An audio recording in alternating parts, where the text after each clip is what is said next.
All right, good evening, folks. Third stream in a row today.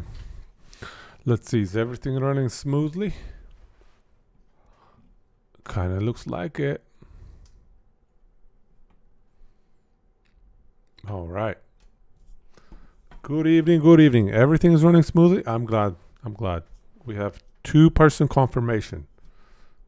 Excellent. How you doing, man? How's it going? How's this fine Friday evening treating you?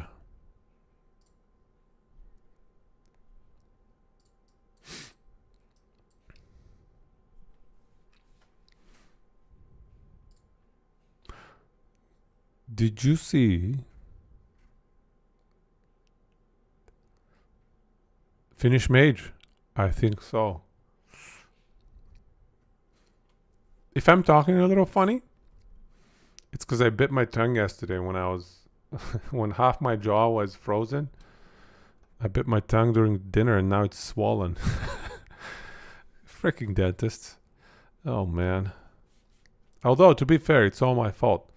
They always tell you after you leave the dentist, they're like, all right, you can eat whatever you want. Just don't bite yourself.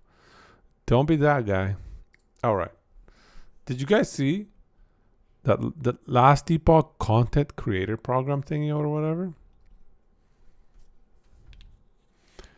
There's an AG influencer manager. I feel like this is a new role. I don't think they had an influencer manager. Anyway, so I thought I'd join in on whatever that is, and it looks like there's some sort of fancy Discord server. And I can join that and feel very exclusive. If they let me, of course. I may not be good enough. I might not be tall enough to ride that ride. But I submitted I had to create a nexus.gg account. And I don't mind that. If people are buying more last epoch through my nexus.gg or whatever, that's all good.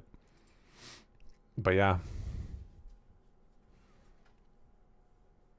Oh, almost. You know what? It counts. If I stream past 12 o'clock, that counts for the next day. That's a stream. That's a stream right there. Even if I go to sleep 5 minutes later, that still counts, right? Am I right or am I right? Every single day for 3 days in a row. Can you believe it? I'm on a 3-day stream streak. Definitely going to skip tomorrow, though. Yeah, that's every day, man. I think so, too. It definitely feels like every day to me as well. What did you guys think of the Warlock reveals today? I mean, we kind of had one that was a little bit like, whatever, man. The usual. Soul fragment, or what was that thing called? Soul Feast. Soul Feast is like the Death Skater thing. How does that song go? He was a skater boy. Said see you later, boy? Wait, I don't want to get demonetized. I should stop right there. I will stop right there. So yeah, that's probably the inspiration for this skill. It does look pretty funny. I saw that and I was like, wow, he's just gliding. Whee! It was great. Maybe I should pull it up. Let's find it. Let's dig it out. Let's find Skater Boy.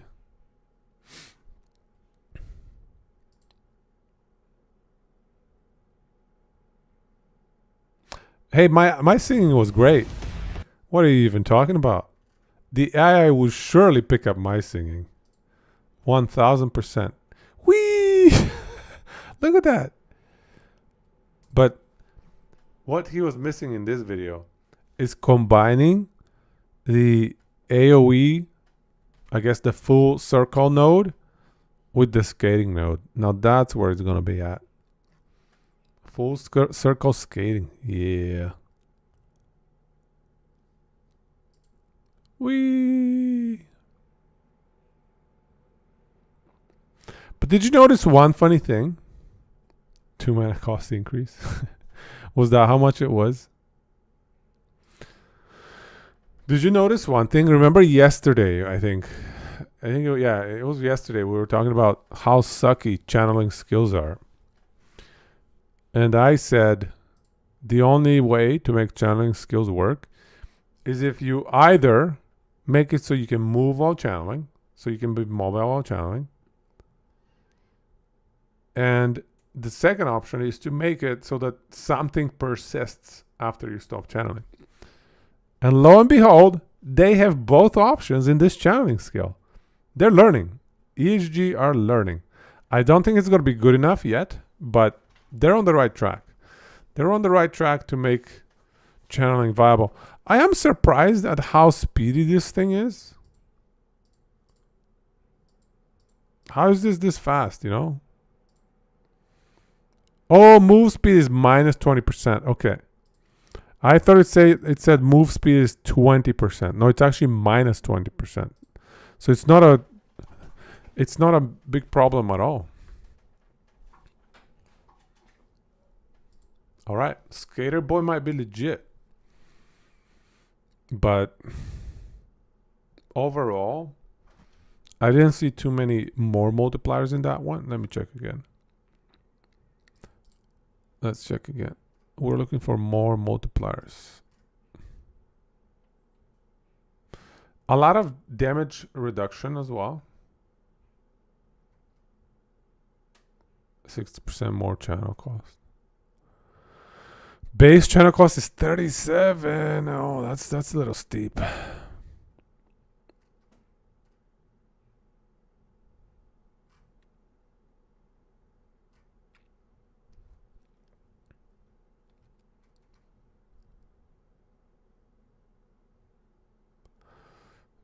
Is it going to be viable to just like spam arrow shards? Circle is 50. Ouch.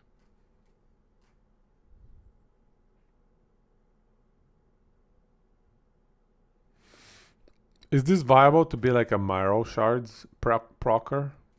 You just kind of zoom through and proc marrow shards?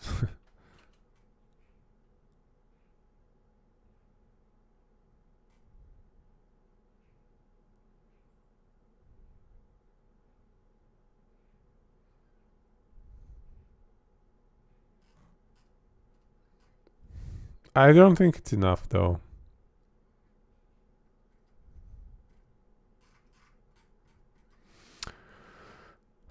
You could max your crit really easily though. Hey Johan. It's good, man. Good evening. Good evening. How you doing?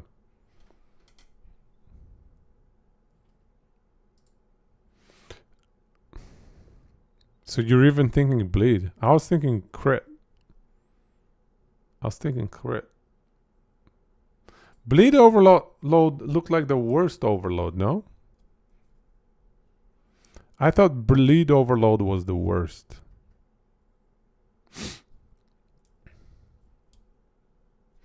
Builds for release. I have a tier list. Check it out. ! Tier list. Oh wait, you're on YouTube. Sorry. There's no commands on YouTube. But yeah, I have the link. Here, let's see. There you go. That's the link to this spreadsheet. And I've tried to rank list and tier a lot of the more powerful builds in the game. So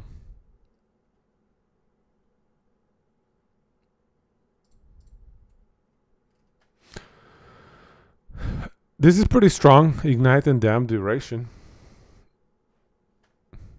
There we go. Dennis. Thank you. Hey, old Solvi. Welcome to the channel, guys.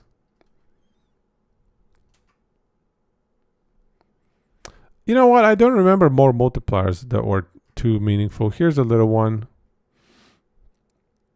12% per point, 4 points. At the expense of extra channel mana cost. Not very good, to be honest. 8% more mana cost can be very debilitating. This is damage to feared. That sucks. 5% more damage, a little bit of extra area. Not significant. Yeah, so really there's nothing. Oh wait, there's 15 more images. Okay. Da, da, da, da, da.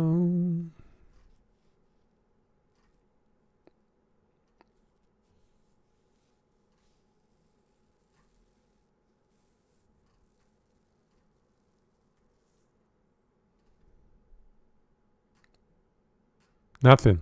Nothing. Here's good. This one. 30% damage per point after 5 seconds, but you can stack 5 points into it as well for 150 total. Arteries of Malice.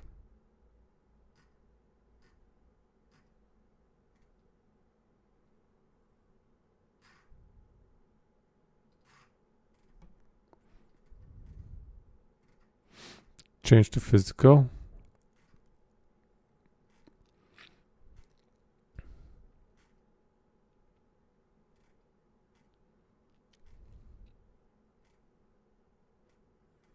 Where is it? This one?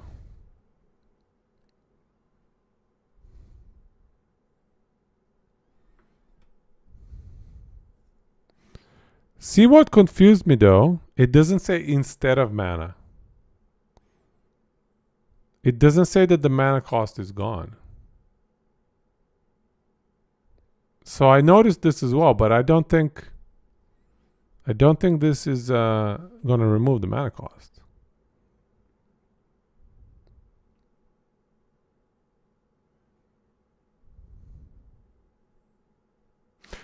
Either leech it or go low life. It's current health, so low life doesn't care at all. Right? Low life is even better.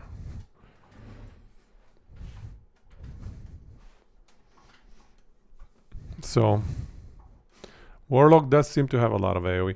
Honestly, I don't like this skill. It's a channeling skill. I thought I wouldn't like it. I indeed don't like it. What I do like about it is it's excellent defensively. A lot of damage mitigation. This is 40% damage reduction while channeling. This is... So if you can figure out some way to deal damage while channeling this skill, you would be extremely tanky. The problem is dealing damage with this skill is going to be tough.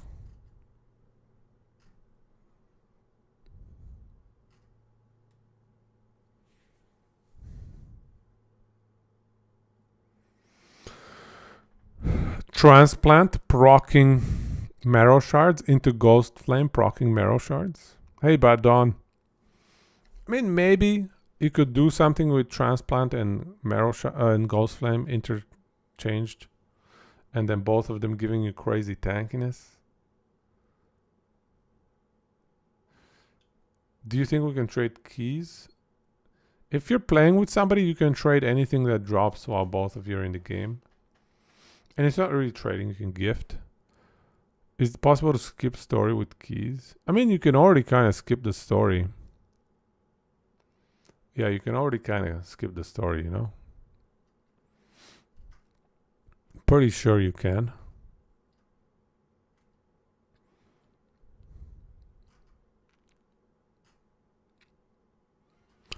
So not only do you get those damage reduction things, here's another 20% DR, damage reduction from cursed enemies, 20% lower.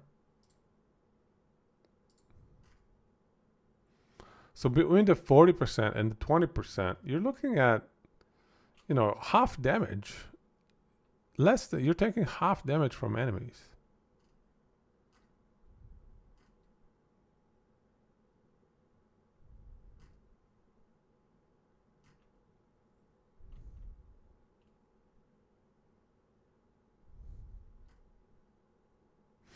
A ton of dodge rating.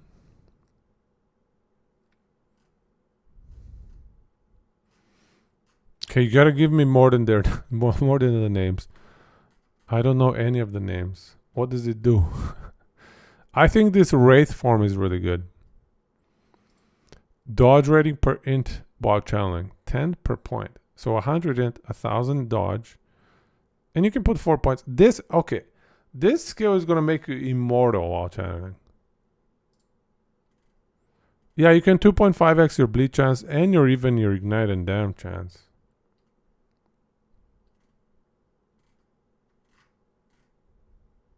Yeah. I mean, the problem is you're going to get a bunch of ignites and bleeds, but they're not going to do any damage. You don't have more multipliers. You still need more multipliers.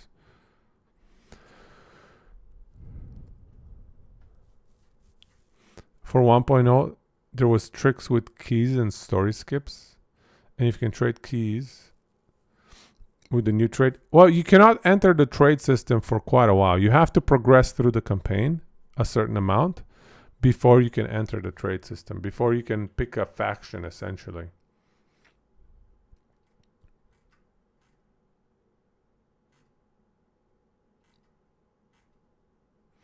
Yeah, so bleed chance converted to bleed chance per second, so it's 250.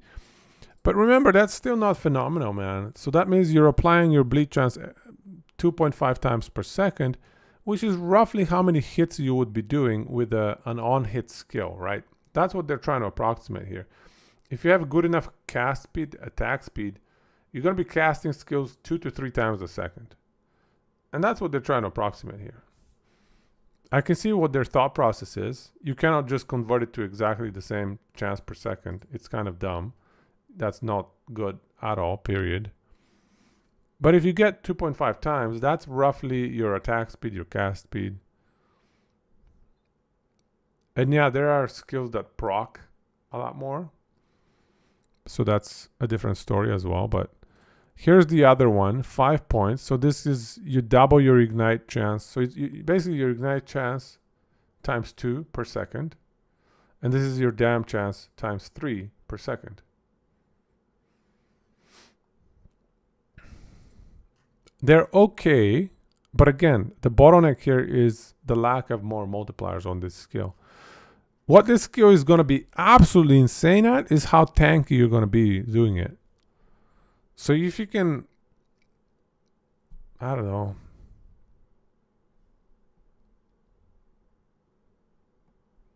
ignite overload, maybe if you can juice up enough more multis from that stuff. Honestly though, I think you should treat this skill as a defensive thing that you run while something else is doing damage. So this could be really good. Maybe for Lich. This Ghost Flame. As a Lich, getting all this damage reduction while channeling, all this other damage reduction, the crazy dodge. I think Lich might synergize with this skill. I could be wrong.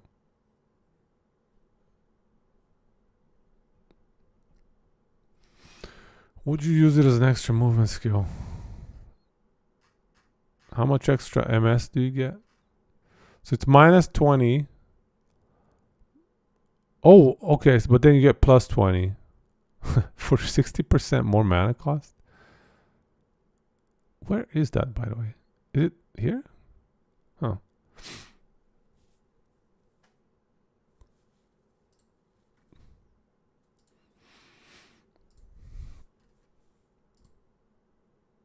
Oh no, movement speed while channeling plus 10. Where is that? Is that this one? So where is the one that... Oh, here we go. Oh. Oh, this is reduced move speed while for a reduced channeling cost. Where is the one that allows you to move? Oh, so it is 20%. So I had it right to begin with. I did have it right to begin with.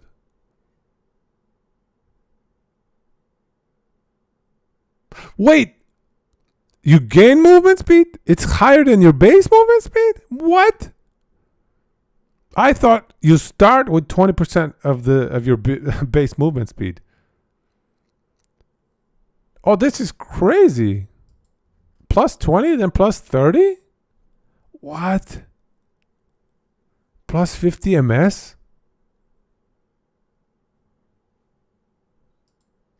Is there a way to bring down cost other than this thing?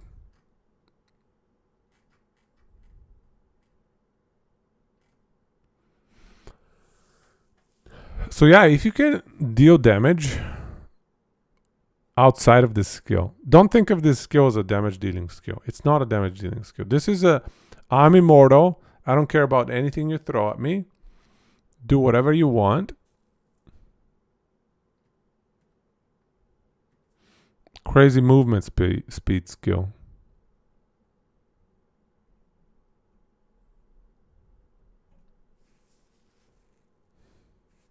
The problem is, where's the utility in that, you know?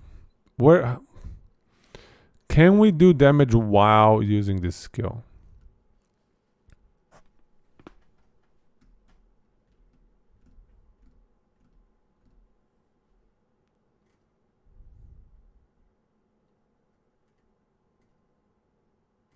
Can we do damage while using this skill? I don't think so.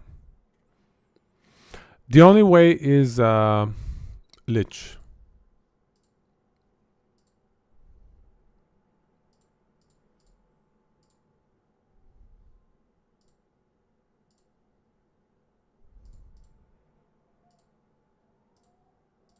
If you go Lich, Death Seal, and then while your Death Seal is on, and let's say you have Doom Call and like Mortal Pulse, and then you're running around with this thing, and you're kind of absolutely immortal.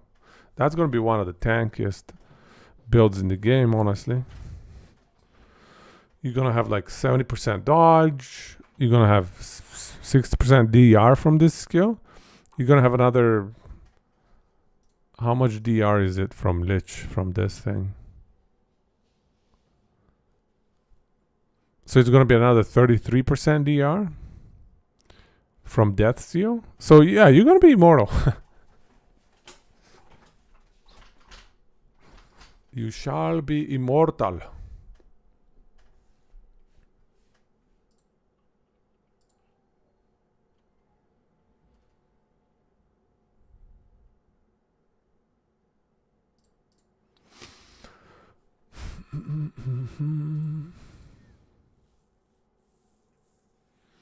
Are there any other ways to dish out damage?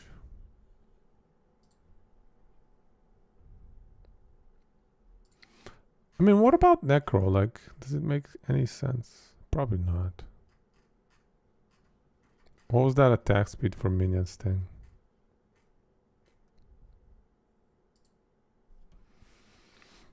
Gain a stack of Spirit Kindling. Drains health per second, grants MS at melee attack speed and ignite chance.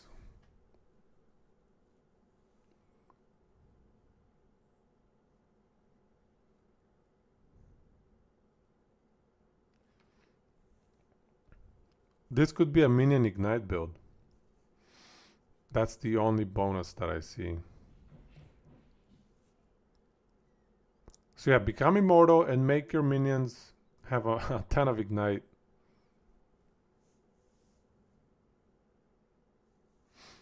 And if they're melee, they get attack speed as well, but they're harder to chase around.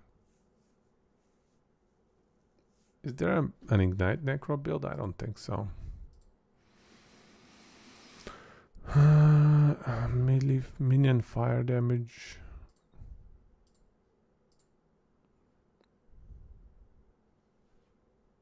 Ooh, fire pen with ignite, ignite duration.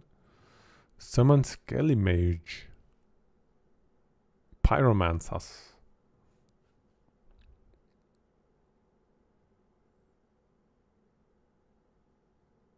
Maybe there's something there.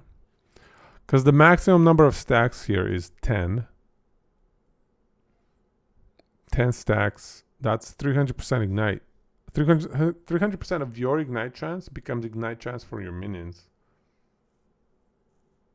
Yeah, I think there's something here.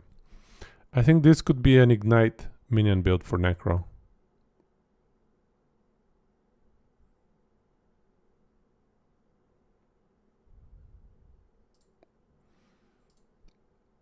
What about A-Bomb? Can it do Ignites? I mean, it has a lot of more damage. Might as well give it a bunch of Ignite. Why not? And then give it 60% melee attack speed, 12% or 120% MS. Current health drain can be annoying. Yeah, I think that's probably one of the better use cases is minion Ignite build for Necro.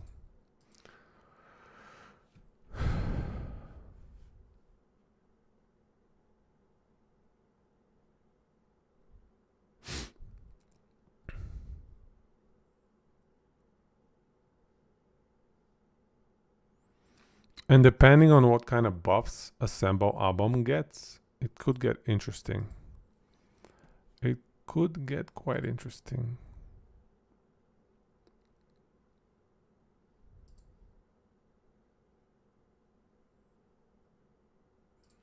Flame Wraith? I mean, they don't do Ignite. And they're not melee, but that's okay.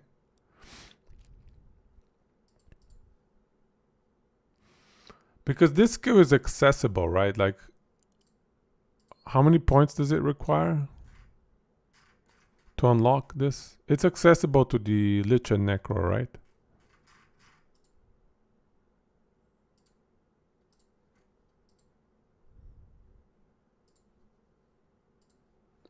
I'm pretty sure it is. Pretty sure it is. I mean, we can look at the passive one. Yeah, let's see the passive tree. Yeah, here we go. Ghost Flame, 15 points. So we did Ghost Flame today. Soul Feast is actually exclusive to Warlock. That is very surprising, guys.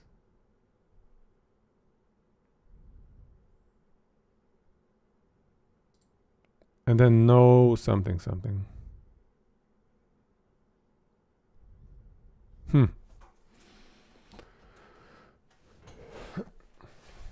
Chaos Bolts. Ghost Flame.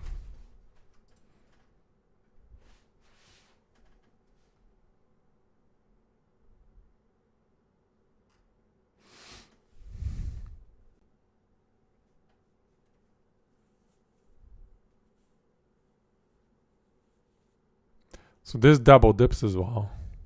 This skill.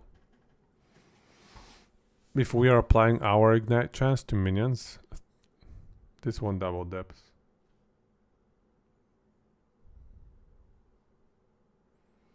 Is it good though? Hard to tell.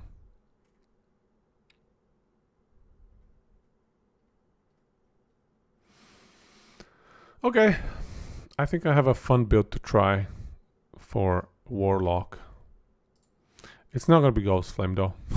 Ghost Flame is not cool. Not good enough. How about Soul Feast?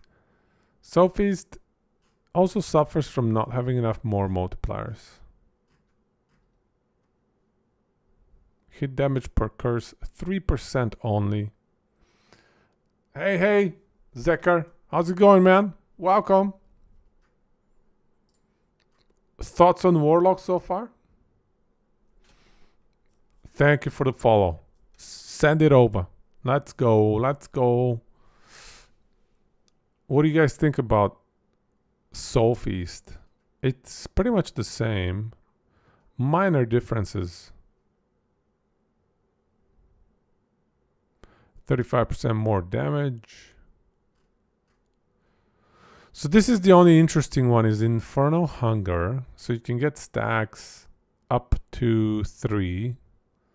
And then it recasts 3 times. So it's 4 casts in total. You know a bit already, hey? Okay. Yeah. 3 more skills left, I think.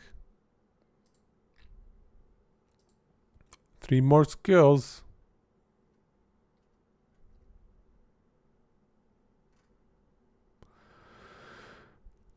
The only exciting node that I saw for Soul Feast is this one. Physical AOM damage per 100 missing health. You can easily get, with a low life build, 4,000 missing health. And so with 5 points, that is 200% more damage. It's not bad. So that's triple damage for your Phys ailments, for your bleeds.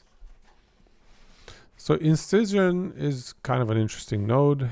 But other than that, damned per int is a little interesting. A little bit. Maybe viable. Necrotic pen with damned. That's kind of double damage, so this is good as well.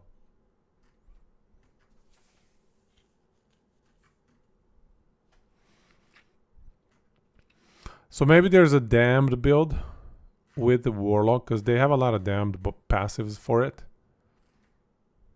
So maybe there's a Soul Feast damned build. Maybe. It's a bit of a stretch though. Where's the damned overload stuff?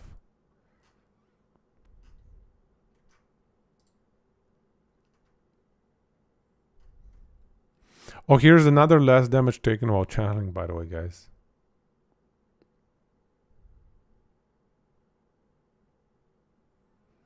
So yeah, you could be immortal while channeling as as a warlock, or even as a non-warlock. This is accessible to everybody. Bit of an investment required though.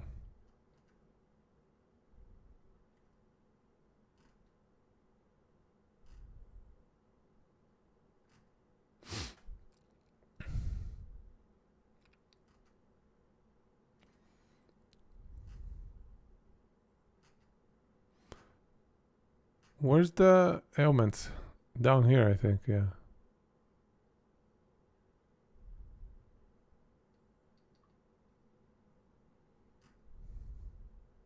Damned chance, damned overload duration.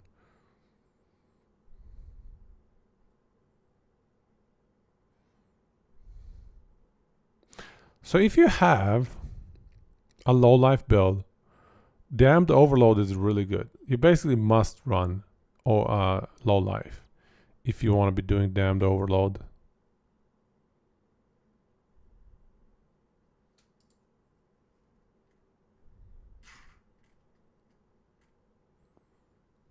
Is it worth? Is it worth? It might be.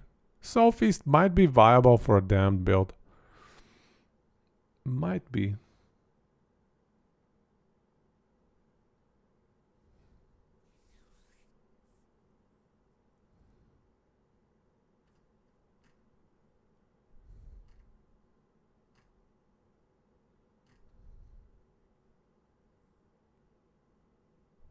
Witchfire on Ignite or Damned Overload.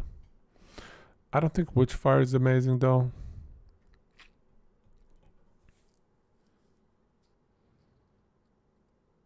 Alright.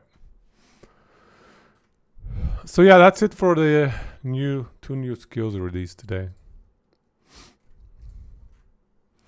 Let's take a look at our list here. So far we've completed these three. This one. Maybe I should color code the ones that are ready.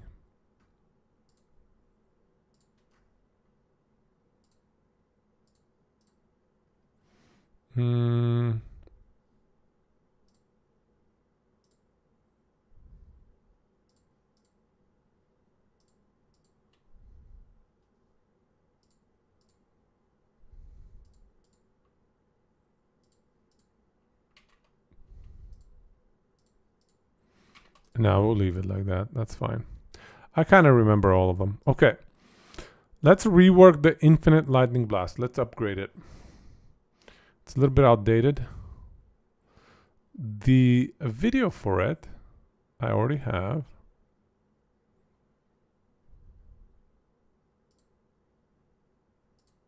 Let me grab it.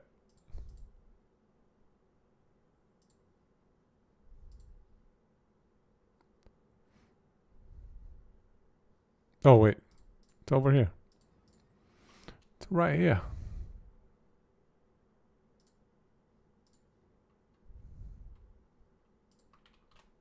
Perfect.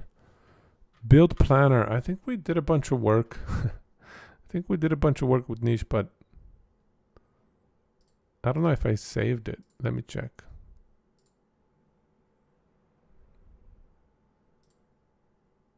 Oh, okay, here's a starting point.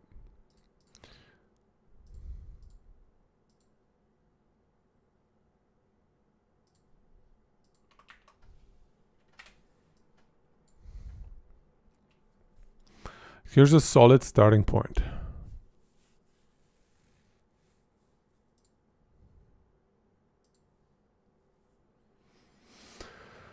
Do we run spoon? Can we mitigate the lack of spell damage?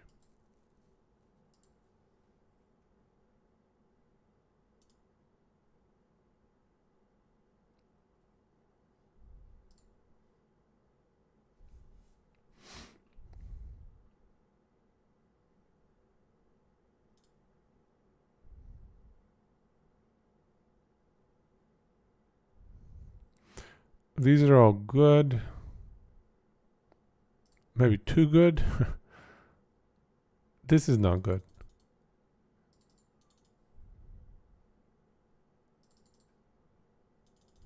Yeah, this is certainly not good.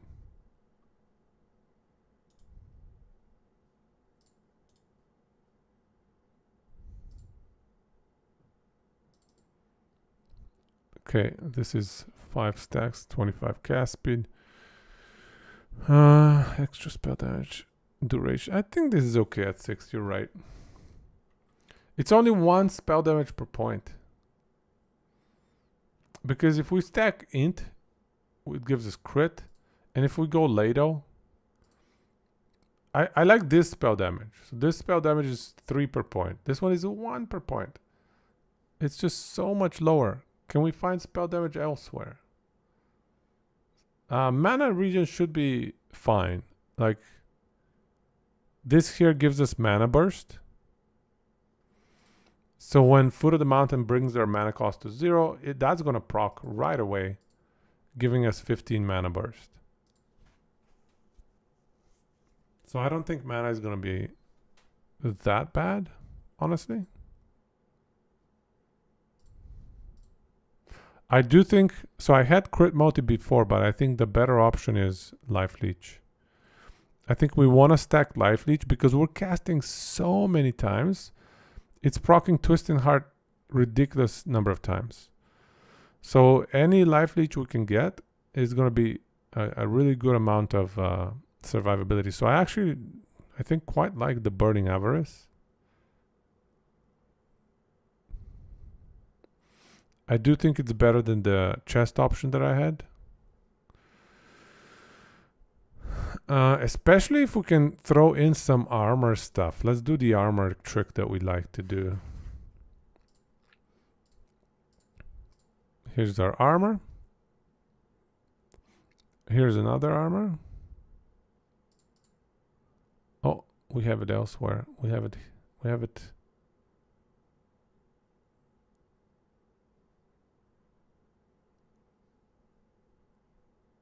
Oh, from the passive. Oh, okay. Right.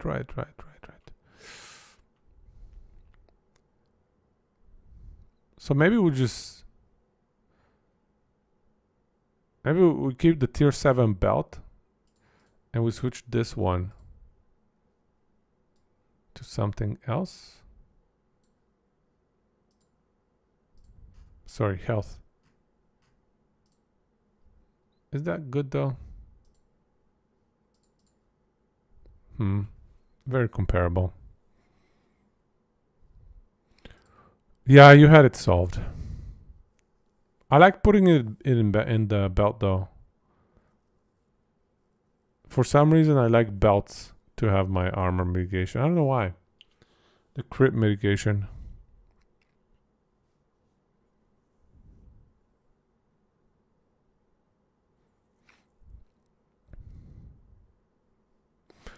Yeah, I definitely think we need this blessing.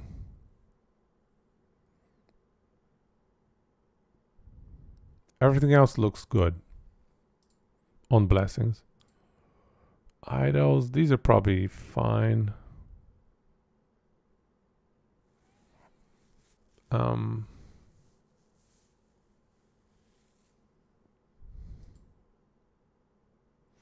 Health barely drops. Okay, so we're gonna be crazy ward on single target.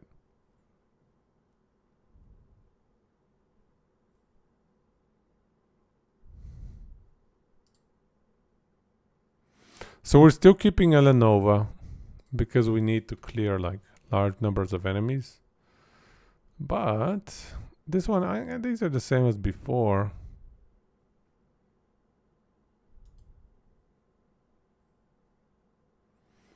You know, you could probably drop this for an extra point in here once you have crazy cast speed, but it's not very relevant. This is a huge addition. I don't think we had this when I first created this build guide. If I recall, maybe I'm wrong, but this is definitely a great addition. Really, really good addition here. Superconductor. I mean, never mind. We're running Acuity, so it doesn't work. Yeah. This is definitely a must-have. I think it was a newer skill at the time. Is that right? I do remember multiple people commenting on this, and I think I adjusted it later on, or maybe I thought about adjusting it and I never actually did it. But it's definitely the right play. It's definitely the right play. This is fine.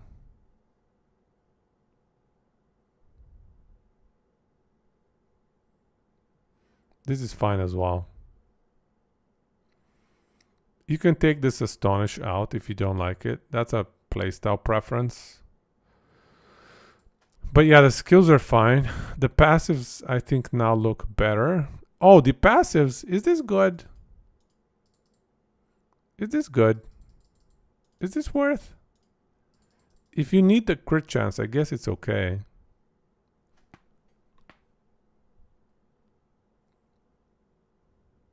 Flame Ward is how I had it. Right, okay. No, I remember that, yeah.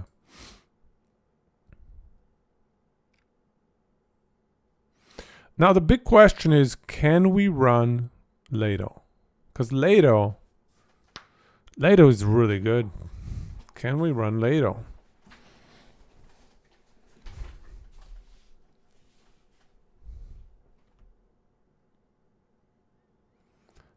Can we run Lado?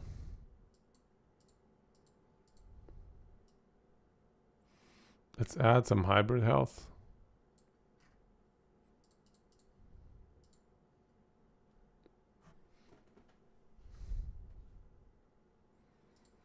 Crit.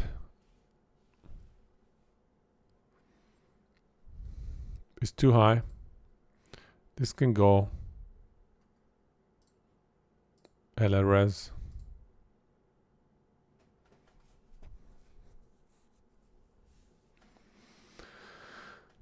I have a nerf risk attached to every one of these builds. That is my best guess as to how risky, how high of a risk I estimate for the build to get nerfed. This particular build, I believe, will be fairly unscathed. I could be wrong, of course. But this lightning blast one that we're looking at right now, I mean, maybe Heart of Eukaros gets yet another nerf because mostly because I was using it on a melee build. Yeah, I shouldn't have done that. I'm gonna get it nerfed one more time. Oh, poor Heart of Eukaros. That's gonna suck. It's not my fault. It's best in slot in everything. Best in slot, Heart of Eukaros.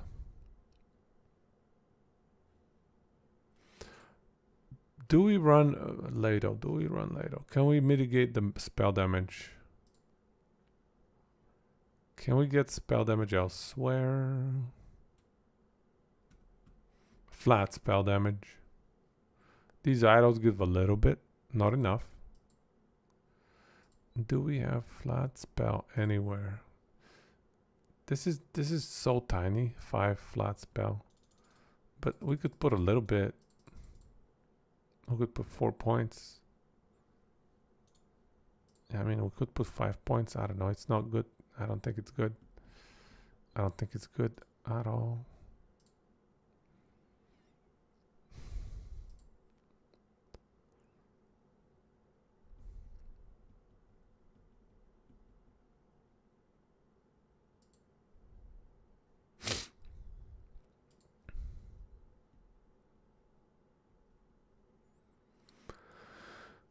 There are no spell damage, flat spell damage in the lightning blast tree. I guess, you know what we could do? Look at the calculations. Why don't we look at here? 500k.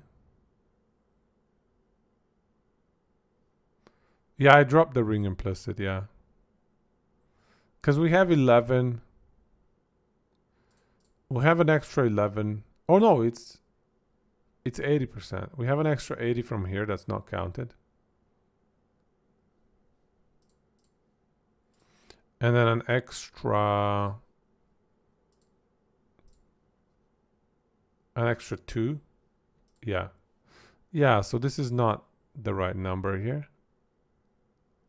Yeah, so we can definitely drop it. We can definitely drop it. Can we drop anything else? You know, I betcha we can drop this one. Oh, no, never mind. It's already dropped.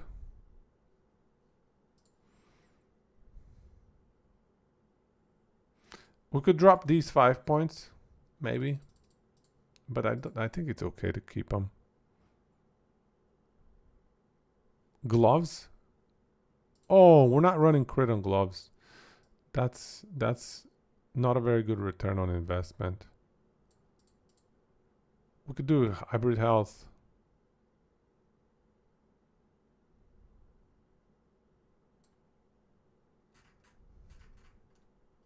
Or int. Int is good. Actually, int is only good if we're running Lado. Hey, Rebel. Welcome. Or you think we're under cap here? Yeah, you're probably right. No, we're not under cap. This is based on 11% base crit. With 13% base crit. With 13% base crit, this would not be 79.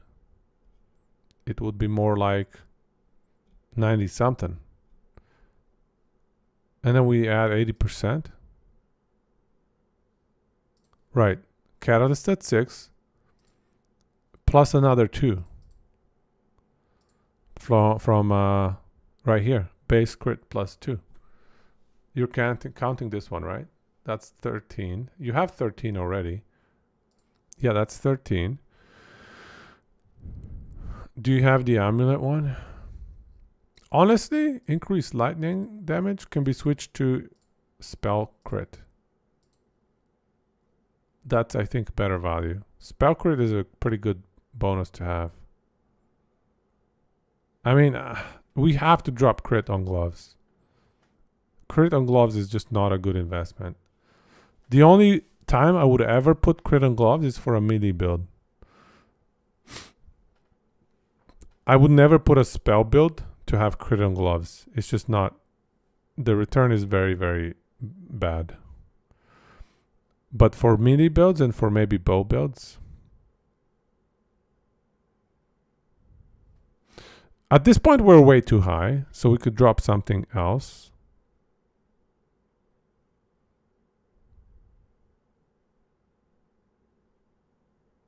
Helmet. Oh, helmet gives us crit chance. CDR and mana.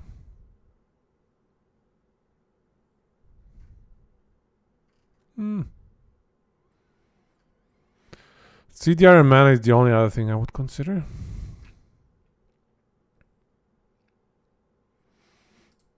That's fair. Teleport is not the biggest deal. I don't like opulent robes though. The armor is too low. I like a little bit of cast speed, don't get me wrong, but the armor is just too low. Can we run? Yeah, let's run this one. Mana and mana regen. A lot of armor. Maybe ward retention. Mana spent gain as ward is okay too. But I think this is probably better. Teleport's already good. Yeah, I would run Arcane Regalia for base, for implicit.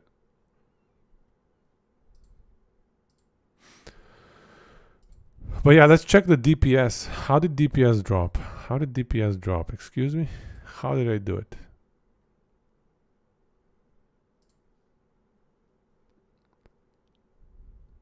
Oh, I dropped the lightning damage here.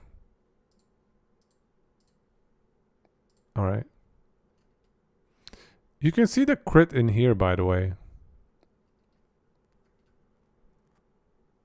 Yeah, here's the crit, by the way. And I lowered the crit chance on the amulet to tier 5. So it's still 104.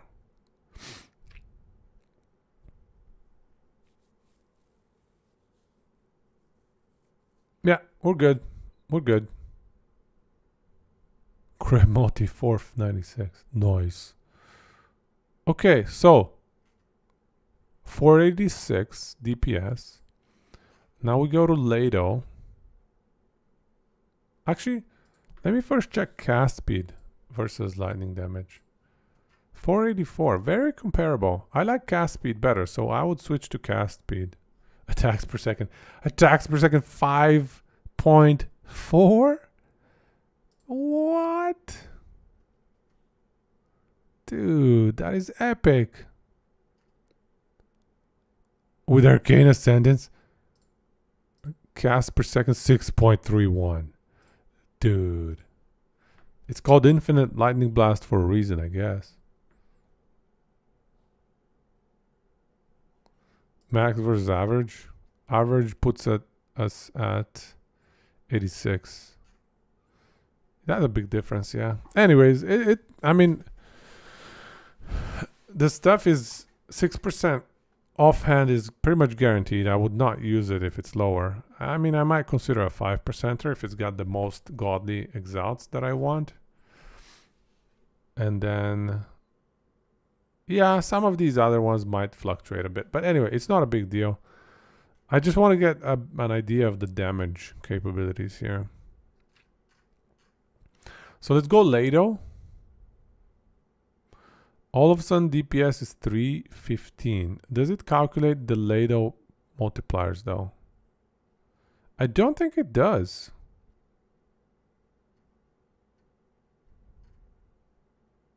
Oh, one more test I need to do. Let's go back to Dragonhorn. Okay, so the other test I want to do is 484. How about if we go crit multi?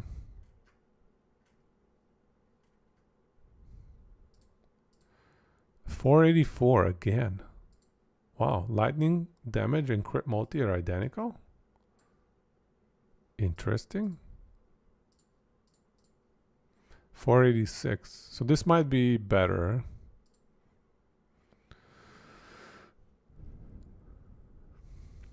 Yeah, so it doesn't count the Lado multiplier. So I do believe Lado is better.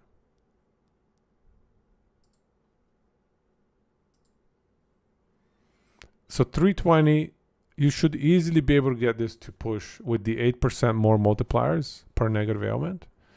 This can easily be pushed up to 500 plus something.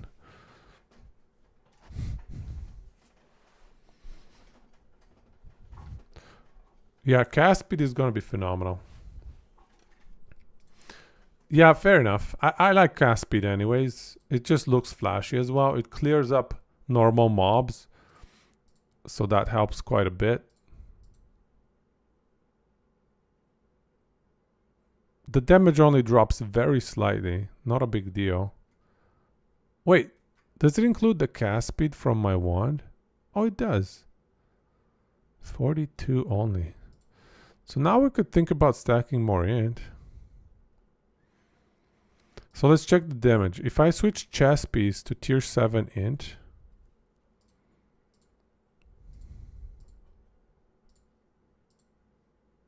It went down 315. What was it again? What was it again? 317. It only went down very slightly. So yeah, the play here is not to be using this. This has to be sealed at tier 1. This is not a good affix to go tier 7 usually. It's just too good at tier 1.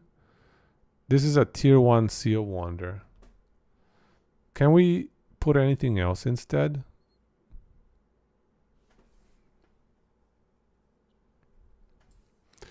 What did we have in the old build?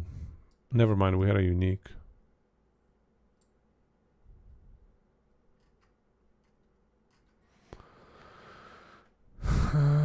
What can we proc for more damage? Well, this one is a pretty good one. Like, this one is a seal that you want to go for frequently. In fact, if I can get that seal and two good prefixes, I might skimp on one of these suffixes. Like, health is not an important suffix, not as much. The percent health is really good, if I recall correctly, but the flat health is not as important. So if I don't have tier 5 flat health, I'm okay. I might prioritize this thing tier 1 sealed. Here's another really good seal. Flame Ward charges. Tier 1 seal wonder right here. +1 charge. Can't go wrong. But other than that, maybe we don't have another good option. Levels.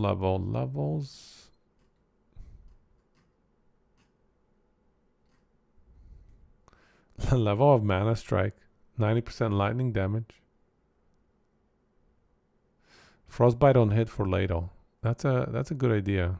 But it's for cold skills, isn't it?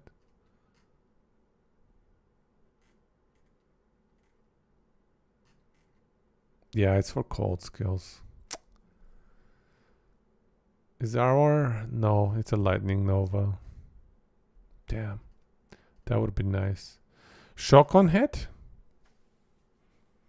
Do we have... We have some shock on hit. Honestly, 90% lightning damage is not bad with mana strike.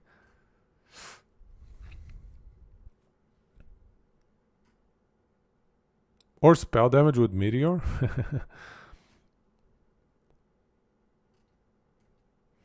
And we already have so much crit multi. Let's give it a try. So right now we have 215. We switch to tier 1 to this. It was 315, sorry, 315. It went down to 309. And now if we add the seal, lightning crit multi,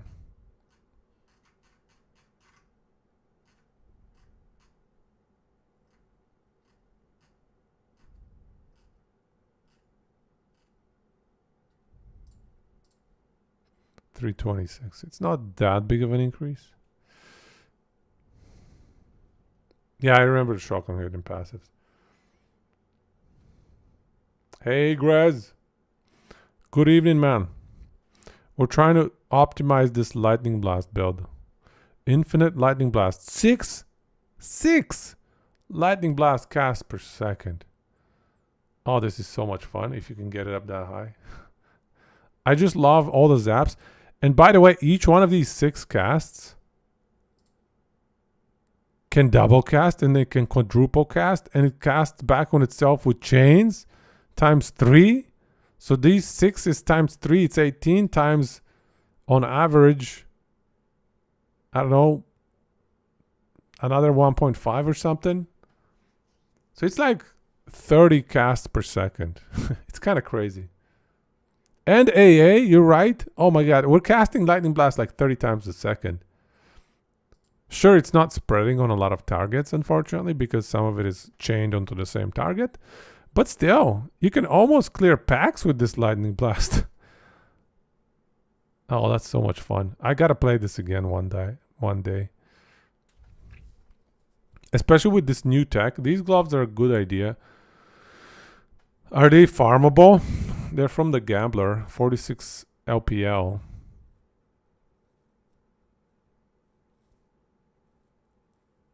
Somewhat farmable. Fun. Yeah, that's fun. I think these gloves are nice. LA damage leech. You get a 2 OP, slap your tier 7 cast.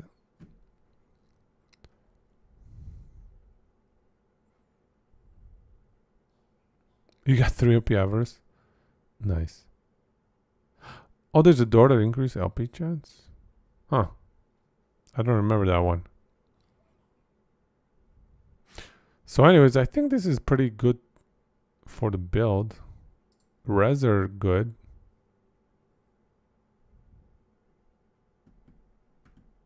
Fizz res. Fizz res is like 10 off max.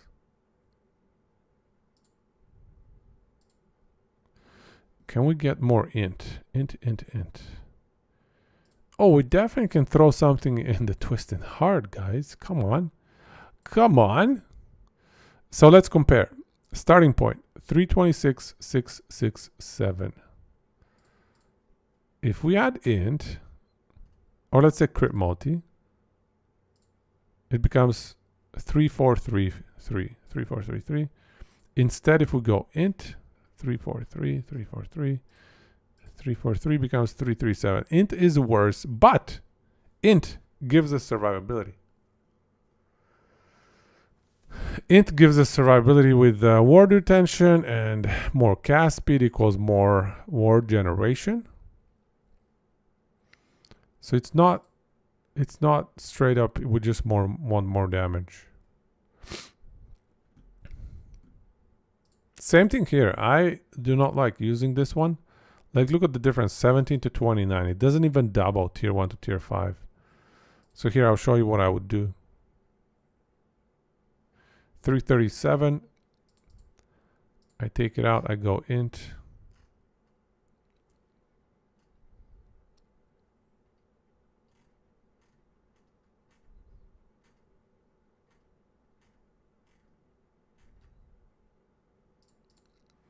Seal it. Tier 1. Tier 1 is good enough.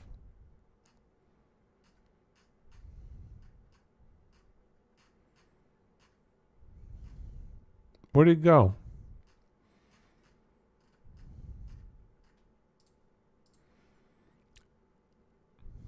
We're up to 340. That's not a big difference.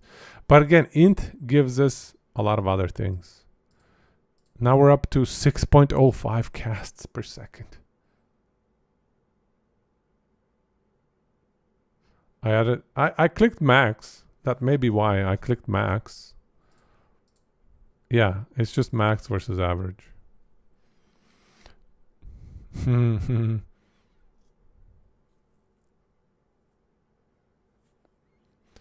This void res is probably not needed. Yeah. We can drop that void res.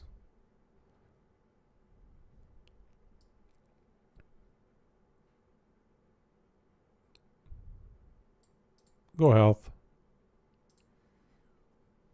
73, 74, that's fine.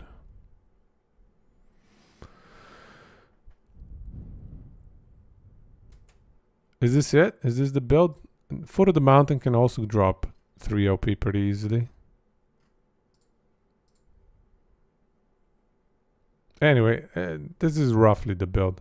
126 int, crazy cast speed, skill speed scaling, 60 from the wand. Anyways. Yeah, we don't need to tinker with this any further. I think this is the play.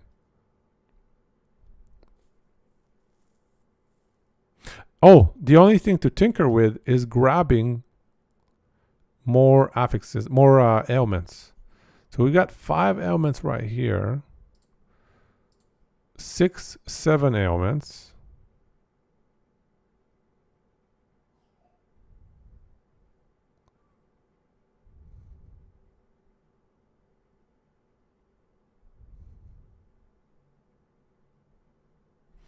Where can we get more ailments? Spoon is gonna get nerfed. You're very correct. So maybe by going Spoon, if I go Spoon, I have to increase the nerf risk on the build. Maybe I should dodge Spoon. Maybe I should dodge Spoon and specify in the video, Spoon is best in slot, but we're dodging it on purpose because it's gonna get nerfed. Yeah, okay, let's do that. I want the build to be as nerf immune as possible. 3 OP for extra element. It's true, those are pretty easy to get with 3 OP. I say that and I don't have a 3 OP one, but still. Still. What do you guys think? Should we just go with like a Dragonhorn wand? I would go stun, that's for sure. Stun. And then whatever here, it doesn't matter. Slow, sure. What do you guys think, Dragonhorn? Back to 513. Honestly, Dragonhorn is fine. I like stun slow as well. Slow, I don't like it nearly as much, but stun is definitely huge here. Slow, I could exchange for shock. I like shock as well. But you already have enough, no? Slow chance against distant. Okay, fine. Fine. Yeah, so this might be the better, the safer way to build the build. And you know what? It's like a one click away from switching to Spoon, by the way. Like all you need to do is switch this to Spoon. And like, I don't know, where would you even worry about extra ailments? You already have 7 or 8. You can maybe think about an ailment here and there.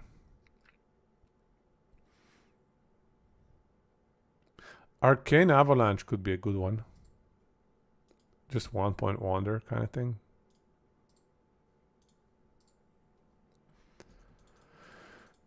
And then we definitely remove Spellslinger though. Although we don't need int anymore. Damn it. What do we do instead of int? Maybe even just go... This is such a bad lightning damage though.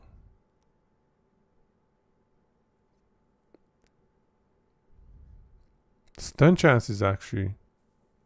Stun duration with lightning spells. I like stun duration. We're gonna go stun duration.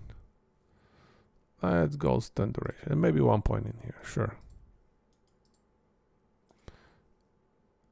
5 stacks. So every point is 10% spell damage. And extra duration. It's alright. It's alright. Yeah, something like this. Anyway, it's not a big deal. Those last 7-8 points are not very important. But I love stun duration. This is 40% stun duration. That's huge. 40% stun duration is massive. So we're definitely going to try and keep that actually. Anyways, 490. Did I drop that from the spell damage? 490 versus 514. That's a 5% damage increase.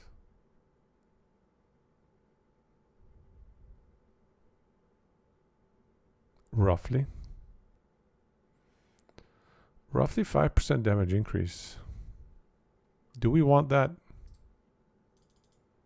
Or do we want stun duration?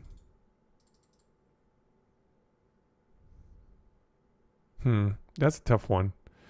5% damage is not bad, I guess. It's just 1 spell damage only though. Just 1 spell damage. Ay. Let's go for the stun duration just to add some flair to the build. I like the stuns. So this is the same as before, right? Area.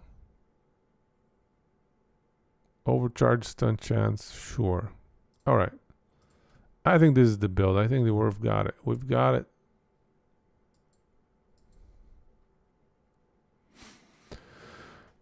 I'm surprised the DPS is only showing 500k.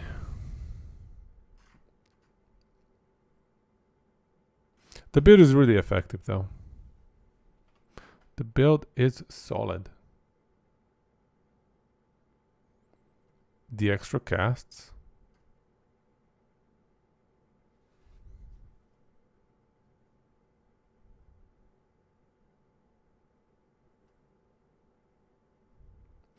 See, we've got convergence. It's counting the extra convergence casts. 300% more damage.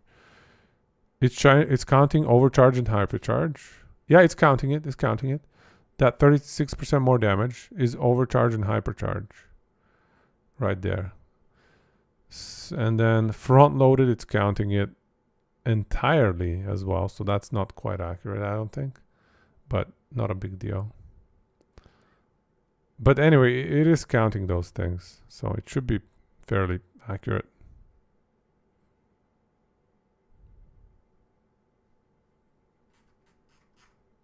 Crit.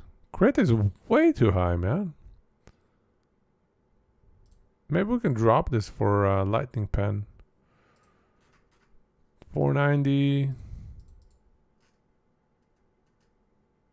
I think spell crit is better, but I just want to test it. Just want to test it. Oh, wait. Yeah, okay.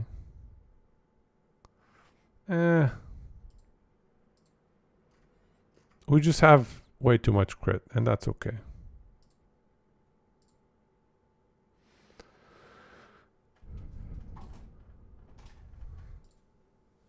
Front loaded is a more multiplier.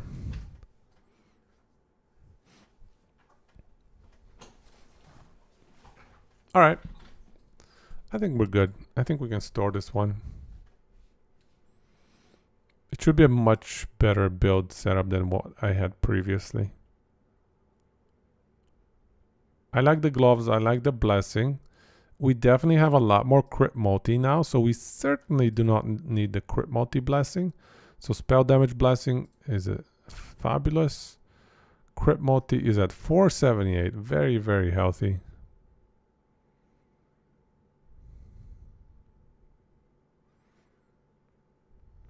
Lightning blast tree.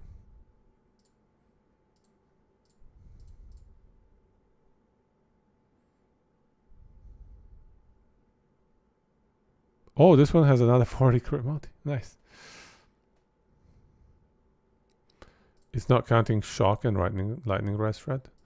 Excellent. So we're going to get a bunch more. Conditions. Enemy ailments. Shock. Shock. Shock. How many stacks, yo? 667? Wow. Shock is... Yeah, shock adds a lot. It goes from 490 to 667. How about lightning rest red? Is that not an ailment?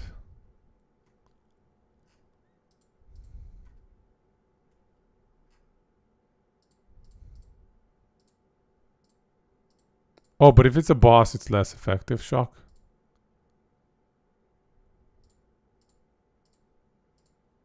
Huh. Stays at 667. Alright. Whatever. Yeah, I don't see the shred. That's fine. Anyway, it doesn't matter. We're gonna drop these. It's really totally fine. With Arcane Ascendance, boom, 598. That's not actually as much as I thought it would be. Okay. Excellent.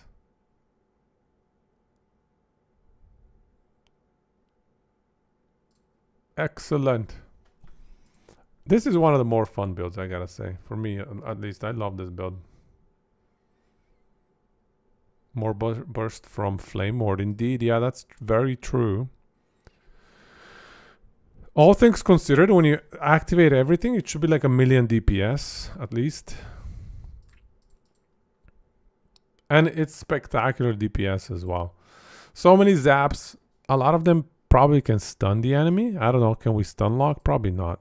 Probably not a stun lock situation, but the occasional stun should happen on Jorah. I don't know. What are we getting? Oh, 28 endurance. Yeah. I'll definitely make this once again in online one day. One day. But for now, we're ready to go. Lovely. You know what? I'm going to update it in the video as well.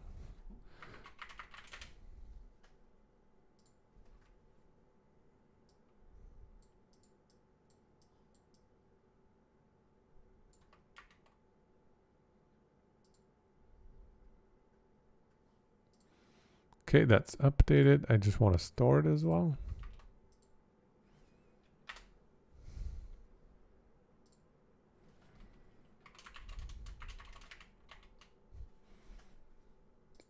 Cool. Wait, how much armor did we have? Hey, the armor's pretty decent too. 3k. Yeah, just pretty much zero investment in armor. Just the hybrid armor stuff on the belt and the blessings, really nothing else. And we're getting 3k armor. That is really solid. And the gloves aren't even that high of armor. Okay, that's excellent. Very, very sweet. This cold res we can solve with one passive point if needed, like this or this passive point, so it's not a big deal at all. Void res, easy seal, easy seal. You know how it goes. All right, this one's done. We're calling it done. Excellent. What do we want to work on next?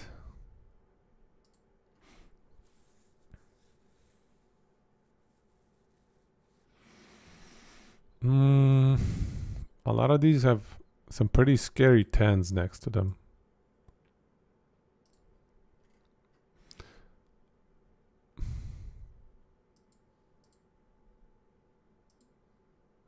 We could look at Shaman, Thorn Totem, and Lightning Bug and Scorpion.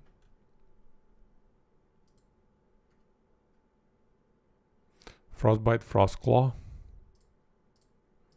Right, I could just grab those, yeah. I just feel like those are gonna get giga nerfed. Frostbite, Frostclaw.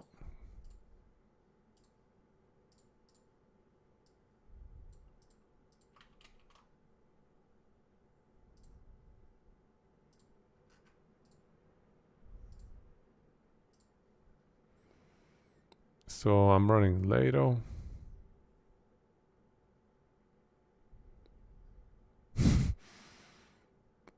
Lado's even good for ailment builds, man. It's just nutty. It's just ridiculous. Ridiculous Lado. All right.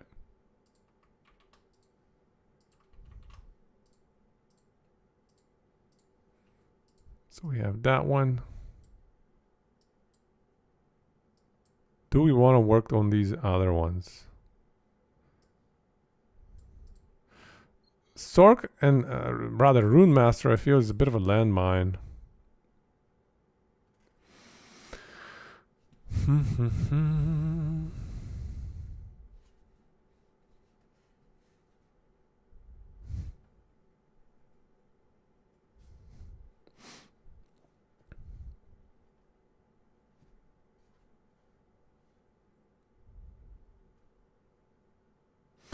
Yeah.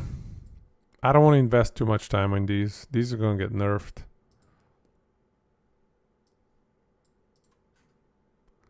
Let's look into...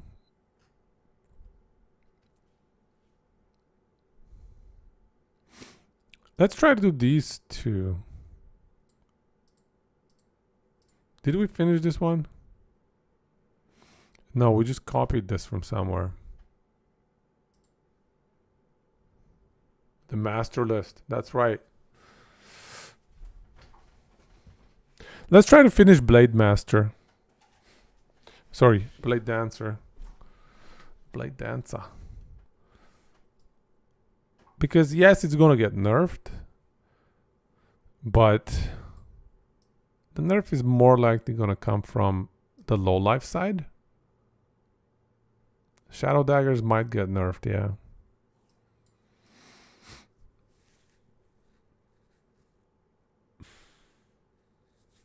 Hmm.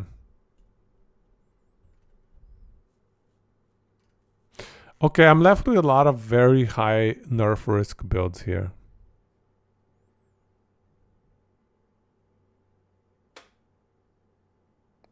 Nerf from doing 5k corruption to only 2k. Yeah, you're probably right. That build is so crazy good. Although if they delete the low life, that's gonna make it easier. Yeah, let's find a lightning one. If we can find a chakram build, we can link that up.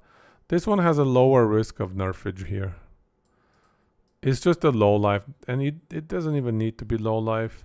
I'm just saying, if you want to bump up the survivability to 9, yeah, this might even be 7 on the clear. It's not as good. All right, let's see. Can we find a chakram build?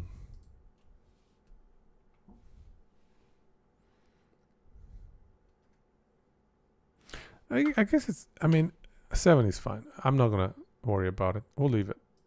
Let's find a build to copy or to reference.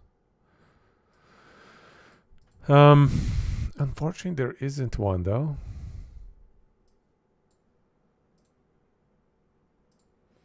Is there something in here? Something sneaky?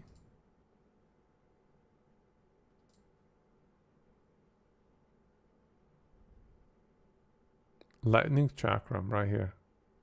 But this is very old. And I think I've seen this already.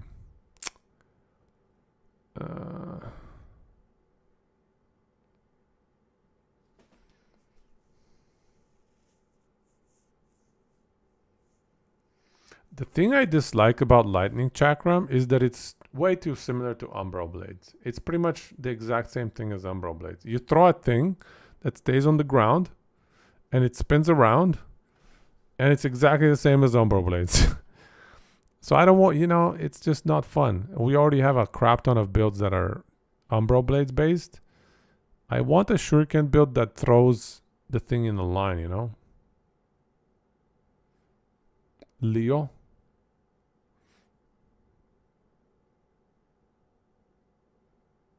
Chakram. Let me check how it looks. Let's see. Chakram. So the thing is, I'm going to use a chakram build just because I cannot find a shuriken kind of shotgun in a line kind of stuff. See right here, you throw it and it comes back in a line. So you throw it, it stays a little bit and then it comes back. It's quite similar to umbral blades. It's not the same. It's not exactly the same, but like, meh. Anyway, this is not the build I want to do anyways. I want a lightning shuriken shotgun build. Guys, look at what's going on with Diablo 4. Poor Woody Joe. Diablo 4 Season 3 might take. We need a patch ASAP. Diablo 4 is not in a good place. There's my Diablo 4 feed for you right there. Throw it out and it returns. Yeah, but hammer throw goes in circles. Okay, I see what you're saying, like the base hammer throw. Right, yeah. I don't know, man. I just don't think we're going to find what we're looking for, so we might need to build our own. So maybe we reference the YouTube and say, okay, this is kind of like a chakram build, like this one, but the reality is we had to go our own way. We had to do our own thing. Yeah, I think dual Fulgurite is probably optimal. 26 damage with shurikens. What do we get for passives for duo dagger? Poison chance. Sword and dagger is 20% crit. So yeah, if we wanted to run... Is this critical chance base crit? Never mind. This might solve all the crit problems because we're running low life, right? Anyways, okay. So let's switch it to low life.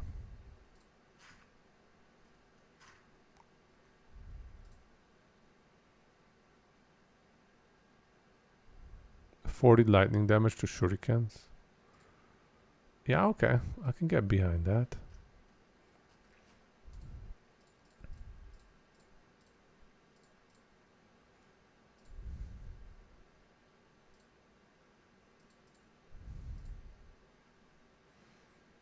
This doesn't go up that much. 40 to 66. Maybe we go live. Liraka? What's optimal here? Is it Liraka or is it the low life thing? No, wait. We need to take care of the ward retention. So it has to be... It has to be the Frostbite Shackles. Frosty Shackles, where are you? Frosty Shackles. What is... There we go. Okay, there they are. There they are. So this is tier 5.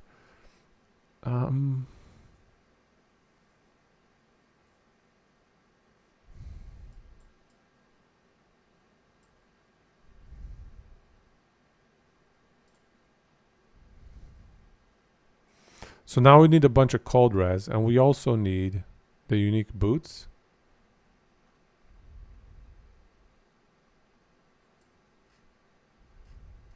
Last steps of the living.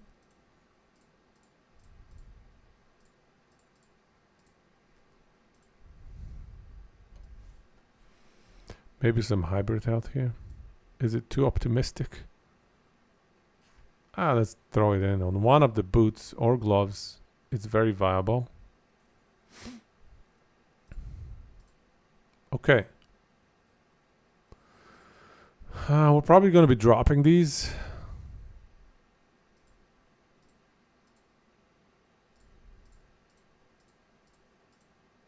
I do not like this idol selection at all.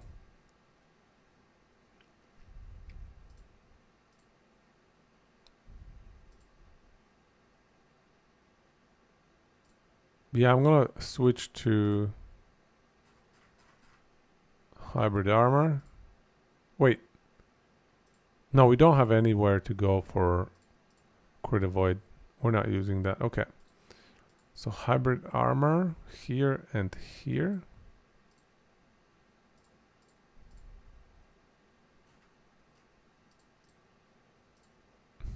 And this one can be cold res perhaps.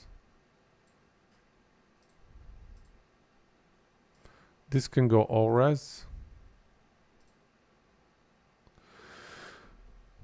Lightning res shred. Good. Throwing damage leeches health. Nope. We're running low life. We definitely don't want that. Crit multi.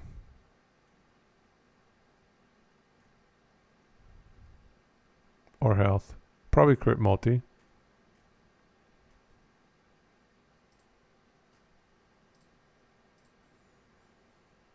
And then do we want cold res in here?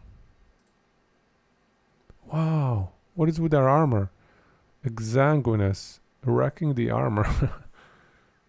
Oh man. Maybe we don't want to go for hybrid armor.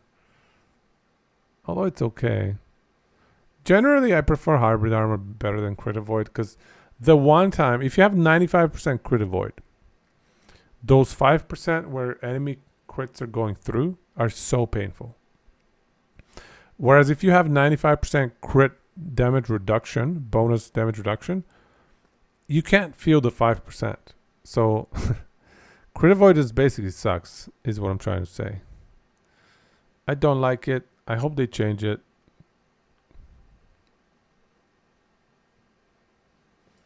We don't need endurance.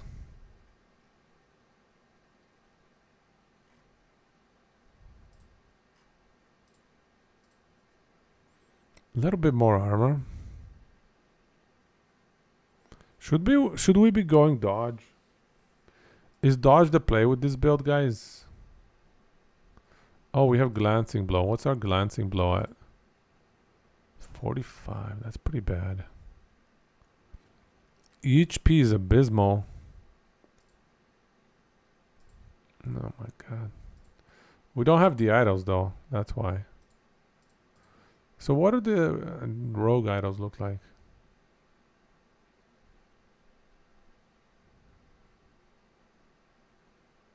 Replaced CSA with crit bonus reduction. I agree. CSA is really annoying.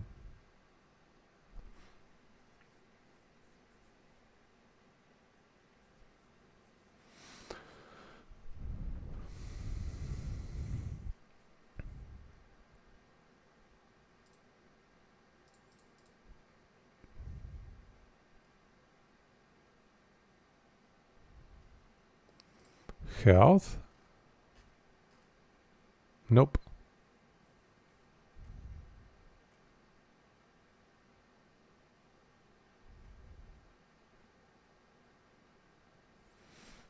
Health elemental res?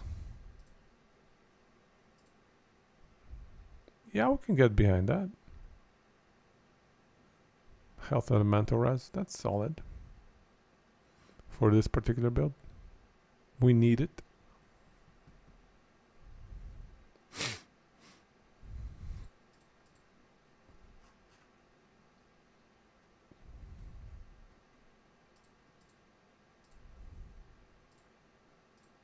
Would throw 4 of those. Health LRS. And then, let's see, what else can we do?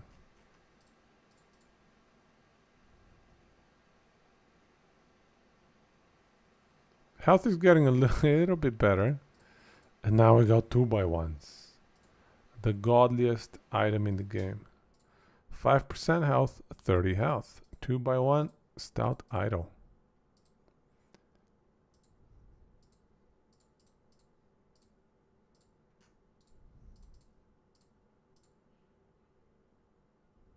Oh, crit chance? What did I do here? Oopsies. Alrighty.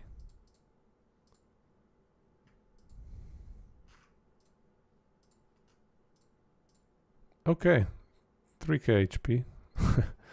A little bit more reasonable. Glancing blow chance. I feel like we should have more glancing blow chance.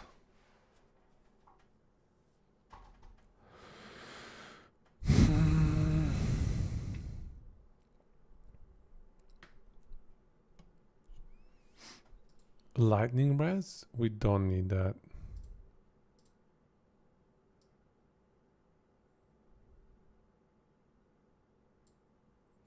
It's either health or dodge rating of some sort. How much does this give us? Oh, it gave us 6% glancing blow.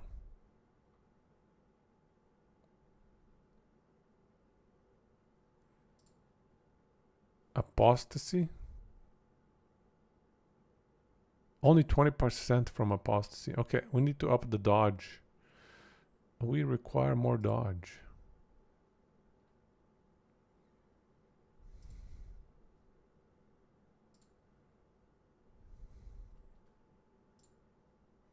MS rings. How about LRS rings?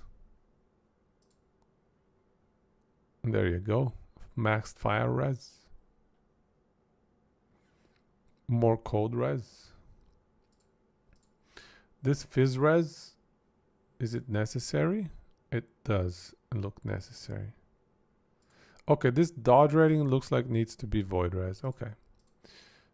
Void res it is.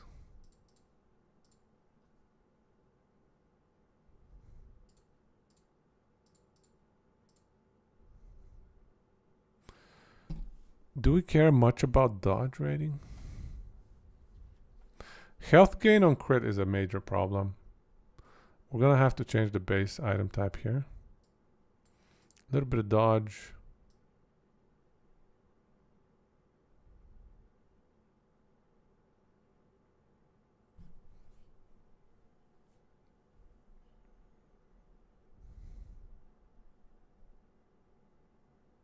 Armor shred.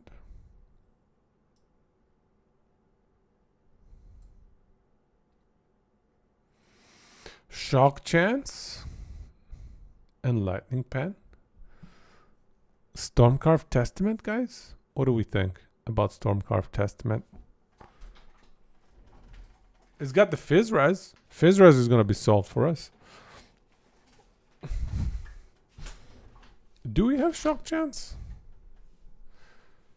Does this build have enough shock chance? Yes, you can. Why not? You can summon a Storm Totem as anything. Yeah. The Storm Totems are going to apply shock chance for us. Do we have shock chance?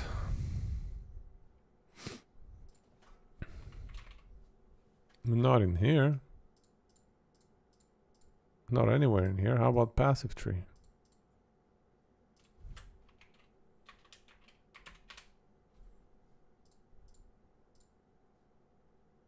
Okay, so it's decided.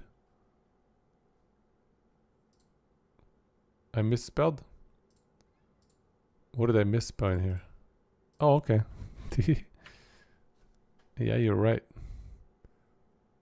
Shock. Enemies on hit. Honestly, why not just run Stormcarved? Why not Stormcarved?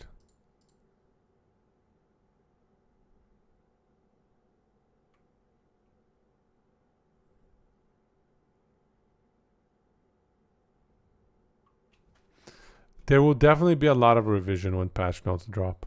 So I'm trying to focus on builds that are more likely to be cleaned up, or rather to remain untouched. That's my objective here, is to get all the builds that are, or rather highlight the builds that are likely to be untouched. And then for some of these builds, we probably are going to have to wait for patch notes. And that's okay. That is okay. So, does anybody have a low life rogue build guide or build planner? So I can see if I'm missing something.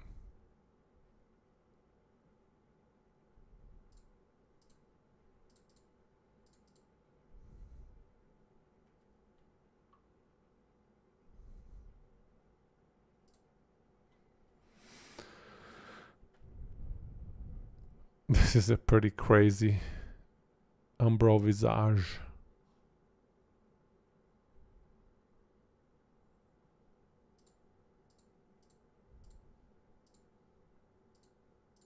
We have a +1. Okay, so in here, we're going to go Shuriken in a line. We're going to avoid Chakram. Get the extra Shurikens here. The ones here.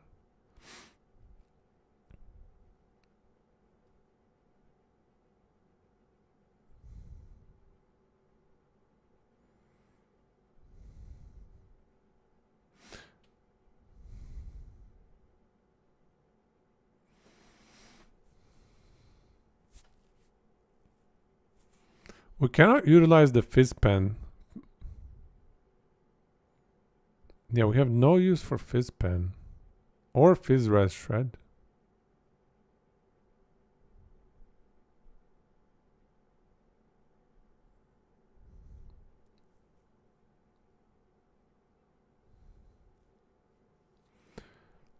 Hit damage per ailment stack, so 90% bonus damage.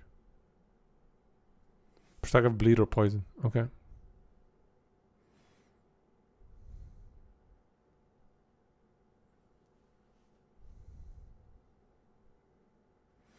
Base crit chance. Yeah, this is not a bad note. But actually, probably don't need it actually. So we have 4 points left over. What do we do? Any well-skilled and like high-tier low-life rogue. Somebody that knows what they're doing. Alright, so maybe we can get the shock chance from here. We have extra points.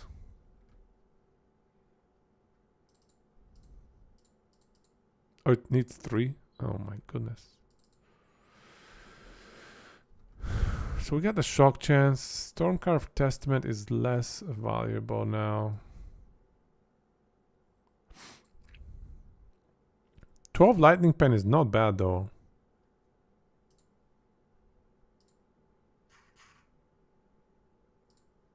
I just want to compare notes and make sure I'm not making any huge blunders.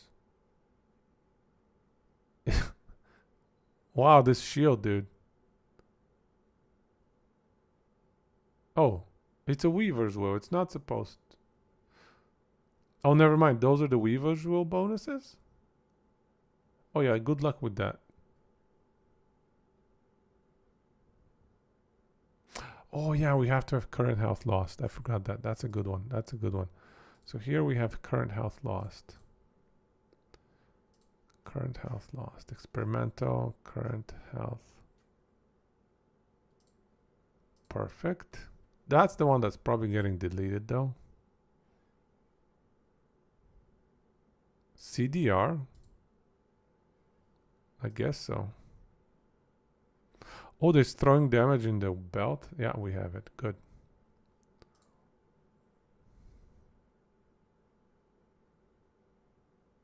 Throwing damage, mana cost reduction.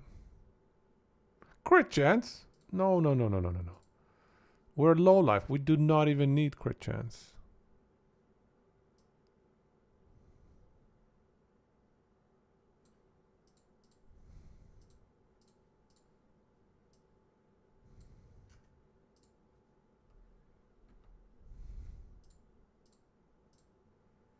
Alright, a bunch of throwing damage there.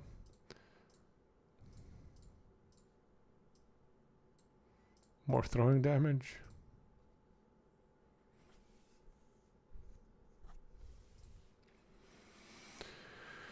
How much cold res? What?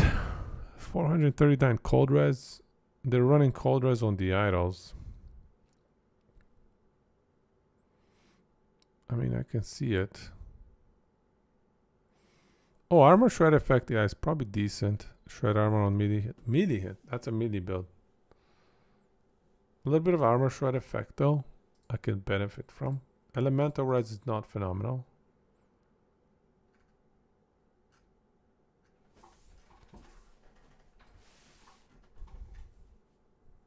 Oh, this is duration?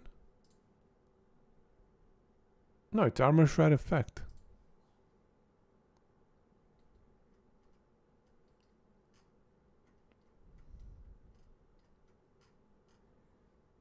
What?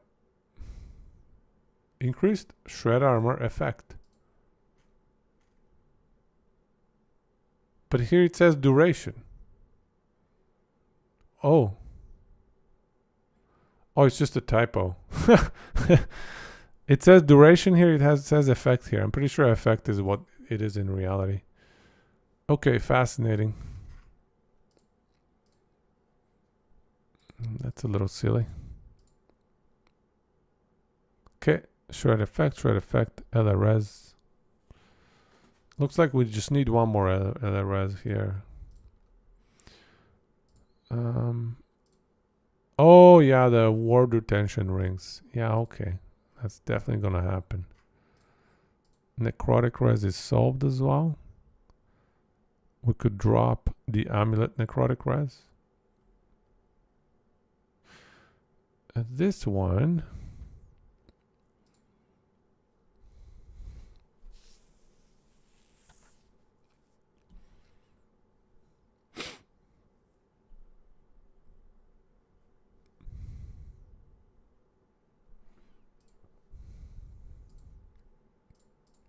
Yeah, let's bump up a bit more cold res.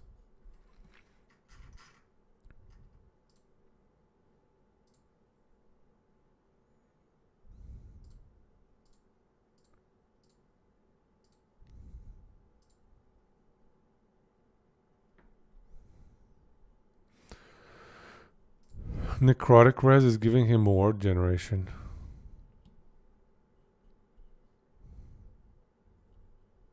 It's also dexterity and intelligence on the helmet.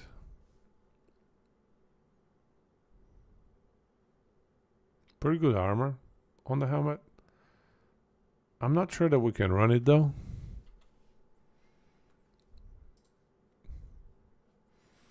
We have tier 7 shurikens. We have hybrid armor. Kind of hard to replace this helmet. Even though this has Dex Int. I mean, sure, if you get a crazy good bone climber, replace it. But otherwise, I think we go with this. They were, but they're not that much excess because we can spec them into shock chance. And shock chance is necessary. So we actually, I think this is solid. Get shock chance, we're good.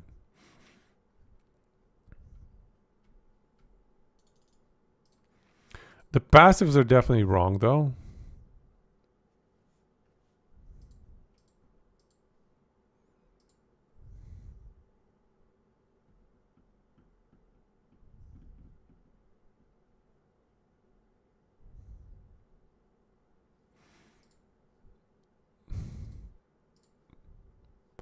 We're definitely going to be running Death's Door.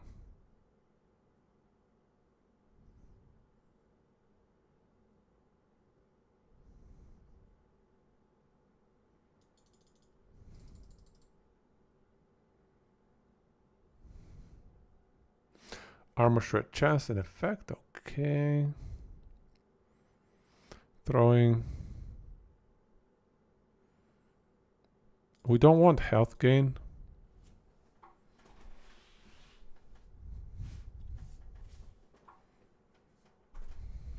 On shadow creation, we definitely don't want that.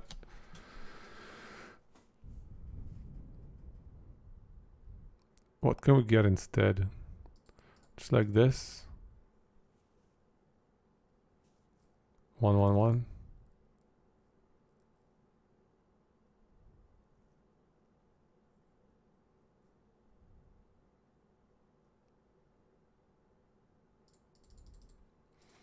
Passive should be similar.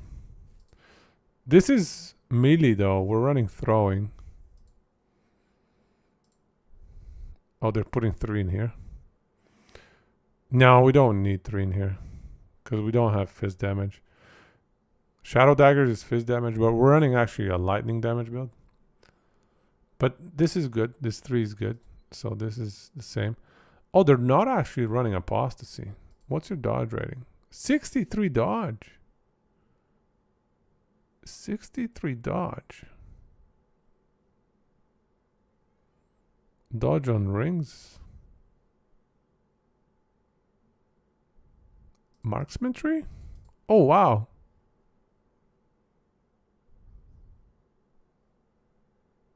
Pfft. Is concentration good?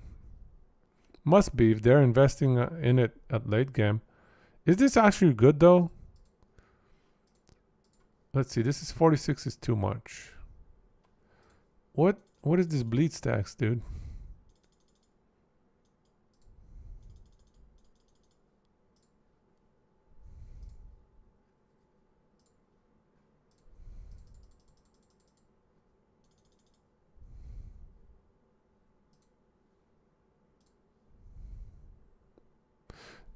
Do we need...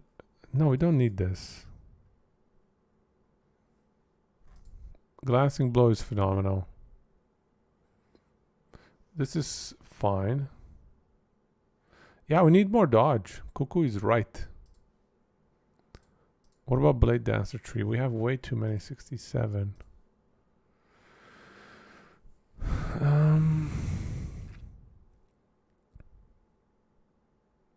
We don't need this.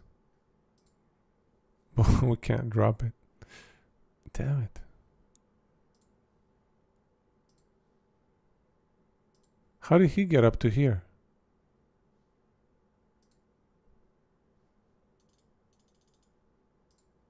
Eight points. Yeah, throwing attack speed. We already have enough, I think. SMK uses concentration. Interesting. Concentration looks optimal in that case. Armor shred too small of a bonus, I guess. What is this? Frailty chance? Mana regen? No. I would never pick that.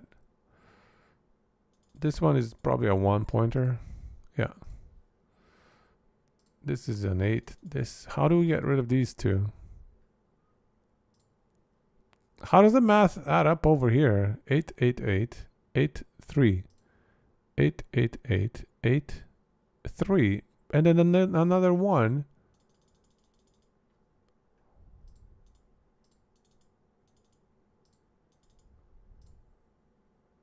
Oh, it's because they have 5 here.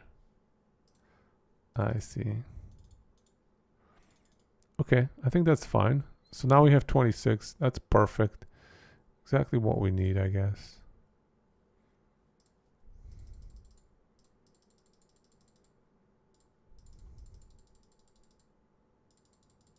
Okay, we're missing 2 passive points.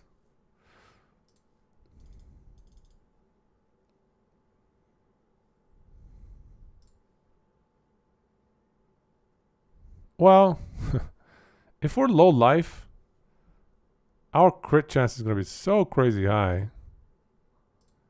Conditions. Current health. 5%. Low life. Excellent. So look at this crit chance. 24 for base. 2 daggers. Our base crit. Our base crit, guys, is 37%. 37% base crit. That is silly. Okay, nice. Thank you for SMK1 as well.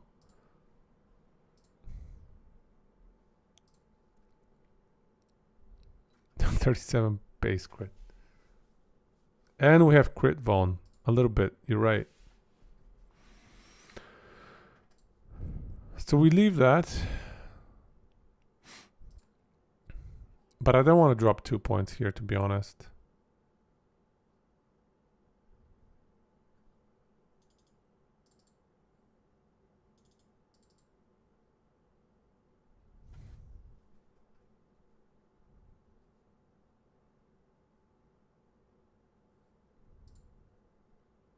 Where do we get 2 points?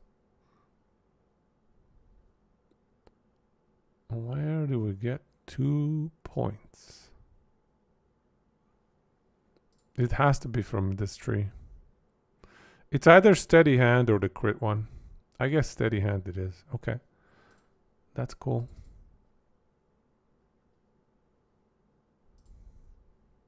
Alright. So they're running 37 decks. Everybody's running this Bone Climber, eh?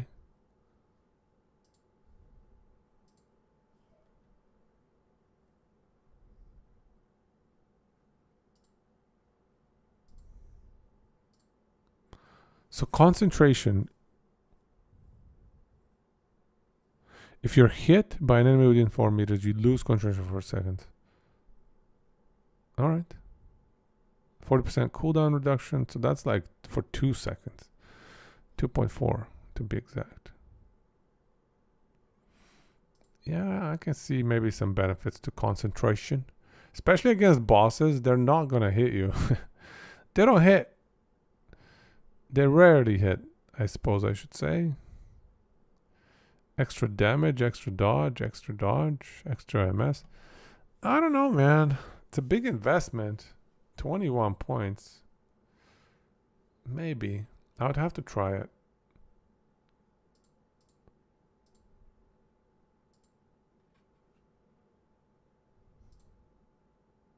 Armor shred effect. Ward on shift. He's not even maxing his fire and lightning res. Absolute maniac. And he's not going much armor. 40% dodge. What are we at for dodge?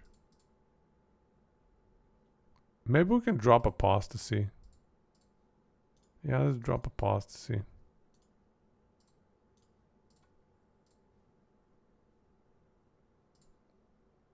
%20 dodge. What?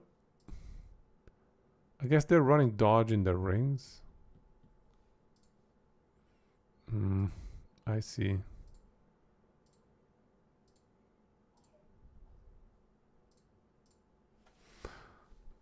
They're not even maxing their res, man. So crazy. Oh, I don't have the con buff. Okay, good. We probably should click flow as well, This is pretty easy to have up.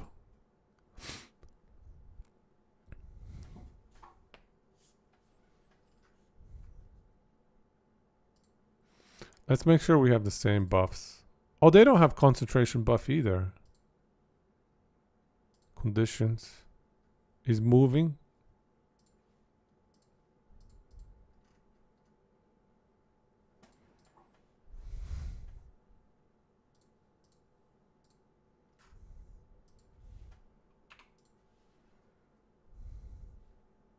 $1,600 health.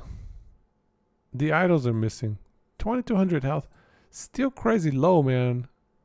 How did they get this to be so tanky? I guess all of the different defensive layers and being on the move at all times. I guess it adds up. Fascinating. The retention in ward generation. What are we at for retention? We have 258 cold res. These guys are running 440. We should be able to get more cold res. Let's get, instead of fizz res,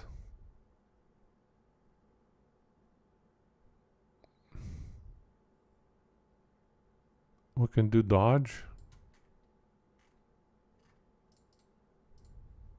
Get a little bit higher dodge. Dodge synergizes really well with concentration. If you're running concentration, you want dodge. Why do you want cast speed?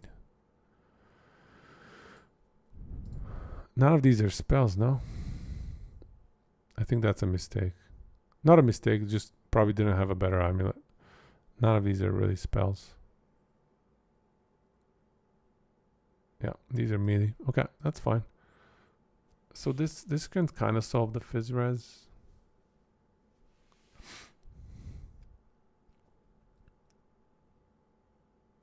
%9 more damage from dual wield. And they have a shield, yeah.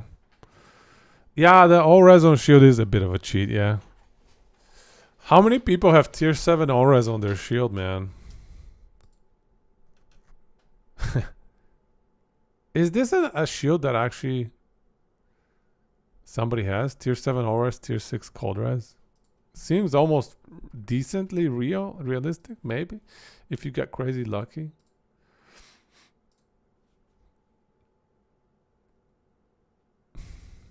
Yeah, this build is a little bit trickier to optimize, I have to say. I can see why it has such a high top tier defensive potential. It's not easy to optimize. 100 MS though. That's amazing. Do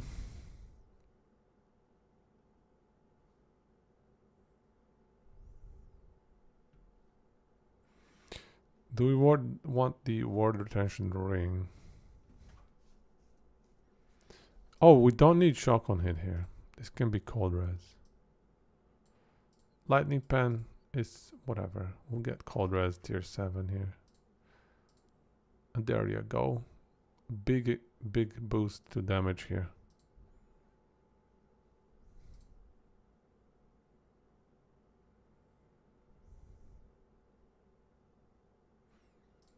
Do we have dodge on belt? We have hybrid health on belt. I mean,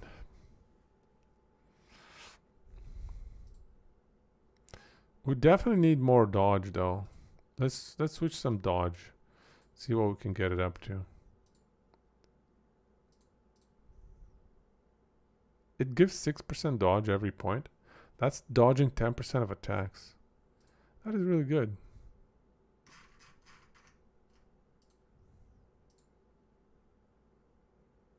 That was 4%. Yeah, it's starting to diminish. The returns. How about on chess piece? What kind of dodge can we get there? I think 40% dodge is probably good enough. I'm inclined to leave it there maybe. But they don't even have the concentration buff. Oh, look at that. It doesn't go up that much. 44. Still.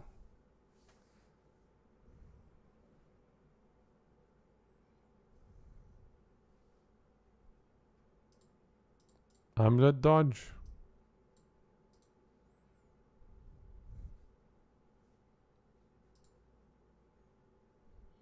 2800 dodge over here. That's insane. How?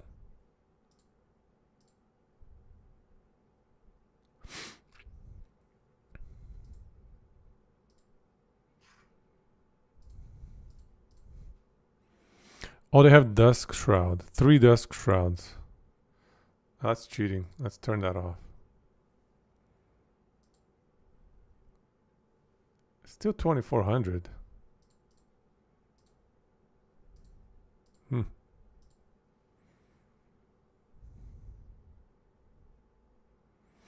3 you think is realistic for 100% uptime? What are the triggers for that other than Smoke Bomb? How do you get Dusk Shroud here?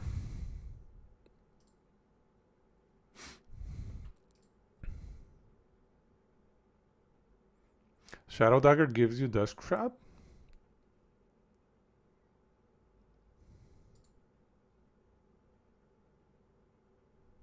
Oh, Dusk Shroud chance on use.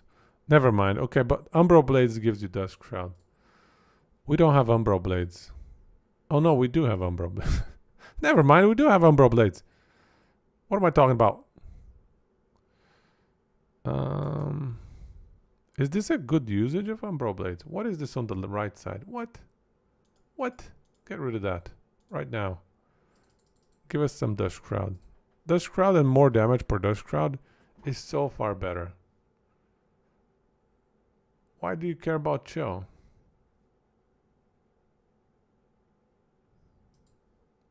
Passive Dusk Shroud. Dusk on melee.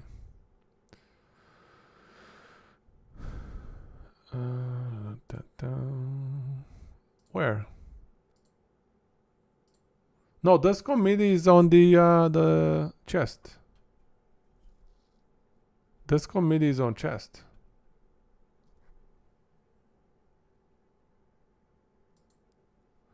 Oh yeah, but it's still gonna be circled. Oh, this one you mean? Okay, it's this one. Dusk Shroud chance. So we don't have a melee hit though.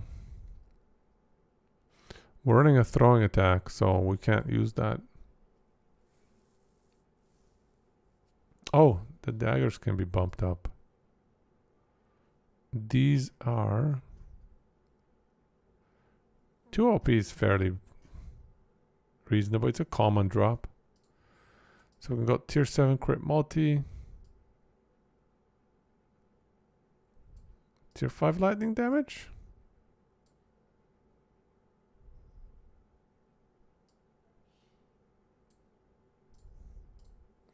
Tier 7 crit multi. Maybe armor shred.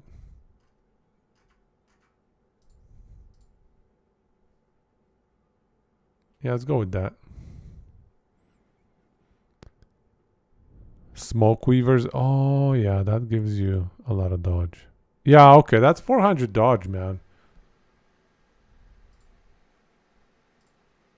1800. That's more like what we have.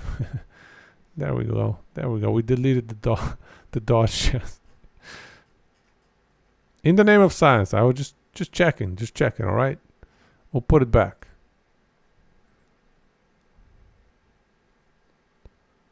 That's a good point. Just refresh. Bam. Okay, so crit multi. What are we at now? 500 crit multi. Oh. We can almost switch the blessing to health. And then switch something. Oh no, blessing can be dodge. How much dodge? 100 dodge.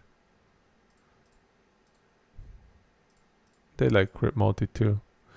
We are greedy. 40 crit multi versus 100 dodge. I think crit multi's got to be the play.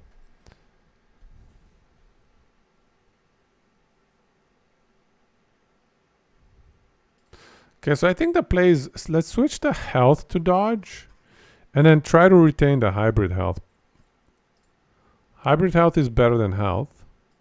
So we should not be switching the hybrid health into dodge. Prioritize hybrid health. And there it is. That's the right play. And then even here, I would go hybrid health. It's better. cold res blessing. We don't want armor. 30% armor. It's something.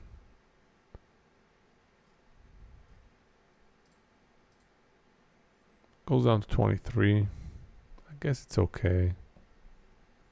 I guess 75 cold res is probably better. I do believe 75 cold res is better.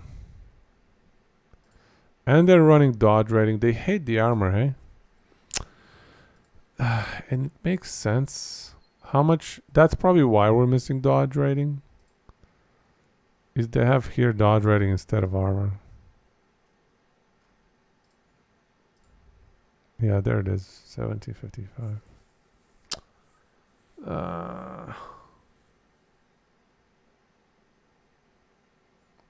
Now armor is down to 18%. My hybrid armor, what am I doing? I think this is probably the right play, unfortunately. Unfortunately, this is the right play. Because we're running Exanguinus, which is just notoriously bad for armor. It's 32 armor. Even our helmet is under 100. Our gloves are 36. So overall, and this steps of the living, it's 8. So overall, our gear is just not well set up for an armor build. But still, I do believe hybrid armor is still better than crit avoidance. Crit avoidance is just that bad. And we get a little bit of 18% armor. Not bad. Not bad. That's fine. I think this is probably the right way to set it up.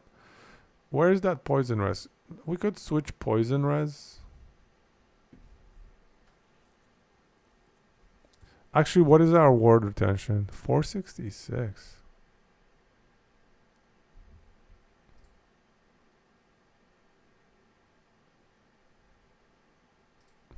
This math is all wrong, yeah? I thought it's over the cap. Anyway.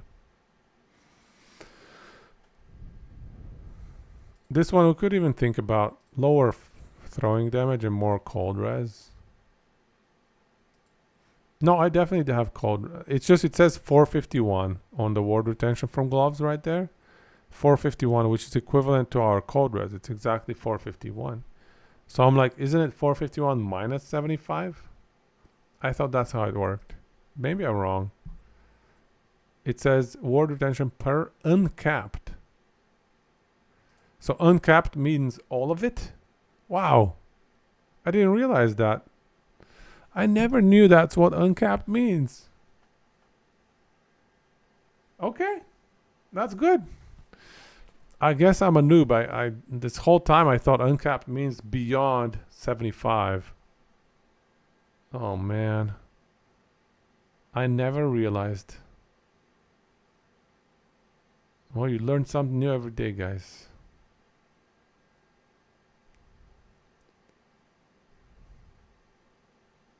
Fizz res is something we should probably be capping here, though.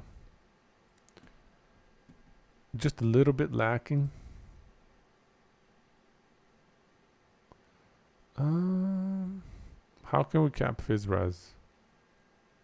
Seal it?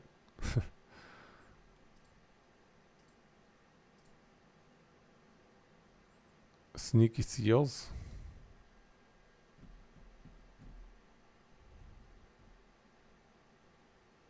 The band-aid for every build. Oh, it's just a cheap cheating band-aid, but that's okay. Honestly, with this build, considering how tanky it is and how much dodge you have, the res, it looks like they definitely matter less. And you can see that in SMK's planner as well. He doesn't have max res. He does the same with his Rune Master builds as well. He doesn't even cap res. Res apparently is for noobs. Alright, we band-aided it. The build is good. Do we have a better relic option? 40% armor shred. I mean, we have 175 here. I don't think we need it. I think 24 dodge is probably fine. The other option is indeed the armor shred. How about the uniques? Can we run Twisted Heart in this build? Couldn't even finish my sentence with a straight face. Good old Twisted Heart.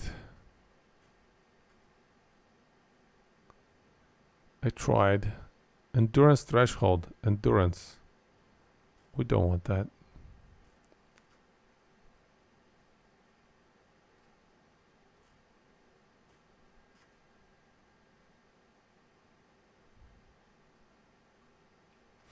Stormcarved is a decent option.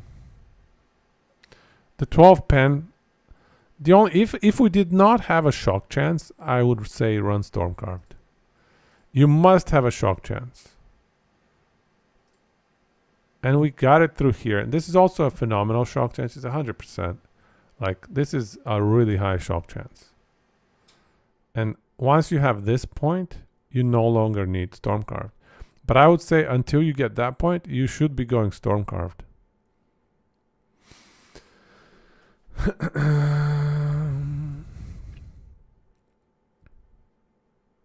All right.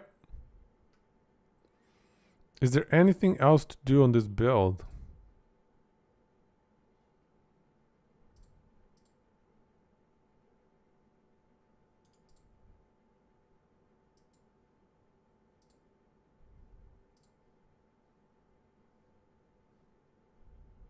Dodge rating debuff. That's nice. Do we need mana? What's the mana situation? -3, -5, -8. -8. This is 3.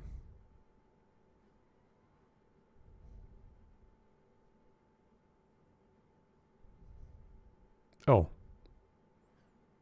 So we don't even need -3 or -5. I thought there was a plus mana cost. There's one right here, but that's no good. We don't want it.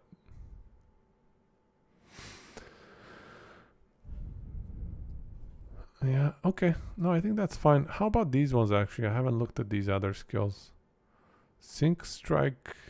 Extra shadows. Yes, we definitely want that. That's solid.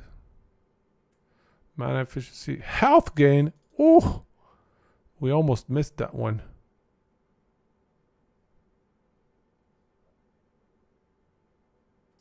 Could get some armor shred. We don't want to be dealing damage with Synchronized Strike.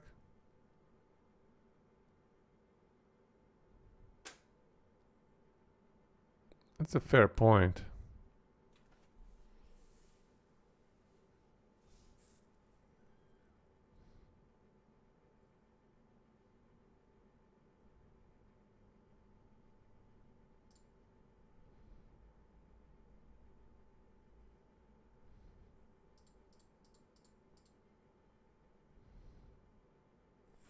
This is a very expensive skill.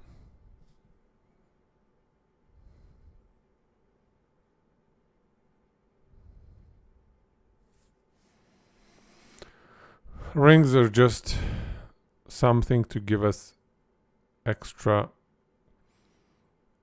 cold res and a little bit of throwing damage.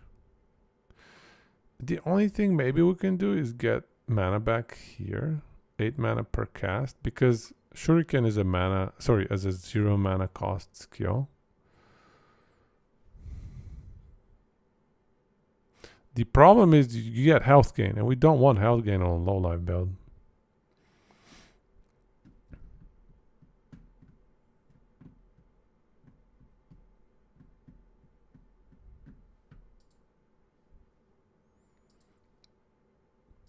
I think you're right. The mana will be a problem here.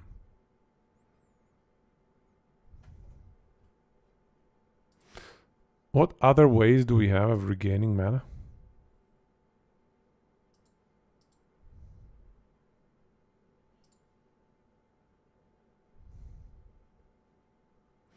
Crappy mana regen?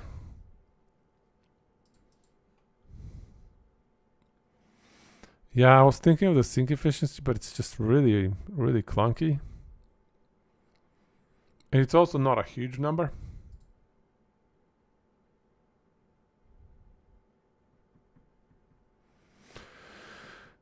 If we drop the extra shadows and rely on shadows from Smoke Bomb, that is not ideal either. See, when I ran this build, I definitely ran Sapping Strikes. I remember running Sapping Strikes and just regaining my mana with that one. But health gain with this build is really bad because it's low life.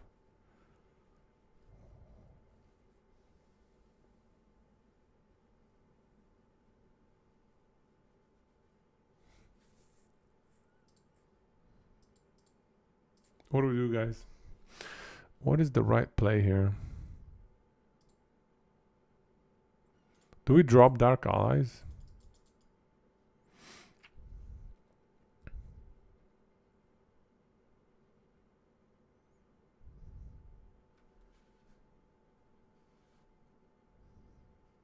It's one skill, yeah, you're right. It's on skill use, not on projectile, but still, we can probably overcome it. Yeah, I guess that's our choice. We either drop Dark Allies or go with Sapping Strikes. That's really our choices here.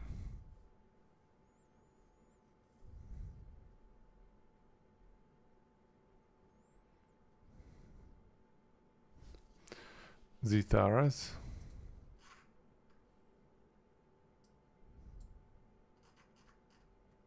I don't think it blocks it. Yeah, it does not block it.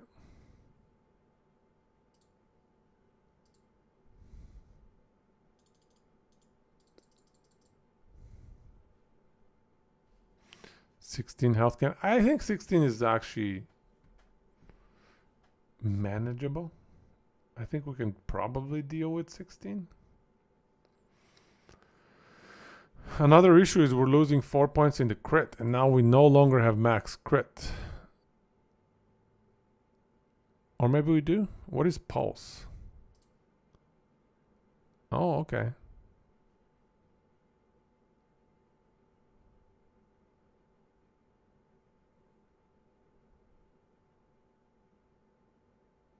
No, we don't want to activate that actually. We don't want that buff.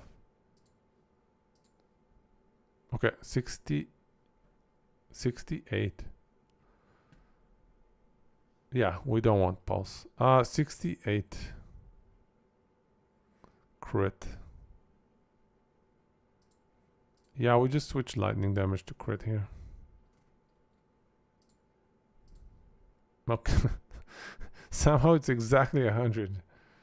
Alright. Yeah, okay. So, tier 7 crit, tier 5 crit. On the Fulgurite. That does it. That does it. 515 crit multi. Okay, I think that has to be the play.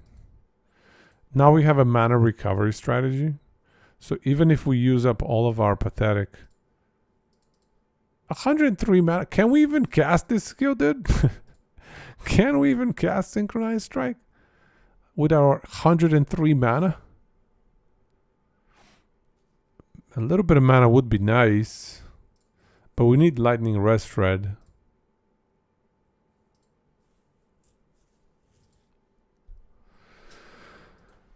It's okay, so yeah, it's 80 divided by 1.3.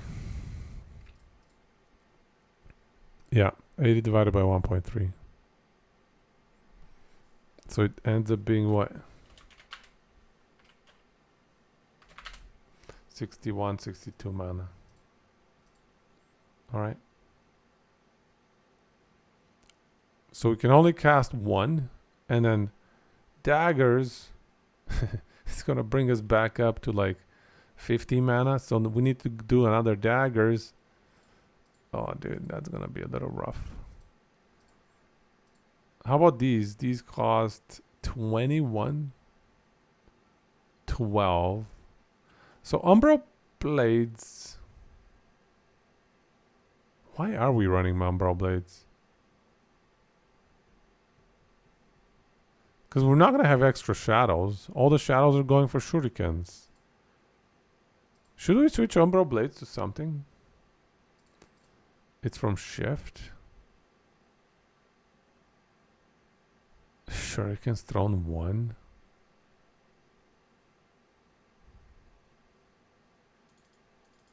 I'm going to drop the Shurikens thrown. Here's a little bit more mana. Oh, look. Oh, dude. Look at this. 48 health went below half health. And we're running low life. This is 48 mana. Sorry, 48 mana. Every 3.5 seconds with 0 CDR.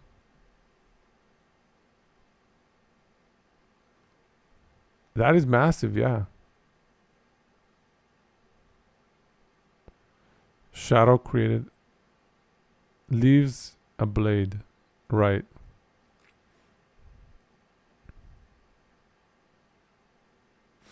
So shurikens, okay, this shurikens was good only because they were running chakram. This is not good if we're not doing chakram.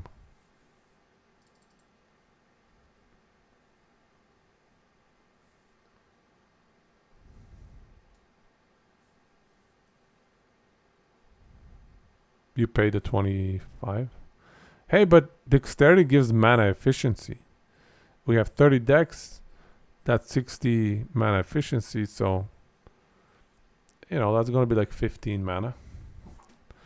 That's pretty good. And honestly, these dodge ratings over here are pretty crazy too. I think we need a little bit of CDR for the shift.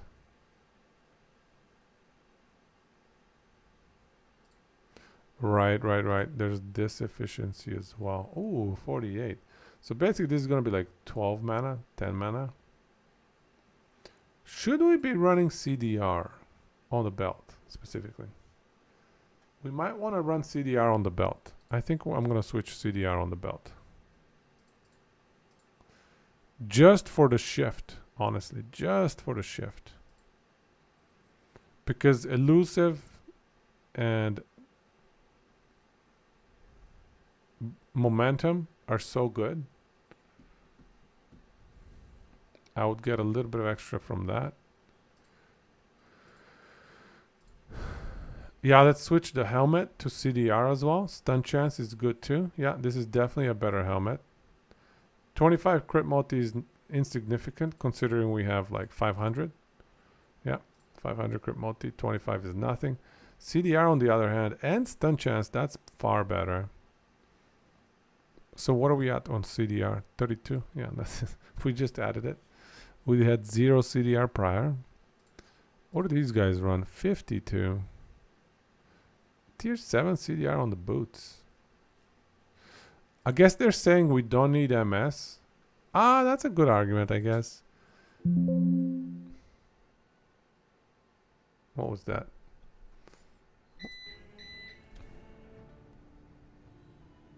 Oh, I think I flipped the breaker again. Yeah, I'm running on the UPS. Uninterruptible power supply kicked in. I think I need to go flip the breakers again. Oh, this hadn't happened in so long. Damn.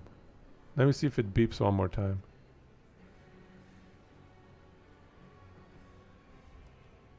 Yeah, okay.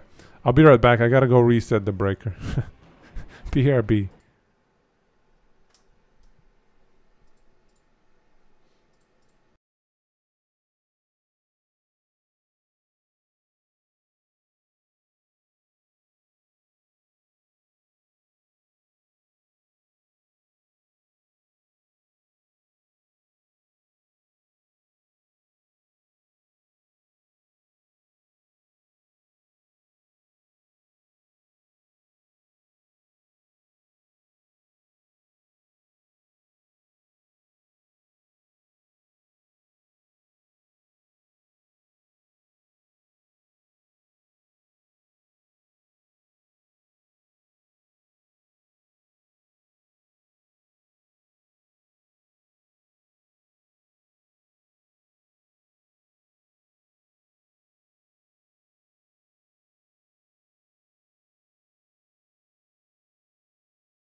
All right. That was weird. Ever since I got my UPS, the breaker hadn't flipped in a very long time. This stream is too heavy, I guess. All this heavy gameplay. Speaking of which, maybe I'll just quit Last Epoch just so it's not gobbling up resources, but still. Yeah, I hadn't had this in a while. It was probably a time for a bio break anyways, guys, right? Right.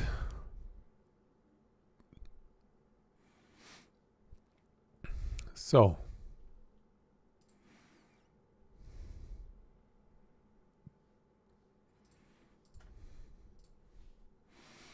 Just give me one moment here.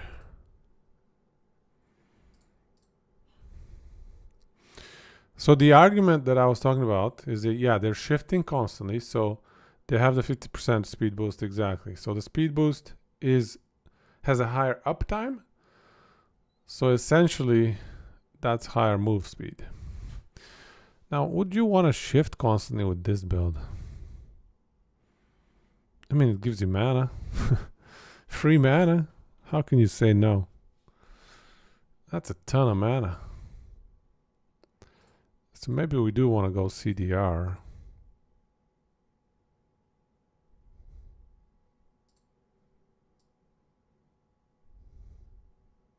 I don't know.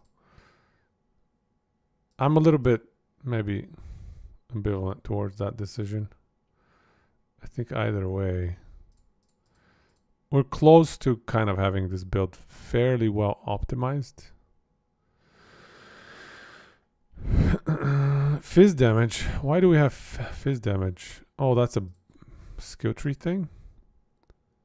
Oh, that's too bad. I want it to be lightning. Here's the throwing. 122.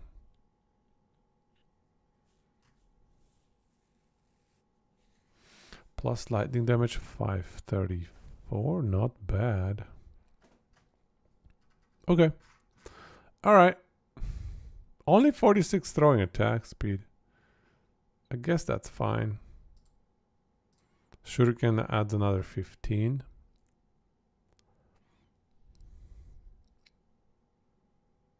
It's not amazing though. Anyways, I think we're fine.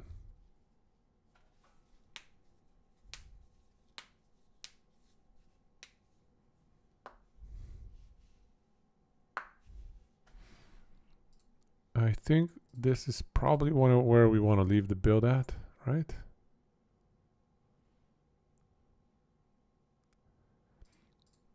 What about Umbro Blades though? Why are we running Umbro Blades?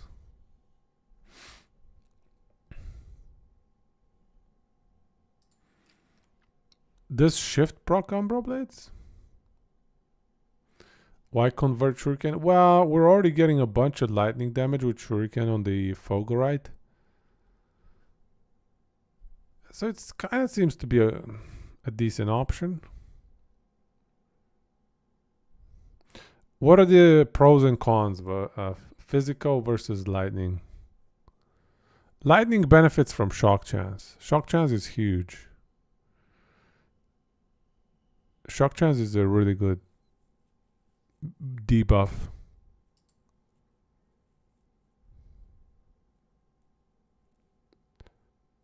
Daggers.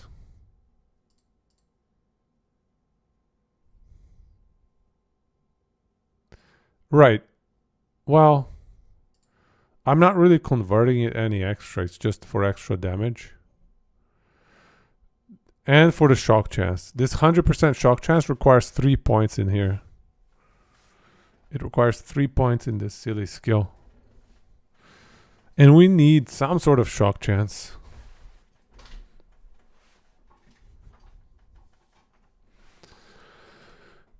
You know?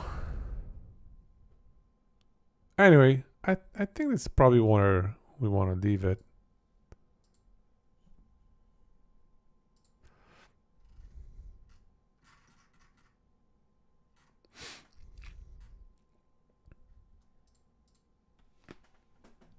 It's too bad we cannot run Lirakas. Liraka. It's a extremely good glove for this actually. So maybe that's where it's slightly better perhaps to run Chakram because we cannot run the Rakas. Extra projectiles with Shuriken as well as 130 crit multi is so good. But we'll leave it like this just for a little bit of flair. I'm not a huge fan of Chakram. It's not that it's bad or anything. I don't like it as much as Shotgun Shuriken, that's all. Deadly Aim. That's my favorite. That is the one I like. Anyways, I think we'll probably leave this one at this point. We'll call it done.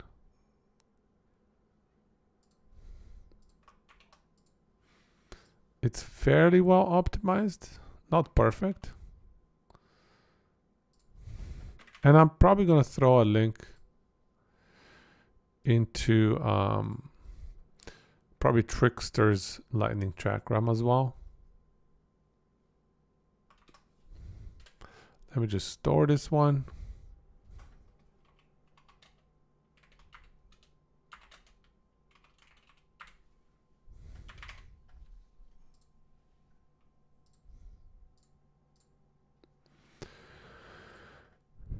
And then yeah, we'll send a link to this one. Lightning Chakram Black Dancer Build Guide by Trickster.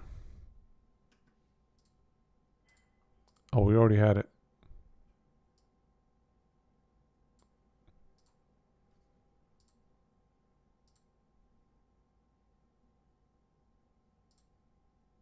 Link, I just want the link. Alright, that's fine. Okay, there it is. Alright, this one's done.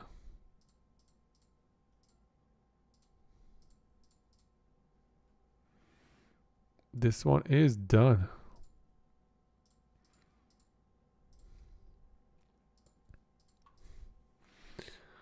Now, do we do Shadow Cascade Umbro?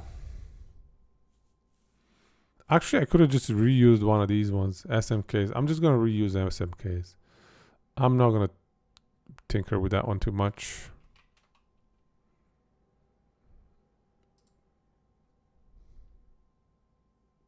This is not SMKs, but it's SMKs clearly missing some idols here.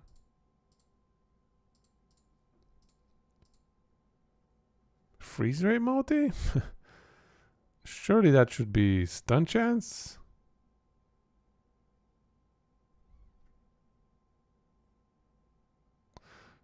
Chazino. So does he have a video as well? Hey Amp.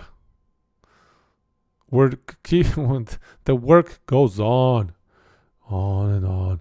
We keep going with the build tier list, cleaning things up here. Does Chazino Maha have a YouTube video on this as well? Because this looks pretty legit, very clean. Only issue I have is this blessing. This looks wrong. Everything else looks fine. More or less looks solid.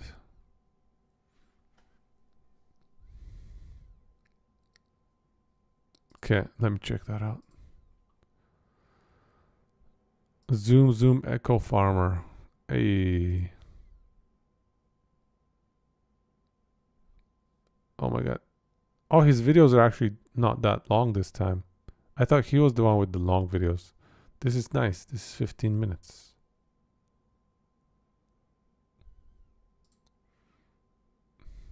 Crits everywhere.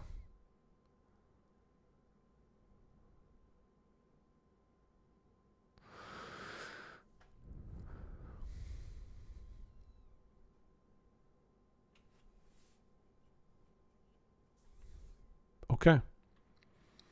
I think I can just link to this. 2 months ago. That's pretty solid. Yeah. I'll link to this one. Why not?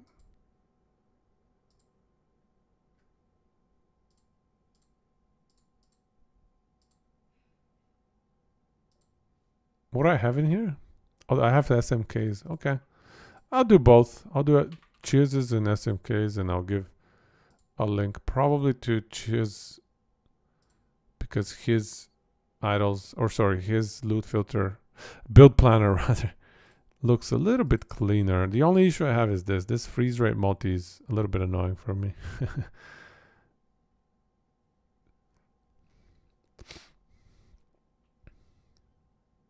Right. So I'm just gonna maybe edit it to stun chance. Freeze rate, I'm guessing it was left over from something else he was trying. I think stun has to be superior.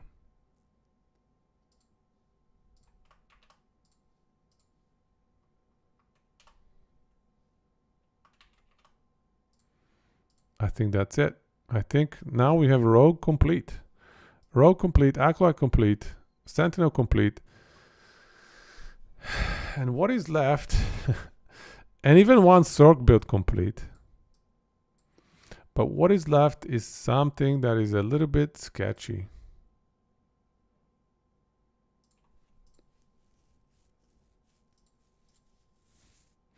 A lot of high risk builds are left. Could have gotten more mana pool. All right. If we can get more mana pool. What's going on with the mana pool here? Oh, you mean the blessing? No, I like stun. I very much like stun. I think stun is superior.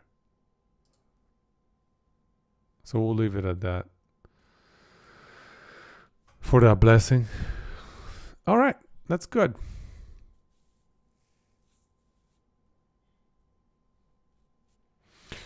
So next, what could we do next? So we only have mage left as well as primalist. Primalist is actually in a decent spot.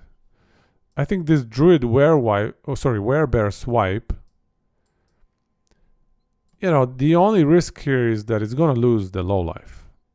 And maybe not lose it, but it's gonna get nerfed on the low life side. The damage side, there's no way they're gonna touch it too much, right? Surely. The damage side should be relatively untouched.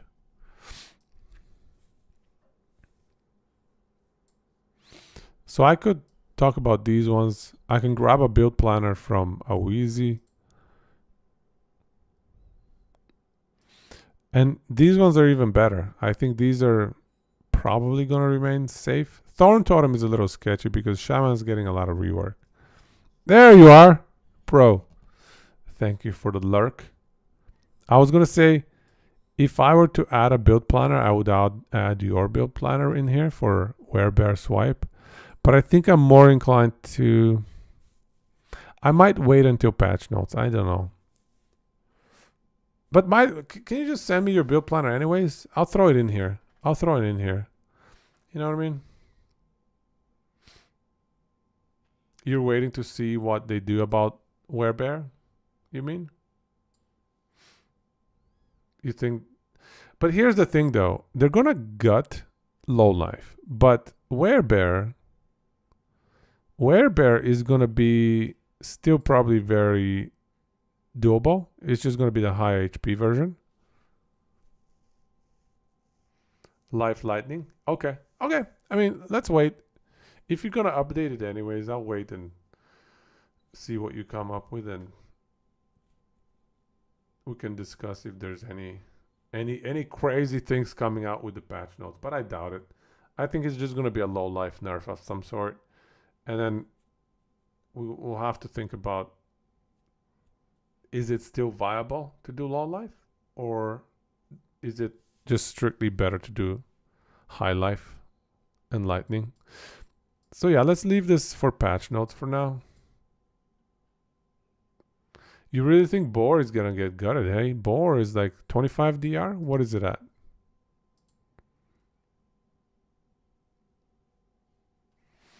That's gonna leave my Beastmaster builds alright.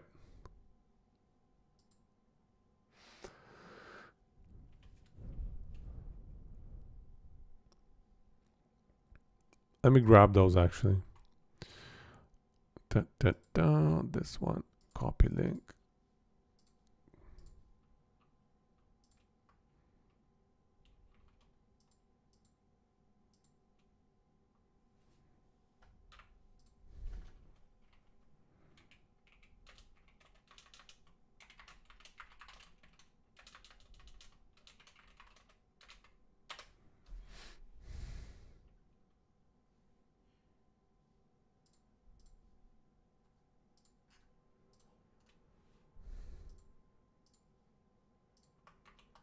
Yeah, this is gonna get gutted as well. So I'll just drop it in here for now, but it won't survive. I am fairly certain.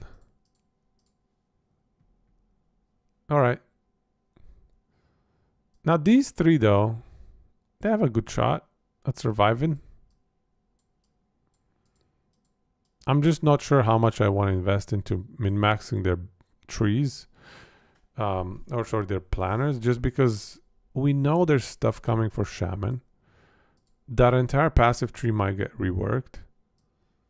So these might require a bunch of work anyways. So maybe we should just leave Primalist alone. Leave Primalist alone, and probably Mage as well. I don't think we can commit to Mage and Primalist until we see the patch notes. Yeah. So I think the plays here, do Sentinel, do Acolyte, work on Rogue, probably get it nice and ready.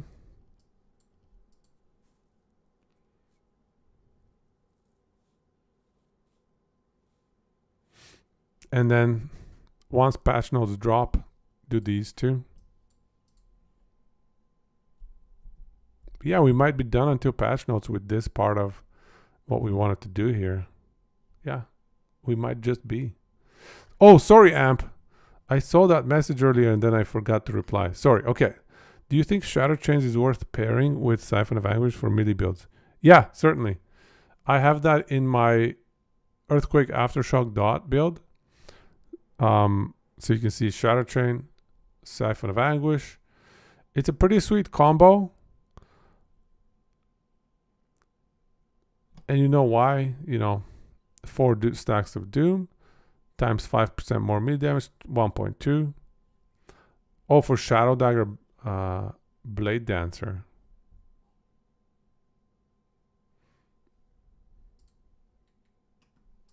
Shadow Daggers has the melee tag.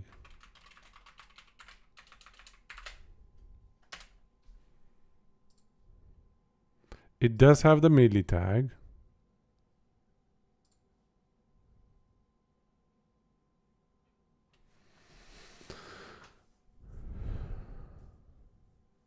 So it should be a close to 1.5x damage. It definitely does apply, like it's a 1.5x multiplier. So it's definitely going to work. It's just a matter of can you fit it in the build. And given how itemization intensive those builds are already, it might be tricky, but it's a good idea. I like it.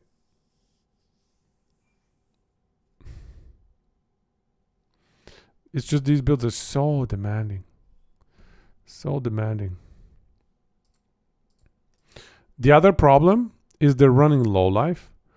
And so if you want to run a Siphon and low life at the same time, you have to disable the life leech.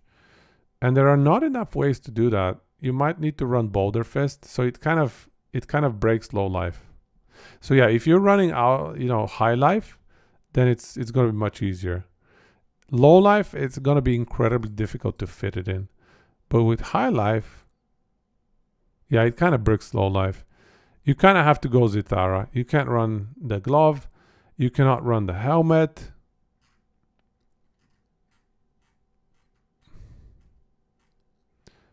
Peak of the Mountain. I mean, you could run Peak of the Mountain, I suppose. But it's a little awkward. Yeah, there's no way you're running without Frostbite Shackles. But you could run Peak, and you could run Zithara. That's your only options. Zithara is actually decent, maybe. Let me think. Well, the Morphis does not apply actually, so maybe not. Zithara is kind of sucky. Your best bet is the helmet. Peak of the Mountain is your best bet. Why shackles? If you're running without low life, you don't need frostbite shackles. Oh, sorry. The other shackles. You're talking about the belt shackles. Shattered. Okay, shattered. Right. Is that a shackles one as well? Shattered chains. Yeah. Chains versus shackles. Yeah. I know what you mean. Siphon, chains, smoke weaver, wings of Argentus. Wings of Argentus. That is bold. I like it though. Especially because synchronized strike is a movement skill. So while you're executing synchronized strike, you're moving. No, I know wings. No, wings is not the life chest. It's the damage reduction while moving. Wings is DR while moving. It's like 20% DR. It's a good idea. Can you convert to fire or cold? Doesn't matter. Oh, wings is the life. Okay, so you're saying it's the best in slot life chest for the SD build, for the life version of it. I see what you're saying. That makes sense. You're always moving. 20% DR is a no-brainer. I like it.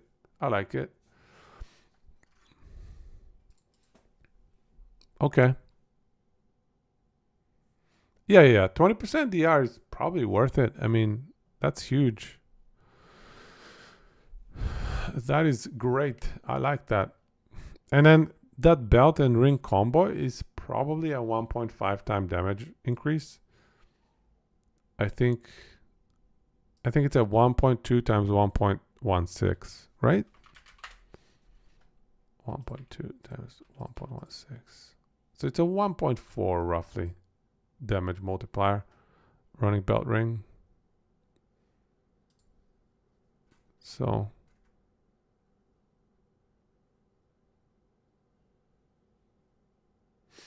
yeah.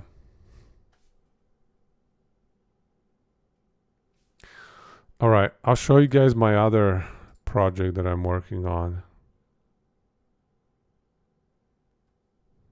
Top secret project. Not going to be top secret anymore.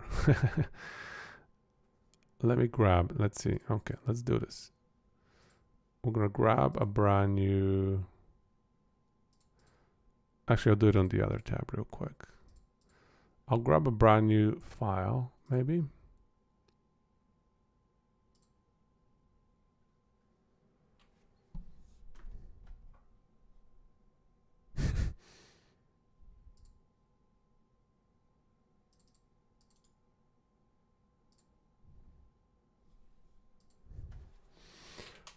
Last Epoch 1.0 prep.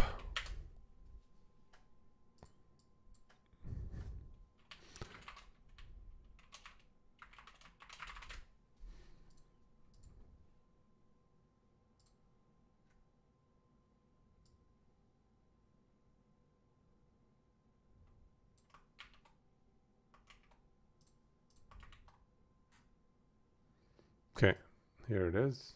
Let me move it over for you guys. You didn't know synchronized strike counts as movement for the DR. It should. You are moving, and it does have the movement tag. Therefore, it should count. Okay, here's my next thing that I'm also working on for 1.0. I want to make a build making guide.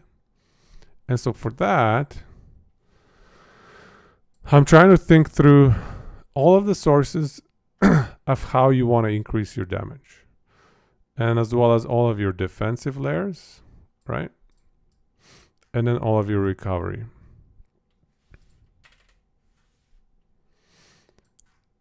So I'm just trying to think through all the possible things here.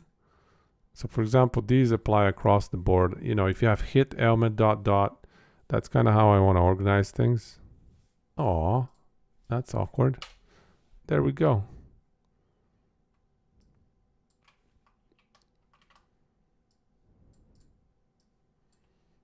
These can merge as well.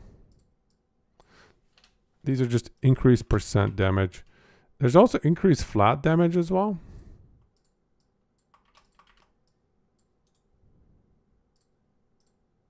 Actually, no. That increased flat is here.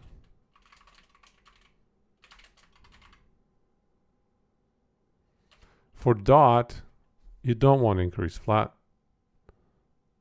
You do want increased flat here. Sorry, for elements, you don't want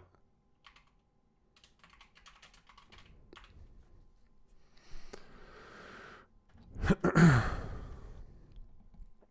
There was a YouTube video that helped you when you were starting out that talks about which affixes are best in slot in which gear slot. Blessing. That's a good idea as well, yeah. Because hybrid health is like so much better than any percent health or flat health. So, you know, it's something that people need to know.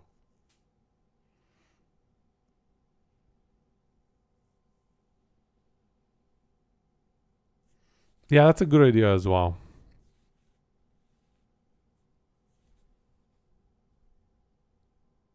So maybe that's like an itemization.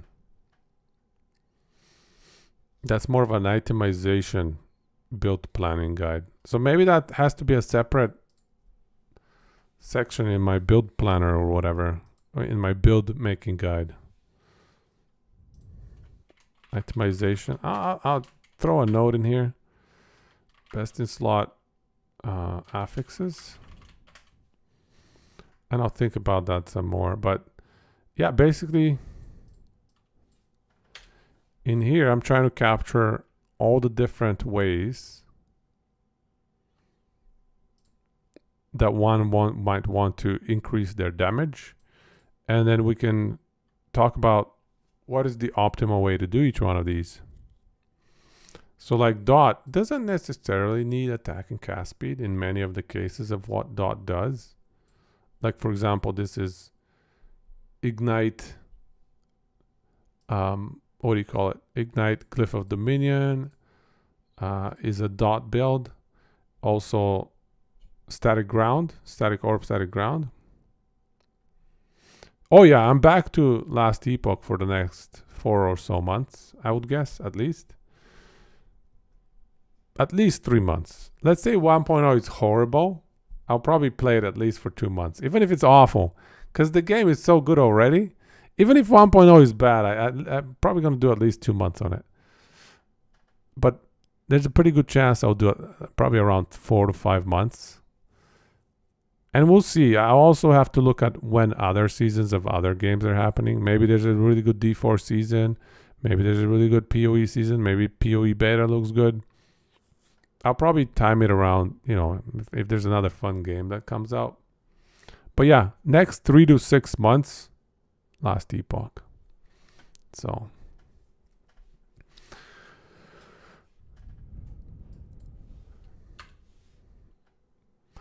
yeah, what do you guys think? I was surprised at how many defensive layers we have in the game when I started listing them. I was like, whoa, there's just so many.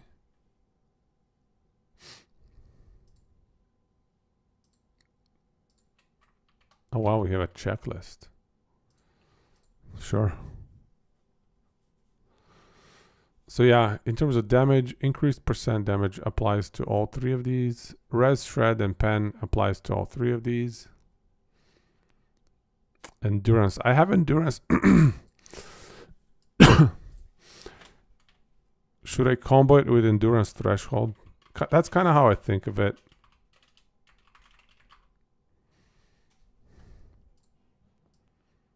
Yeah, but you're right. I should be more explicit with it.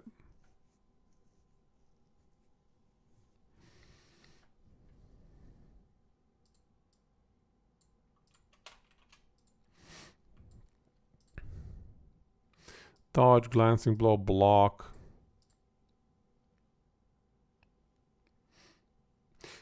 There are quite a few builds that max out the percent and leave the endurance threshold alone. It's true. Sure, I'll split them out. Look, I even have stun avoidance at the very bottom. What a phenomenal affix to add to your build. Greatest affix ever.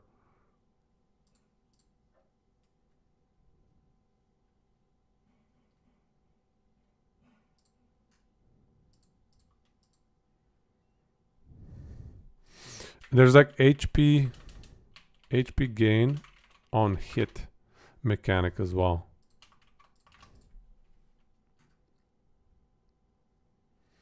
I have %DR right here, and I've actually tried to list a lot of them.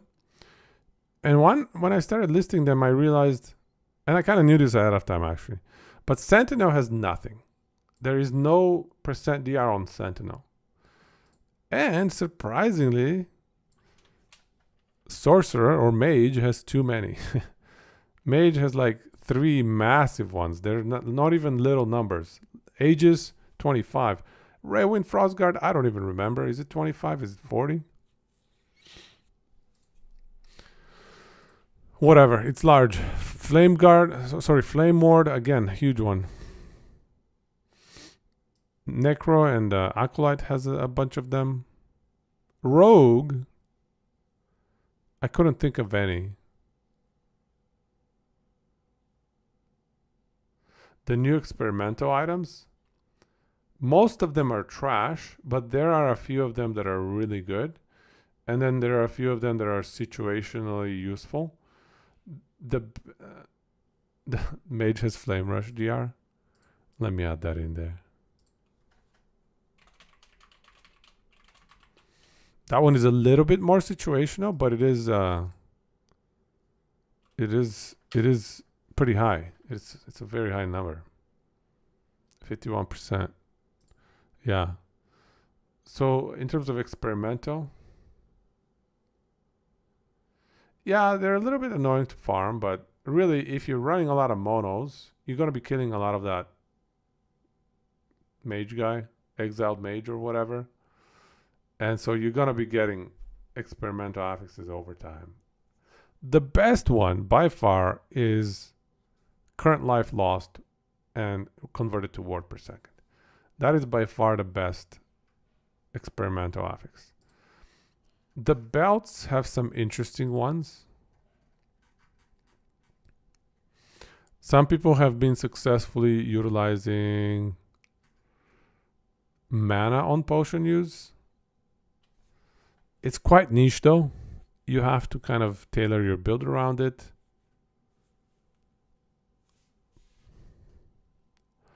Volatile Zombie on potion use has a lot of bugs associated with it.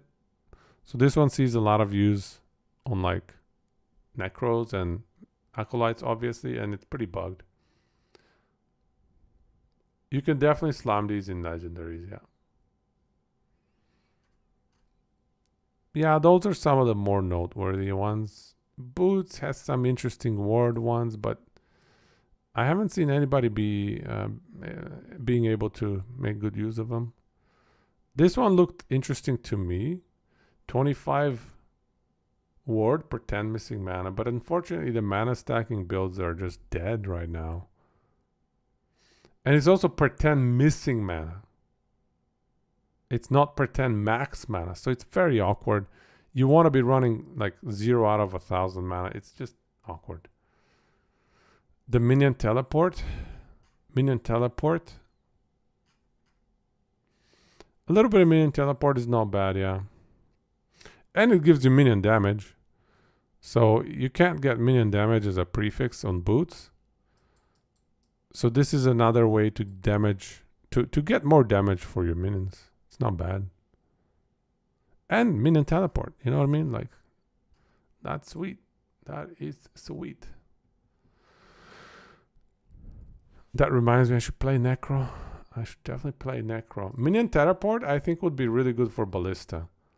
Because those things are so expensive. Although they're kind of short duration. What would minion teleport be good with?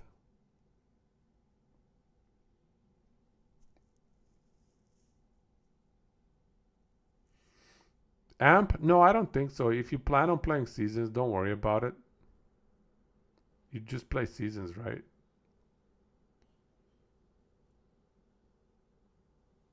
Skeleton mages and archers, but for skeleton mages and archers, you just need so many minion teleport numbers. Like you need tier 7, and even then, you might not get the whole thing. More stash tabs. I vote for more stash. How is more stash tabs gonna work when you get your seasonal stuff transferred down to non-seasonal? Do you guys know? Are they gonna be? Are you gonna get refunded your gold that you paid, or are you gonna double up on your stash tabs? No, I agree with you, Niche. Teleporting ahead. Actually, for Bone Golem, this would be great for Bone Golem. Even just tier 1 is great. There will be remove only, but you should be compensated for all that gold that you paid for them. Because it's not like in PoE where you know you don't keep paying real dollars for those stash tabs. It's the same dollars that you paid for the initial stash tabs being applied to a new season. It's seasonal gold, but still, I want it back. I want my gold back. I want my gold back. You plan on playing Legacy as you're investing on your Shadow Dancer? Bro, that build is going to get gutted, man. Well, at least the low life side of it, that's for sure. I suspect Shadow Daggers might get hit a little bit with a nerf as well. We'll see. It's hard to tell. But it has been such a high performance build for such a long time. I would not be surprised. Can we make this a little bit less bright? Like, this is blinding me, man. Is there like a setting in here I can do? Dark setting, dark preferences. Give me a dark setting, guys. Come on.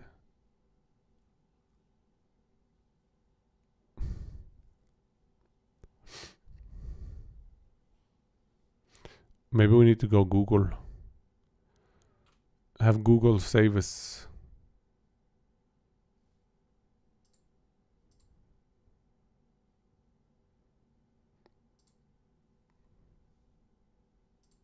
Nope. Okay, let me just go do a quick Google because that's super blinding. Google Docs dark mode. There we go.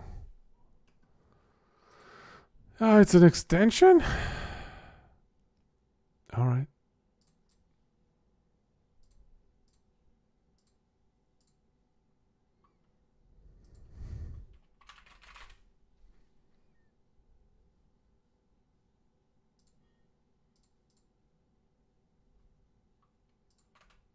Where is it?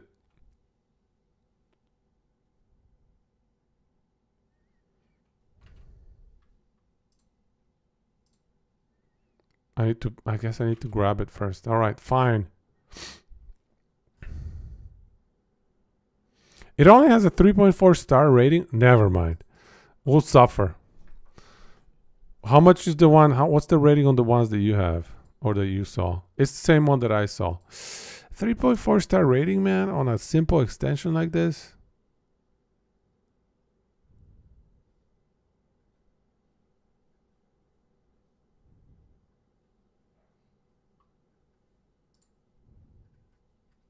Why the bad reviews, people?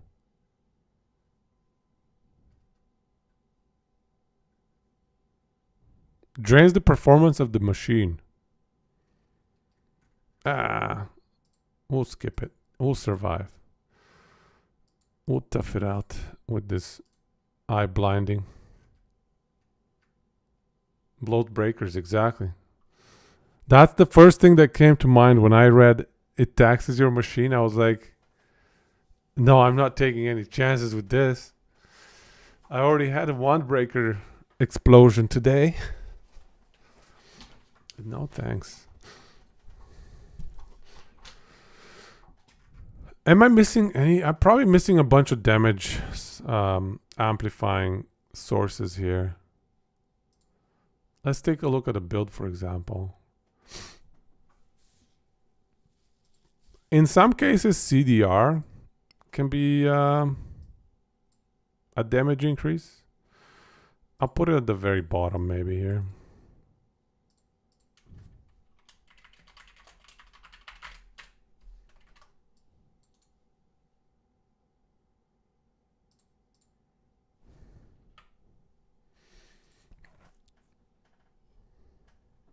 CDR is fun, man. Playing with low CDR is definitely fun. Right, attributes.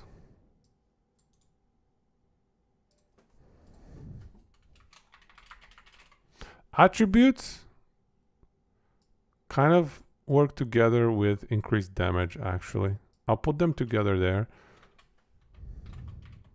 Like that. Slash attributes. Or maybe we do them right next to each other. Yeah. Fair enough. I'll put them separate but together. Like this. And then we need to put attributes somewhere in here. Although attributes, they kind of go into here for dex. Here for strength, and then ward. Oh, we should definitely add ward retention in here.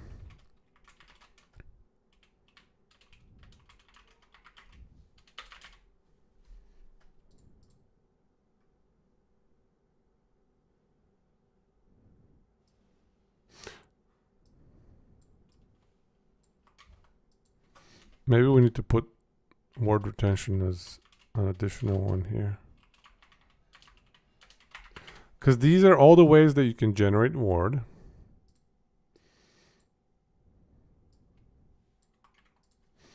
I'll put ward decay threshold here as well. So these are all the different ways to generate ward. You can do a heart of Eukaros, vessel of strife, missing HP to ward, ward per second, ward per cast, ward per mana spent, ward on hit. There's a bunch of stuff.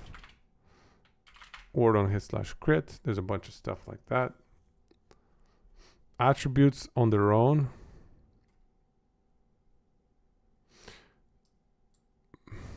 Yeah, maybe we put attributes.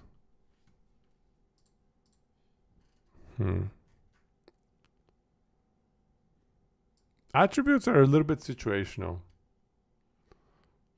Many builds can benefit from them, but very few builds want to absolutely go nuts on them.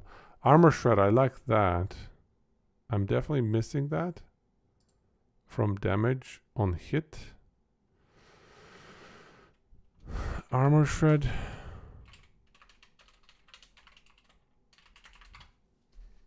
Armor Shred.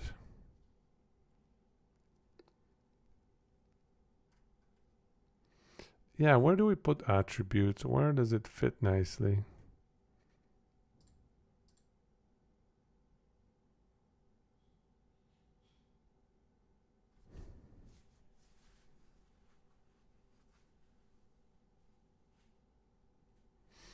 I'll just mention them in here.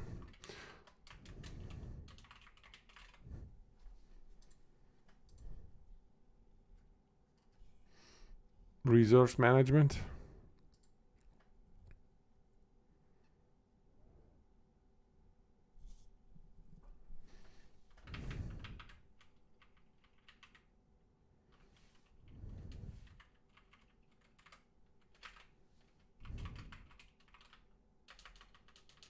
We'll call it mana slash resource management.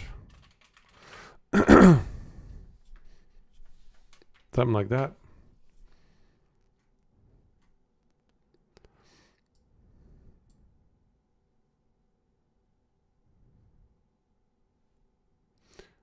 On the damage side, am I missing anything?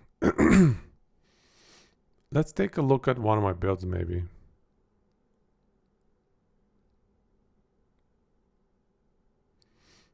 We have pen.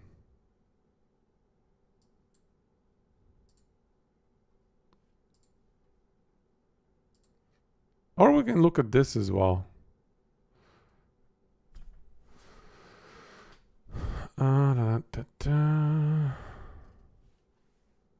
Oh, duration. The duration on the ailments.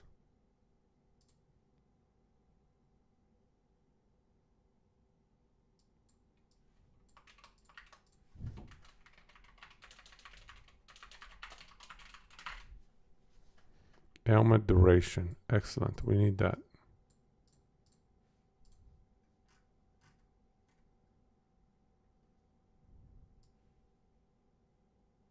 Frailty for defense. I like it. I like it.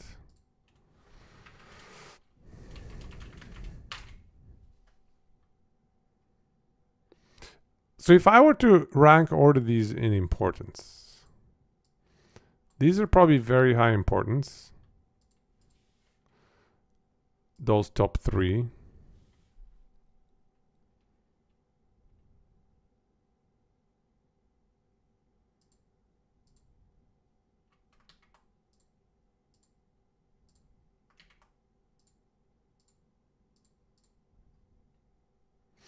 And then next, health ward. Health and ward would be next.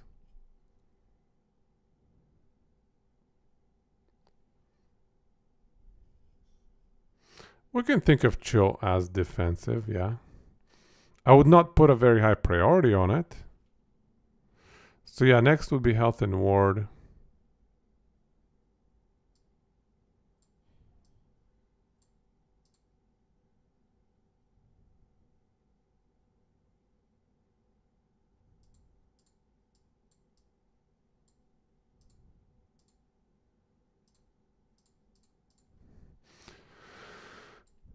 And then afterwards, a lot of the afterwards ones are quite situational.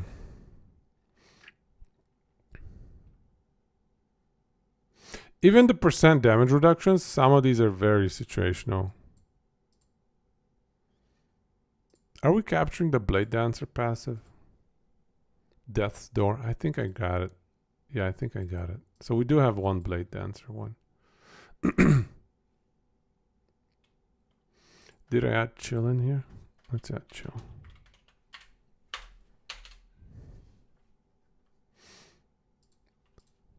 Okay, so let's change this up a bit actually.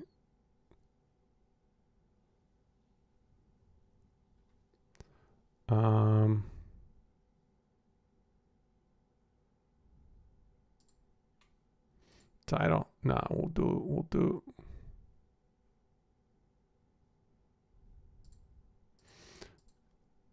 defensive layers. So top tier defensive layers.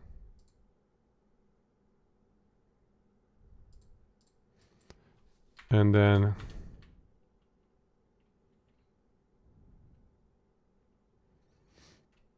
maximize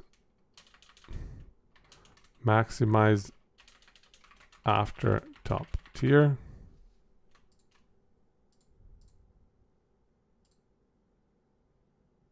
That's how I think of them to a large extent.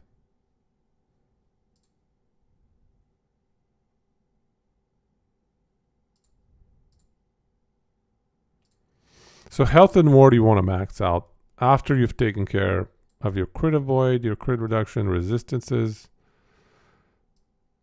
And if you have a chance to get percent damage reduction as well. And quite honestly, percent damage reduction is not in competition for affixes with health and ward.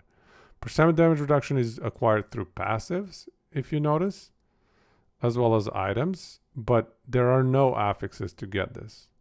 So this does not directly compete with health and ward. But once you get health and ward, what is the next priority? And what do we, situational is the rest, I guess. Yeah, we'll call the rest situational.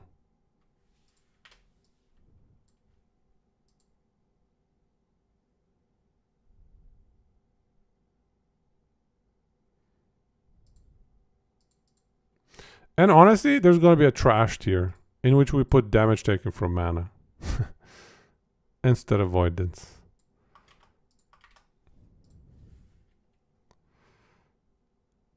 And quite honestly, endurance threshold is in the trash tier as well. Endurance percent is okay. Is there a build that ever wants to get some endurance threshold? Only Lich. I think only Lich is probably the one class that might want to bump up their endurance threshold so it reaches their 33% of their HP.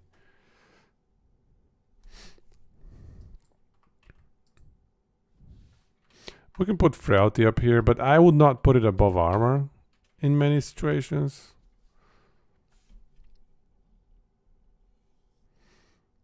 Builds that try to cap their entire health pool. That's a good troll niche. You know, builds that run static ground. Those were good times. Those were great times.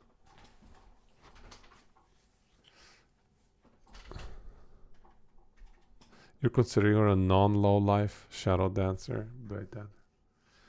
Don't do it, bro. Your one-shot mitigation is going to be pretty low, pretty weak. You're going to get one-shot all the time. You're going to get one-shot all the time. Anyway, I think I'm putting endurance threshold in trash tier.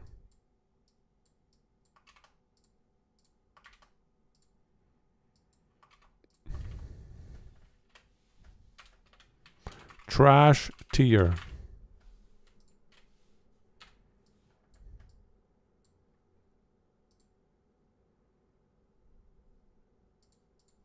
Alrighty. Defensive layers. We've got them figured out. Let's get rid of this stuff.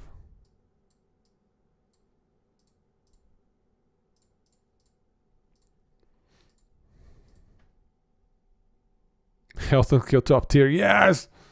Health on kill. Is it bad with dodge? Some endurance and new affix endurance.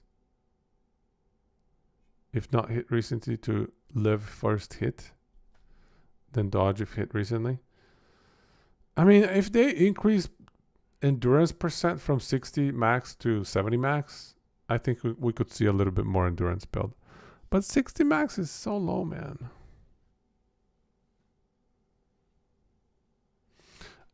Julio, getting 60% endurance is probably all right. If you have maximized your health and your health is like 4,000, 20% of 4,000 is like 800. So you have a pretty good endurance threshold because of the fact that you have a very high HP max. So getting 60% endurance percent maxed out, that's solid because that protects 800 worth of HP. But the endurance threshold suffix is just too weak. You're better off getting plus max HP. It's that simple, unfortunately. It's just, it needs a boost, a buff. I said a boof. Whatever is a boof. But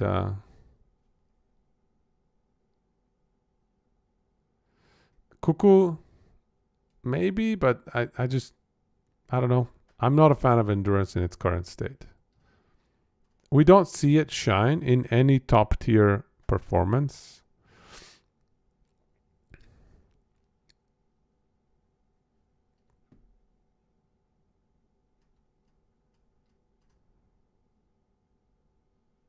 The sources will get it, like ring suffixes.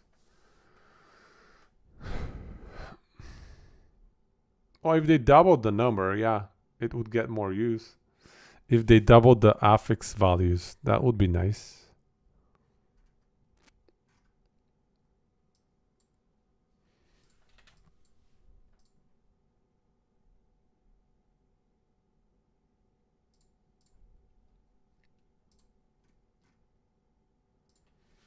All right.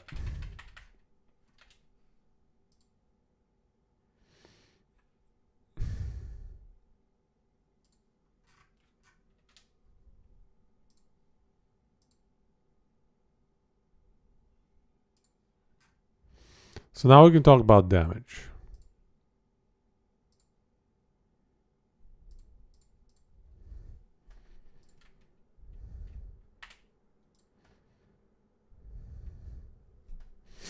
Am I missing anything on damage?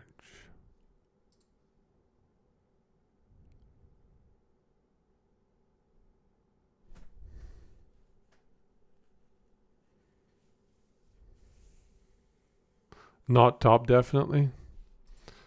Yeah, it's very, very close to trash tier. I would like it to be situational. You know, you can make an argument that there are a few builds for which it is situational, but it's just basically Lich, in my opinion.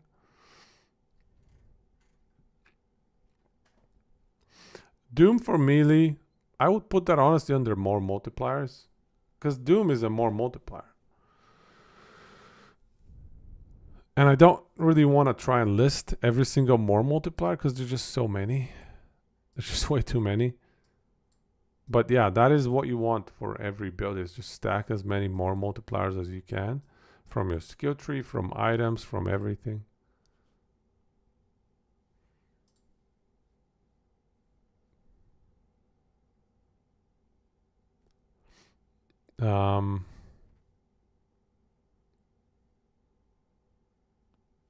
I have crit multi, right?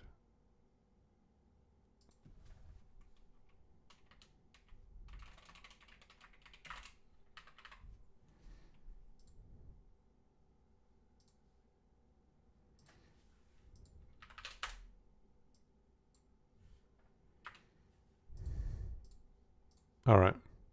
Crit multi. I have flat damage. So flat damage applies to on-hit builds as well as dot builds. Not to ailments. And then increased damage I have, it applies across the board for all three build types. Increased damage.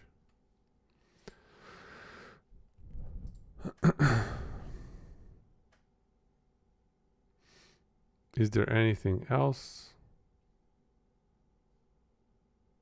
Attack speed I have, flat damage I have, attributes I have. There's probably some niche ones as well that we're missing out on.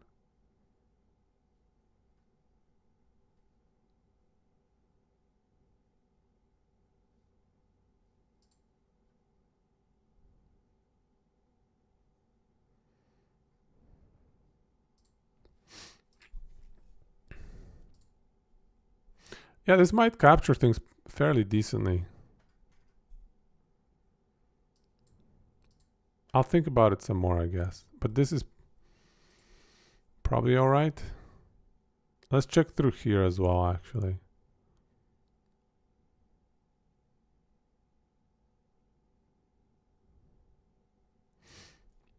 So damage taken from nearby enemies reduction. This is a percent damage reduction. So I would keep it, I would treat it rather as a percent damage reduction. How do you get percent damage taken from nearby enemies reduction? I think that's, yeah, that's a primalist skill tree thing. Damage taken while moving. I mean, I don't want to list all of them. I should stop at this. This is already quite a few passives listed.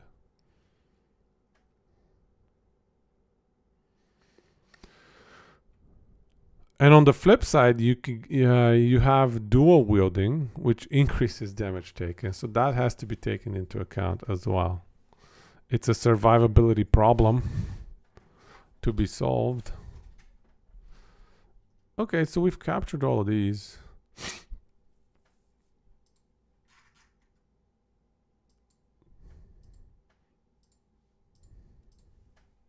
I should probably highlight there's no ward leech here.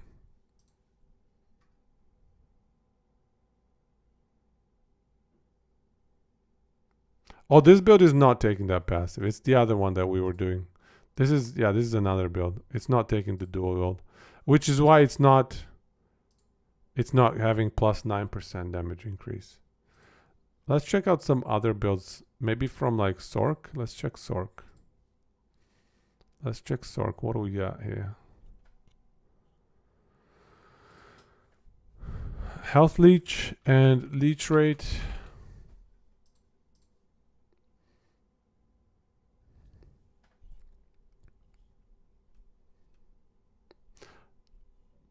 We have Penetration.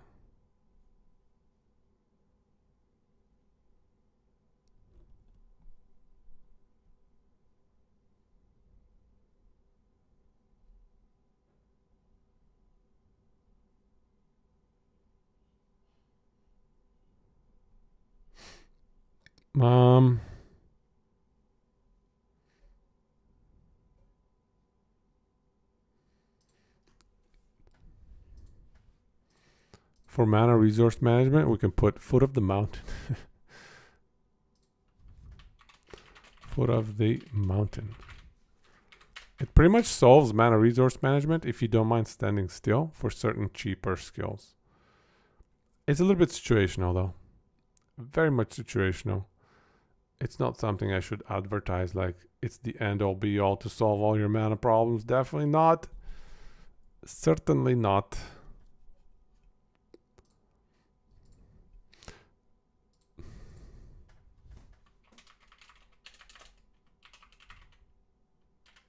There's mana regen, there's mana on potion, experimental.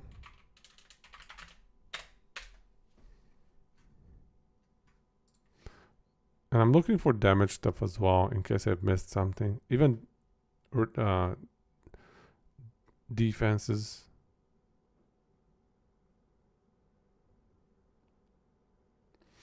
Honestly, I want to make the argument also that attack and cast speed can frequently be a defense layer because a lot of your defenses sometimes can be connected with your attack speed. And also, if your attack speed is higher, you're not stuck in one place doing your stupid animation. So you can actually be more mobile. CDR as well can be a defense layer as well. So yeah, I'll put attack speed as situational and CDR as situational under defensive layers. They're also situational for damage, although attack speed is actually a no-brainer. Except for dot, it's more situational for dots.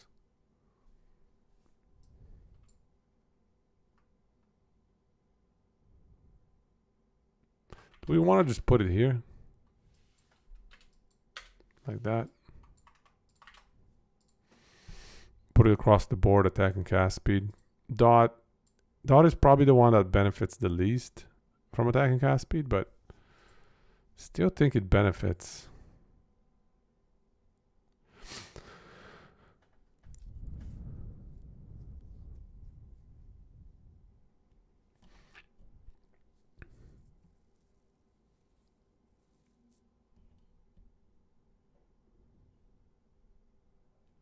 All right. Looks like we've captured a lot of what we need to capture.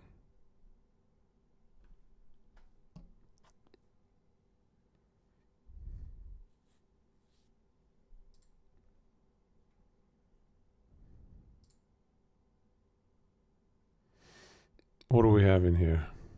Ward on cast. Do I have that? Probably do.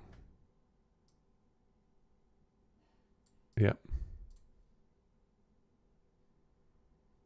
What are some of the most popular passive nodes? Yeah, Ward on cast is so good. Nah, sure. Hey man, I see you on YouTube as well. Nice. Something to think about is how fast the main damage skills deal damage. For example, dot builds have the weakness of delayed damage, which would lead you to taking more damage, aka larger window exposed to mobs. It's true. I agree with that. Is that like a situational defense layer? Crit versus dot damage? It's something worth mentioning, I do agree. It's a consideration because dot builds are a little bit more exposed. Another example is how the Glacier build you're playing has a similar weakness in that the main damage of the second hit of Glacier, which is also slightly delayed, which hurts its survivability, right?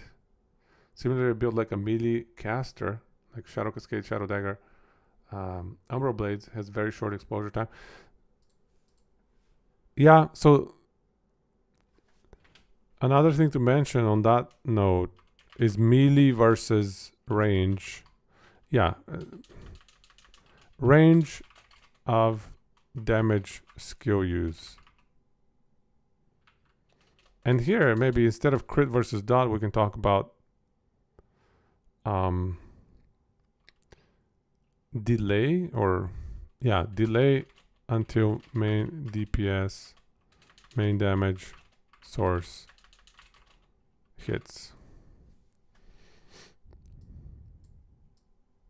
And these are very much situational conversations to be had.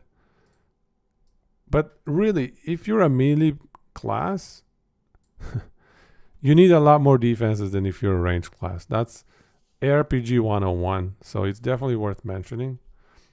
Melee class have it hard. Your brain can't understand why endurance threshold matters when the damage that goes through your 20% HP is mitigated by endurance percent regardless. Well,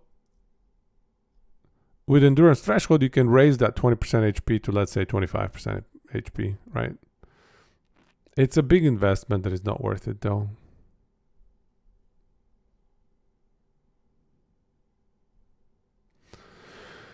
Way too big of an investment. But yeah, damage delivery method. So like if you can deliver damage while moving. But that's a bit more advanced conversations.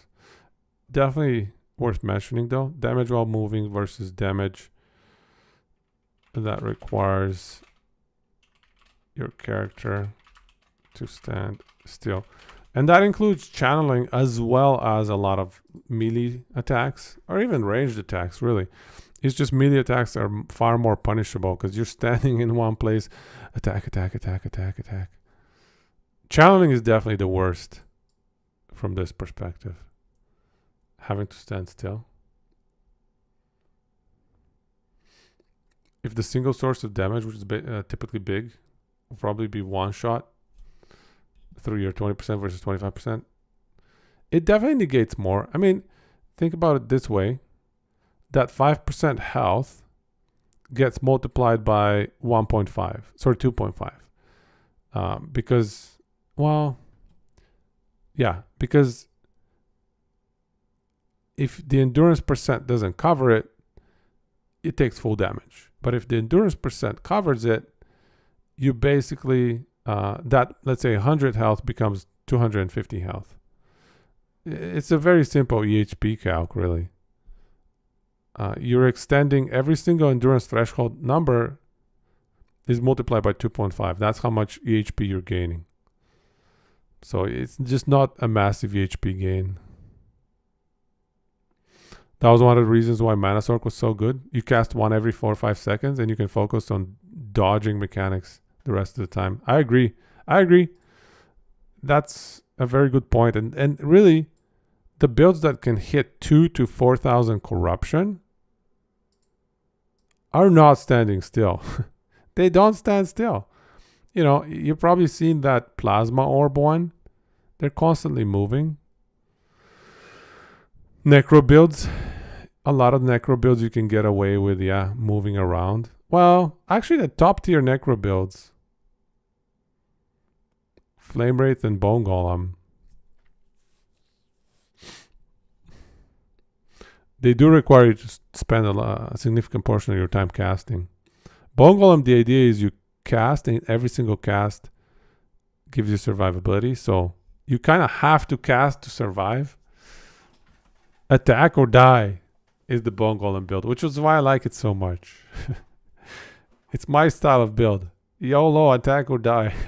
There's no dodging, there's no running. You just stand still and deliver. But anyways. How about minion builds? Okay, so minion builds. I guess even minion builds you can apply this damage heuristic to as well. It's just like Are your minions hitting? Are your minions applying dots, element dots, or are your minions applying damage over time, skills, spells, whatever? Best defensive build is where you kill enemies so they don't get to hit you. Yes, that's the plasma orb build. Or even really any build that off-screen stuff. Yeah, off-screening. That's the best defensive mechanism in this game. There's a bunch of good off-screening builds, really. And if you look at our ranking here, a lot of the top tier clear is like off-screening stuff. Hammer throw, Enra's off-screen. Lightning claw, lightning blast. It's not quite giga off-screen, but it has some off-screen potential. And it's also just stupidly tanky. Plasma orb, off-screen. Crazy mobility and crazy survivability on this Shadow Cascade Umbrella SD. And then yeah, flame rate is just giga tanky and also off screen. So a lot of the best clear builds, yeah, are great at off screening. Hail of arrows, it can be pretty mobile. Bow mage off screen. Yeah, there we have it in here as well.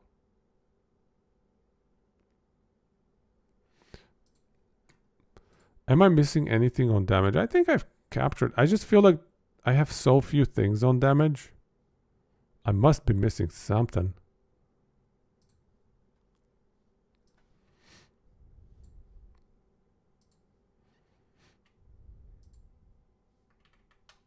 More multipliers.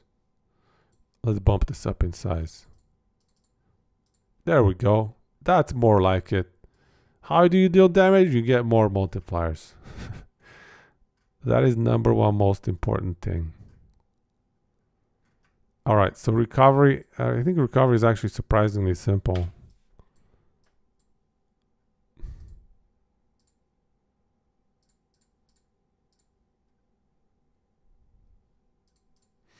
Surprisingly simple. What's going on here?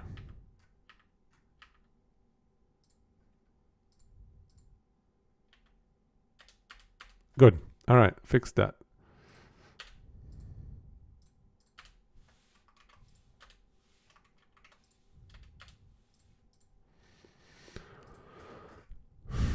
That's all we got for damage. It almost feels lackluster, but I don't know. I guess that's it. Let me check another class just to see if I'm missing something on the affixes or something. Show the damage stuff again. Here it is. Here's the damage stuff.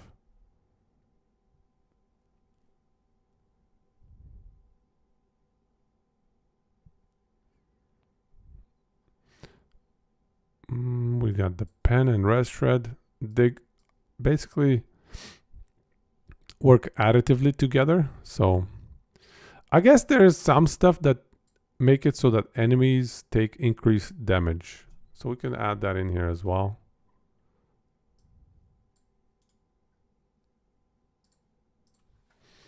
Enemies take increased damage. That is, yeah, that is a pretty rare mod though. So maybe I'll put it down here.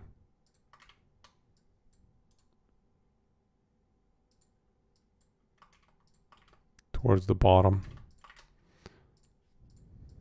But it is a multiplicative damage boost compared to all of these other things. It's a very much a multiplicative damage increase. Just what are the best ways to increase your damage?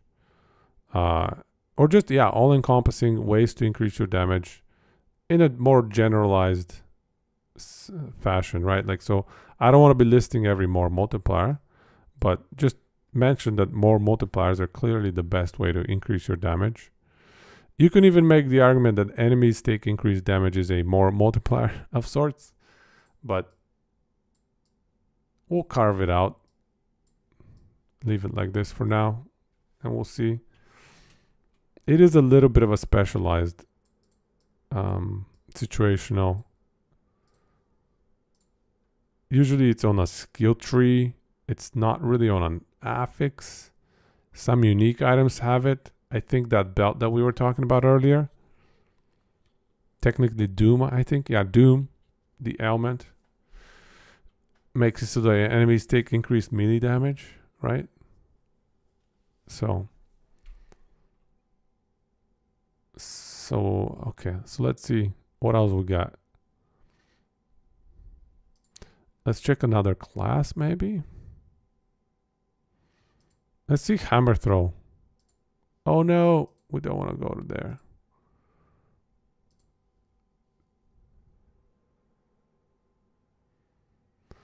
Mana stacking builds. Well, this is just basically a way to convert one affix or one parameter into another, really.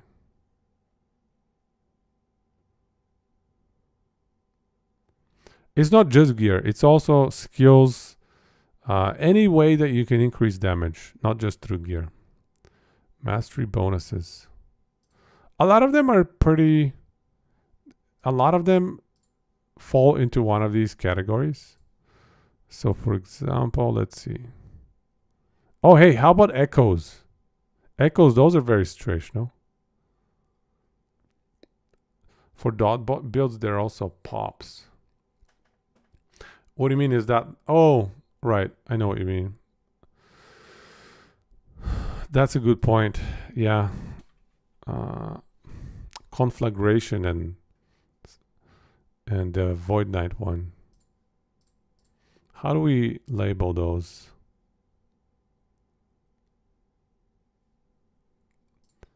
Yeah, okay. So we'll go ailment, instant, deal ailment damage instantly.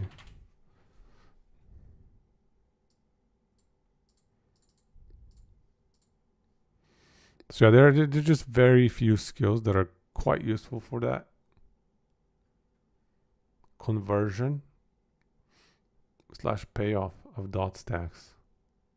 So conversion, you mean like Malin's Hubris glove that converts bleed to ignite? Is that what you mean?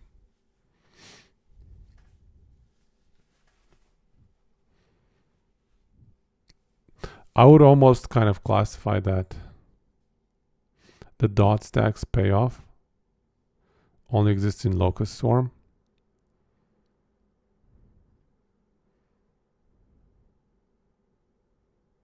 Damage from self-inflicted damage.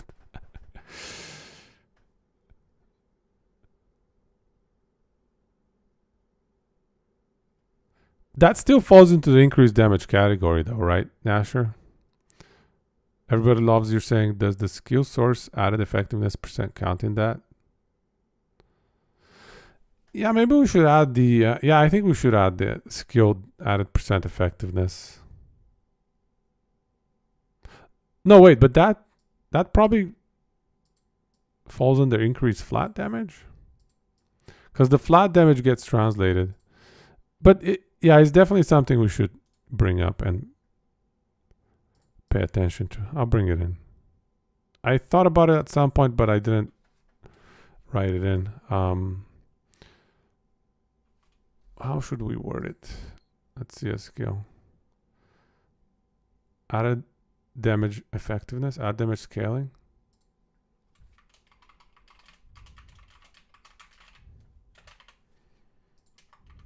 That applies to these two, not to ailment dot.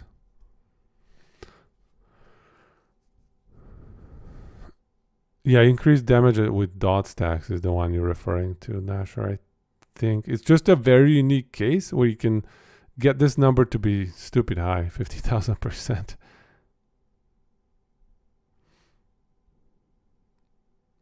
So damage for the self-inflicted ailments niche, that still is increased flat damage, right?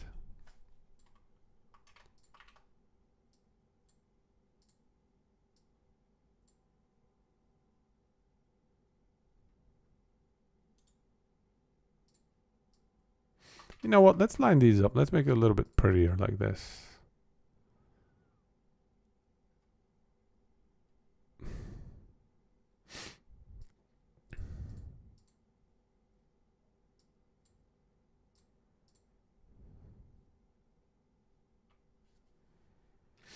And so this is actually one of the reasons, I don't know if you guys have noticed, but dot builds like, I don't know, ignite,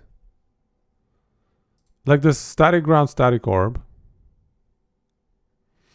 and let's say ignite glyph of dominion, the itemization is a lot easier. Oh, and of course my favorite, earthquake aftershock.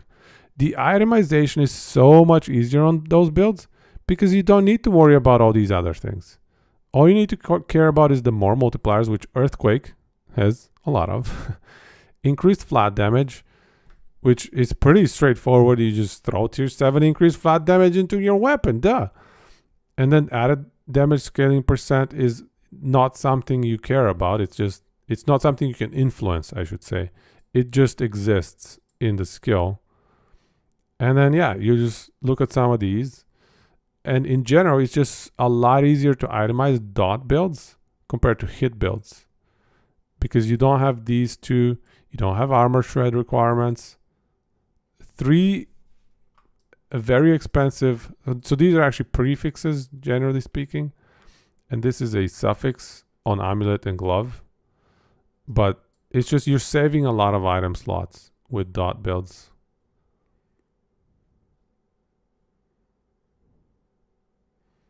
And this visualizes that impact. It makes it very, very obvious. You don't have all these other affix requirements. So I think this is going to be useful for people to see. Damage from self-inflicted ailments. Yeah, I would still put the damage self-inflicted ailments into increased flat damage category for immolator oblation. And then the Warlock stuff. What was the Warlock stuff?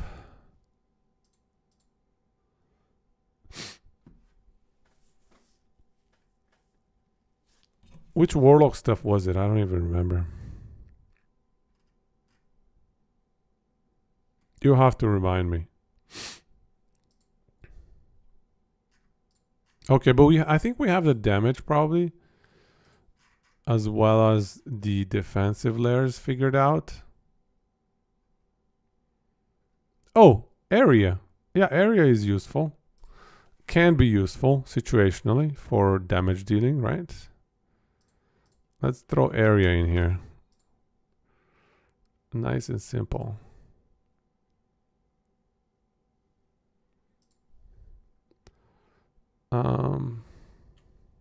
The necrotic dot. Was it in the passives or one of the skills?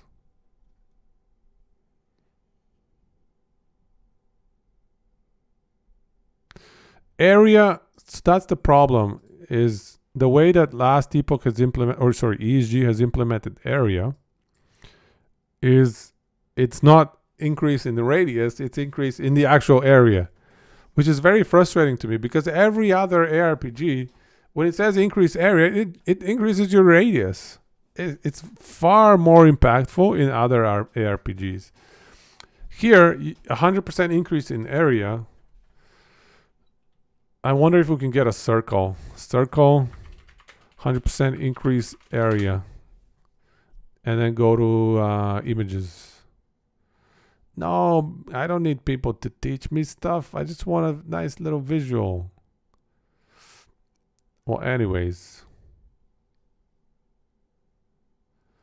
In terms of increase in radius, you can do the math. It's far, it's a factor of squared. So it's probably like, I don't know, 1.4 or so. Yeah, root squared. So it's 1.4. It's not even close. It's 1.4 versus 2 times. 1.4 times versus 2 times. Right? If you double your radius, you get so much more area, versus if you double your area, you get 1.4 times your radius. So it's sad, man. It's so sad. It's so sad. I wish they would change it. Please change it. And I'm pretty sure Nasher, that's one of the that is another reason Static Ground was so good, because I'm very sure that bottom right node that said increased area, I'm pretty sure that was increased radius by accident. they forgot to fix it or something, because it gave so much more area than it should have. It was like 40% increased area, and normally in the game right now, 40% increased area is pathetic. You don't even notice it. But with static ground, it was like boom. Your circle is double in size.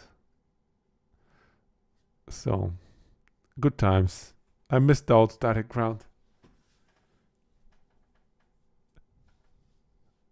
Area is a bit of a waste usually. I don't recommend it too much. This is why we put it at the bottom. Very situational. These bottom ones are probably situational depending on what you're doing, including attributes as well. I would say attributes is situational.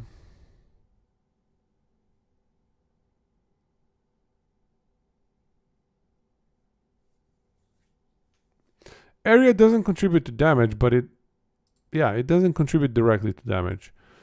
So it's extremely situational, but it more contributes to the damage you deal in monos, for example, because the more area, the more enemies will get hit. So it's more of a clear AoE damage attribute that you might want to scale. Yeah, CDR can be a ton of damage. The Warlock passive was Aspect of Death, more damage per negative element on you. Yeah, okay, now that's starting to ring a bell. Aspect of Death. This one? More damage per negative. Oh, yeah, the cap of 90. Why would you cap it at 90, man?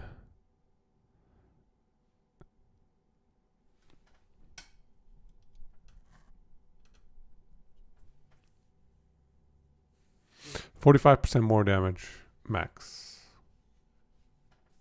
But that is just another more damage multiplier, though.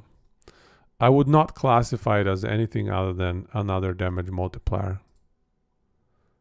You know? Another more damage multiplier. Yep. That's right. Okay, let's go back here and see if there's... So echoes. Echoes are a very unique, very situational thing as well. But honestly, if you're Void Knight, you want to be maxing echoes. So we'll just put it on its own little place. I don't know. Right above. Or right, I don't know. Put it at the bottom because it's very niche. It's only one class has it. And when that class has it, when you're running VK, you always max your echoes. I have not seen a VK build without maxed out echoes. Have you guys? Every VK has, maxed out echoes. Especially melee ones. If you're running spells, I don't know. They still max it though. Everybody maxes it. So...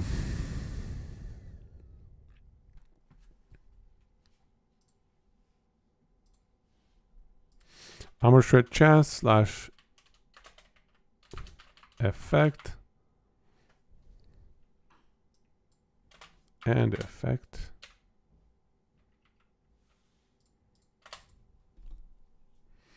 Ravenous Aura. Ravenous Aura.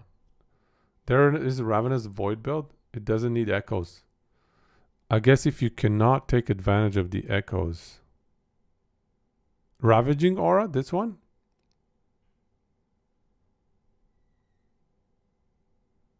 Or which one?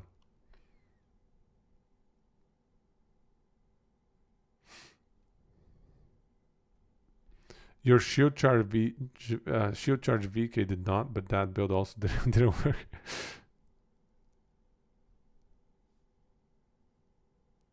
Void Cleave plus a big... Is it good damage though?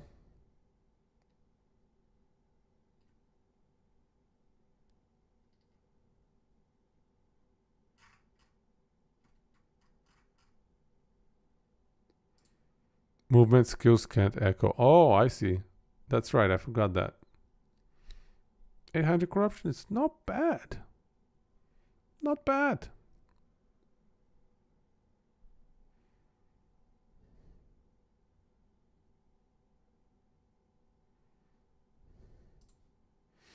Abyssal echoes. Good old abyssal echoes.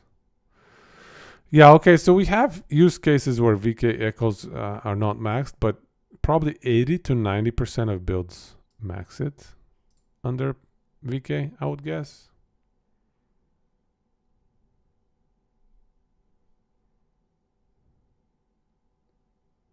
Void Cleave does echo though, you're right.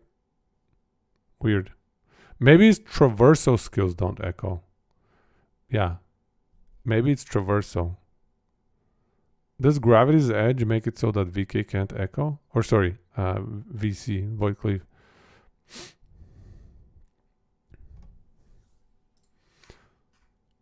Mana sustain, mana on hit/crit.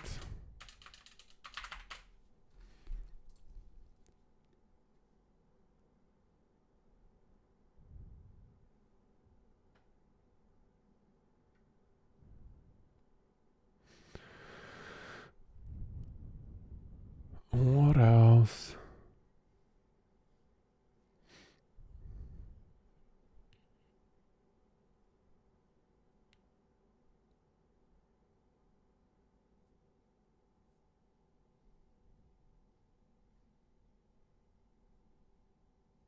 Can be echoed by Void Knights.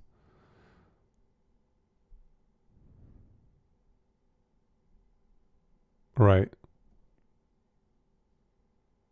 Interesting.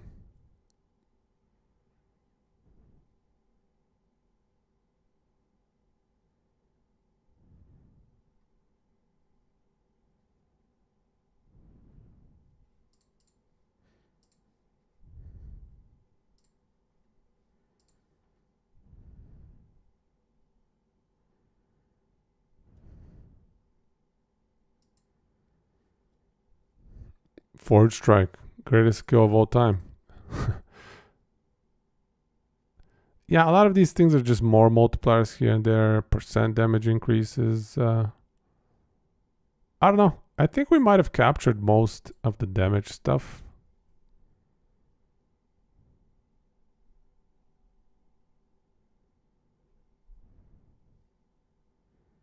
This is just straight up flat spell damage.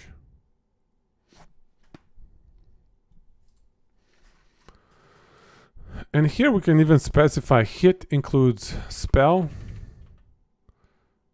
melee, throwing, bow, throwing, everything. Everything.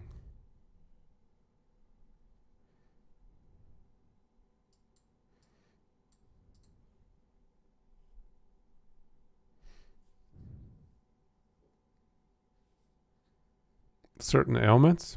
What do you mean, sorry?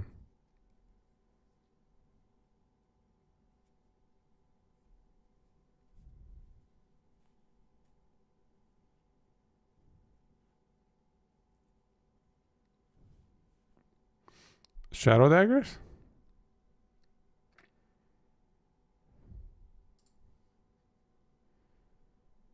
Shadow dagger is an ailment, I suppose. Damage conversion.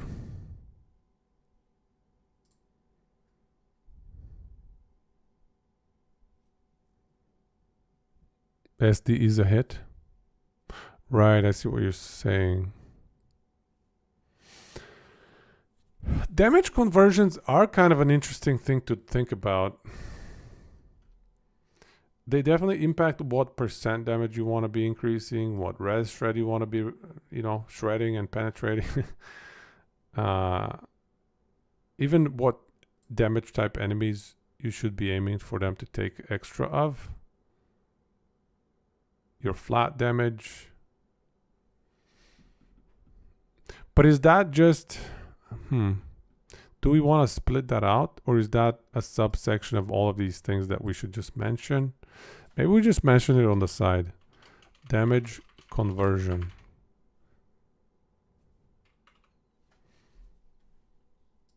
Because it's definitely something worthwhile mentioning when it comes to damage conversations. But how do we integrate it into here? Maybe we put area here as well.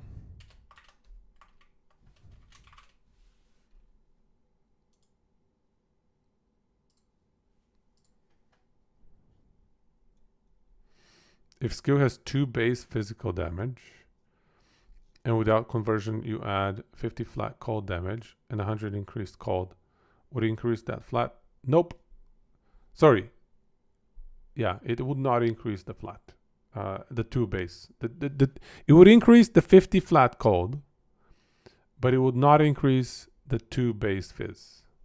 I should be more specific there. Assuming the tag on the skill is physical. Yeah, you can really do some neat stuff with damage conversions and like various damage type additions. So for example, the best example of that is Meteor, right? If you look at Meteor, it's got this Stardust node that says non-fire damage plus 20% per point. At 4 points, you deal 80% more non-fire damage. And fire is the main tag of Meteor. You can convert it with that one set, but ignoring that, the only way to activate this is by utilizing not adaptive spell damage, but spell damage of a certain kind. So for example, there's that one chest piece, Dark Shroud of Cinders. No, this doesn't give you flat. But okay, sure, we can use it as a bad example. 12 spell void damage, right? So this 12 spell void damage, that's going to get multiplied by your Meteor Stardust bonus. Converting a skill can get you bonus skill points. Yeah, that's true. Skill conversion.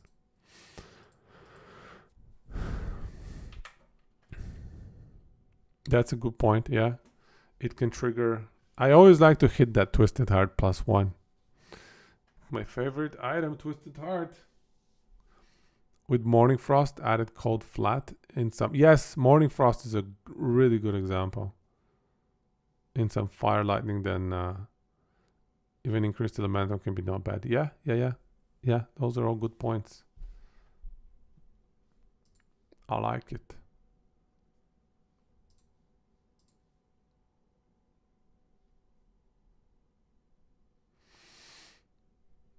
If this was PoE, this list would be like 5 times longer. We would have to add like number of projectiles. I don't know, projectile speed. Do the projectiles come back to you? It's so messy, man, and maybe in a good way too. But it's very complicated, bit crazy.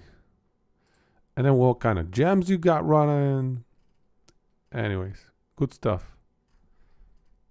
I'm just reminiscing of my PoE times. It's going to be a while until I play PoE, unfortunately. I would like to play it some more, but it will take a while because we're in Last Epoch mode right now. Last Epoch mode. Is chill even worthwhile situational? Yeah, I'd probably put it more into the trash tier.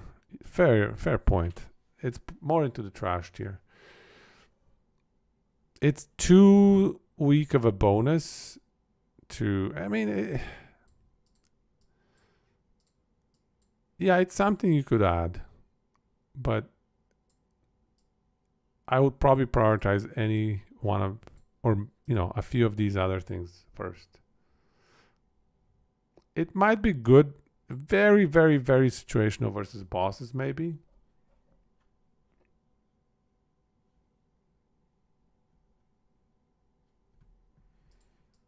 I don't know if it's trash tier per se.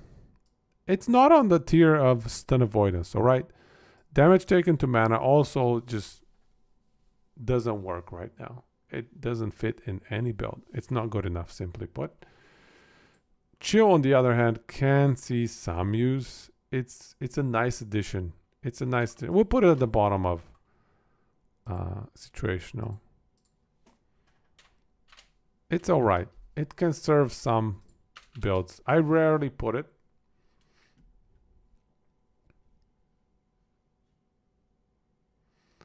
Conversion to chill.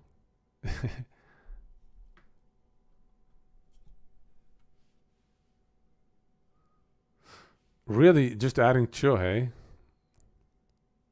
Yeah, I mean, enemies will not chase you. I would, if I could choose between damage and chill, I'd probably choose damage in most cases. The snare also stacks with slow. The snare? Which snare? Chill and slow, you mean? Yeah, yeah, okay. Chill plus slow. So we'll put them together. Chill, slow combo, wombo combo. This is the wombo combo. Wombo combo perfecto. All right. What else we got? One of the most important things about damage conversion, honestly, is around ailments. Ailment conversion. There are some really powerful nodes that convert, all ailments. Even some really powerful damage conversions that convert all damage. Even things that say plus void damage, there are things that will convert plus void damage into plus, let's say, lightning damage.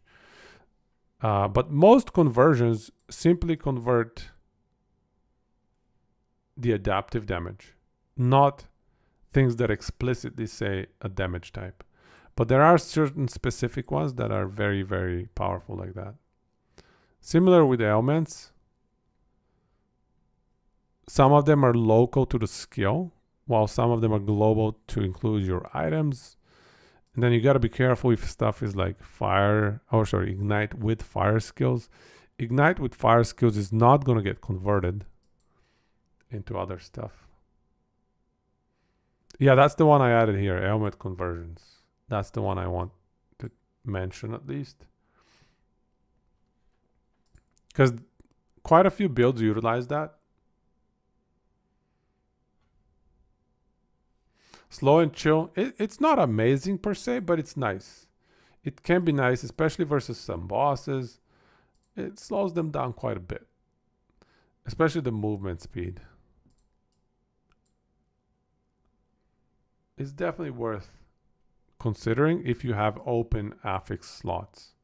Or if you can easily get it. For example, Sork, for one passive point, maybe two, you can get a chill source right here, Whirling Snow. And it's chill on hit, it's not chill on hit with cold skills. That's important to note.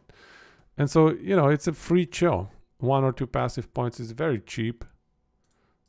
So stuff like that I would definitely consider, because you're basically going to have 100% uptime of maximum stacks versus bosses. It's very handy that way. But using up an entire affix, I'm not sure that I would do that. That seems a bit excessive.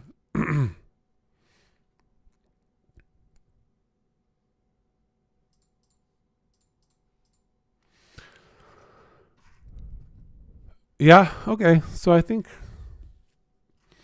it's pretty solid.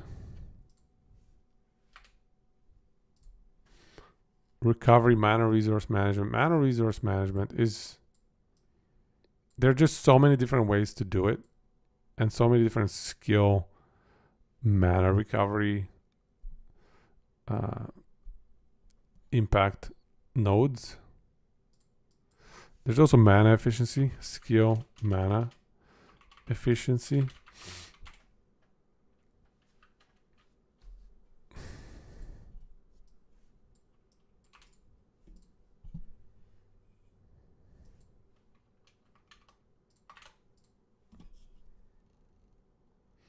Plus 2 skill levels.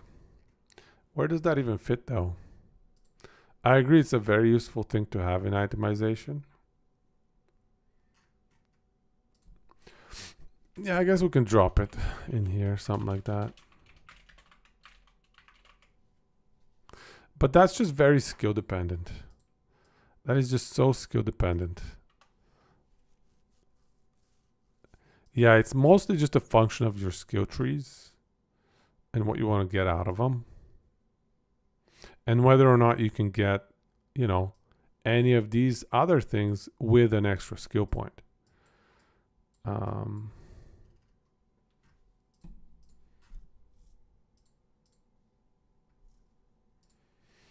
Here's Earthquake, for example. We got 27 skill points in Earthquake in order to hit mana efficiency. Oh, Stun Chance.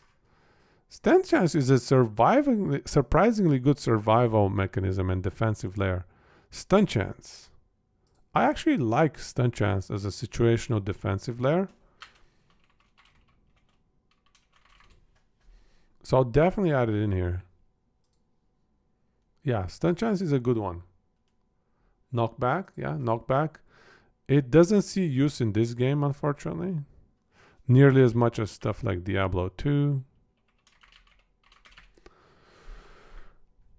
But, yeah, I would rate knockback a little bit lower. Stun Chance. Yeah, it's very situational. It can be rated much higher. But the best source of Stun Chance is that one blessing. If you don't happen to need mana and you don't happen to need, let's say, Lightning Red Shred, Stun Chance is probably the best in slot for that one blessing for most builds. It's fun to knock back with ranged Mana Strike and sick attack speed. Does ranged Mana Strike have knockback in the skill tree? Knockback. Oh. Huh. I never tried that. Multi-shot knockback is the first one that I thought about as well. Niche. Multi-shot knockback is definitely my first thought as to probably the most highest utility. For that build, I would put it far higher. You know. It clearly has to be for a ranged build. Melee knockback builds. Oh my goodness. That was the biggest troll in Diablo 2. Getting knockback on your melee weapon. Unbelievable.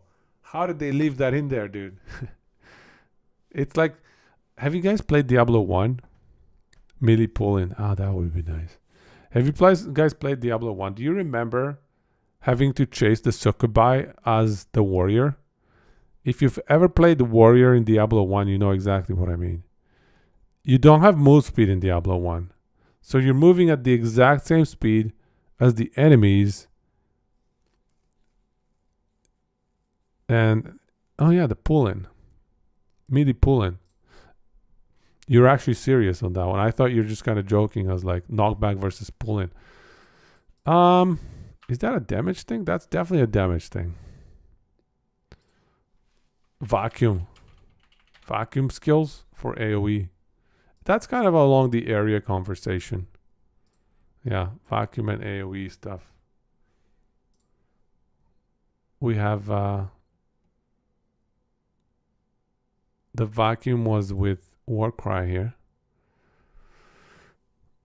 Where was the vacuum? This one. Apprehend. Get over here. Serious though, can we get in chat anybody that remembers Diablo 1 warrior succubi chasing? Do I have anybody? Any takers? You remember? Any members? You remember back in Diablo 1? No? Nobody? Oh man, you guys gotta try Diablo 1. I strongly recommend it. And go with the most difficult class. You remember? Yes, we got one rememberer. Thank you, Ketsuri. Ketsurui. Nice. Lovely. At least one person members. I remember. But yeah, if you guys ever have a little bit of free time, all you need is a week to play through Diablo 1 and just you're going to have a blast that 1 week, maybe 2 weeks. But basically go with warrior because that's the most difficult class. I think mage and rogue certainly are the easier ones. I don't recall which one is easier between the two, but definitely warrior is the most difficult. You know, the usual melee disadvantage. So you know exactly what I mean. Chasing around your enemies across the entire map. They don't stop running, dude. The AI was too good in Diablo 1. You weren't playing RPGs in the... What were you playing in the Dark Ages? Were you a doomer shooter? A boomer shooter, as they call it now. Apparently there's a brand new genre of Doom lookalikes, Doom looking games that indie developers are making. Dota All Stars. Yeah, okay. I'll have to admit I played that too. I played way too much Dota All Stars. Unreal Tournament. I played that too, man. Yeah, there was a really fun sniper rifle on that one. I remember that. Those are good times. Unreal Tournament. Quake. I didn't play enough Quake. I did not play much Quake. I think I might have been too young for Quake. But I played Half-Life 1. Half-Life 1 multiplayer was a blast, guys. Shooting enemies through walls with the energy gun. Oh my god. Those were such good times. First real game was Wolfenstein 3D. On a bunch of floppies. Those Sukubai sucked. Damn right, they did. They just cut you around as you RP walk towards them, usually dragging you into other big... Yes, exactly. Oh, I remember that so well. But that's good AI, no?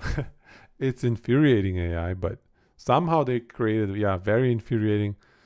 And the experience for playing melee, oh my goodness. Why don't you just stay here and die already? What does Frenzy give us? Attack speed? Yeah, okay, so like Frenzy and those haste, we don't really need to mention them. That's just an increase in attack speed. Yeah, good times.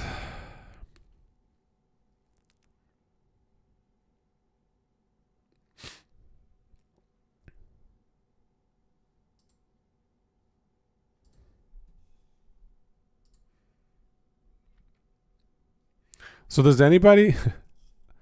I guess we can't ask that question. I was going to ask if we have any community testers to tell us how badly is Berserker nerfed. But no, you're under NDA. Don't do it. It's okay. We'll wait and see. I'm patient. I can chill and wait. But it's just out of curiosity. It's not something that we need to know today. But yeah, so I think we've captured a lot of the stuff here.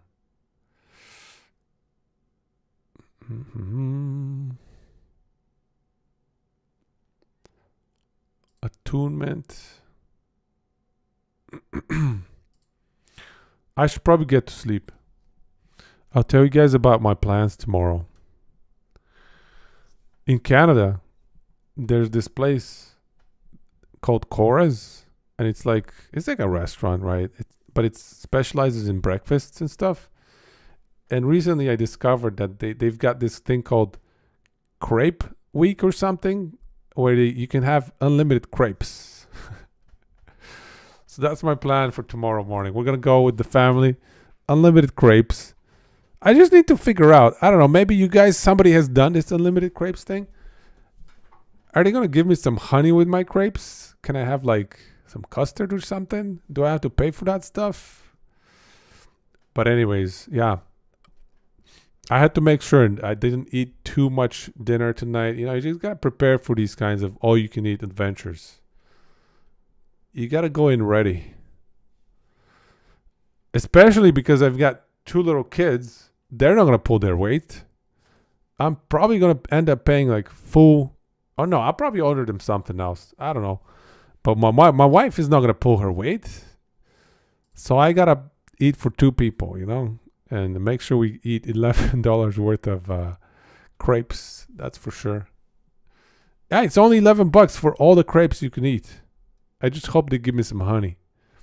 Maybe we have some experts in here on Cora's Crepe Week or whatever the hell it is that can tell me how that works. I probably need to pay for extra stuff. But anyways, that's my plan for tomorrow. So I got to get some sleep and... get my stomach ready for some crepes. It's gonna be good. Tim Ringwood, thank you for the sub. Thanks, man. That's awesome. I appreciate your sub here. And irashaimase. Welcome.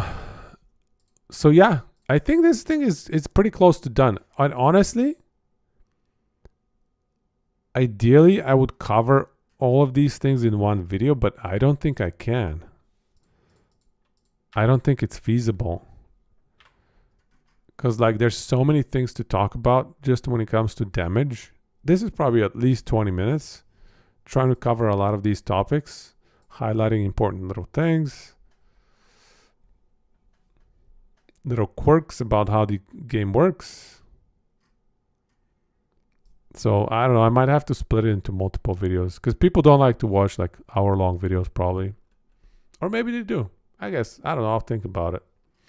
I'll have to think about it. But this is probably something else I can start doing because like this part is probably done, right? Like the damage stuff. I think this should be pretty exhaustive. The defensive layer stuff is done. And honestly, those are the two most important things. Damage and defense is the two most important things. Recovery is important, but in many builds, it's already like pretty straightforward. You just get one leech, you're good. Or with ward, it's already baked in. You don't even need to do anything else. So yeah, these two. Mana resource is very situational as well. Certain builds don't need to worry about it one bit, whereas certain builds, you kind of have to think quite a bit on how to deal with it. So, like Beastmaster Earthquake was a little bit of a tricky one.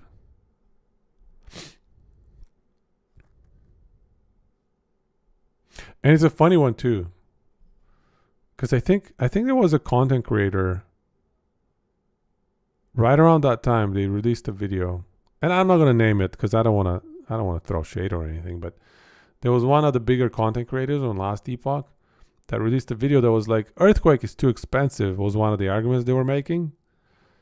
And so spam Earthquake is not viable because it's too expensive. The only way to play Earthquake, they were essentially saying, was like Seismic Tide.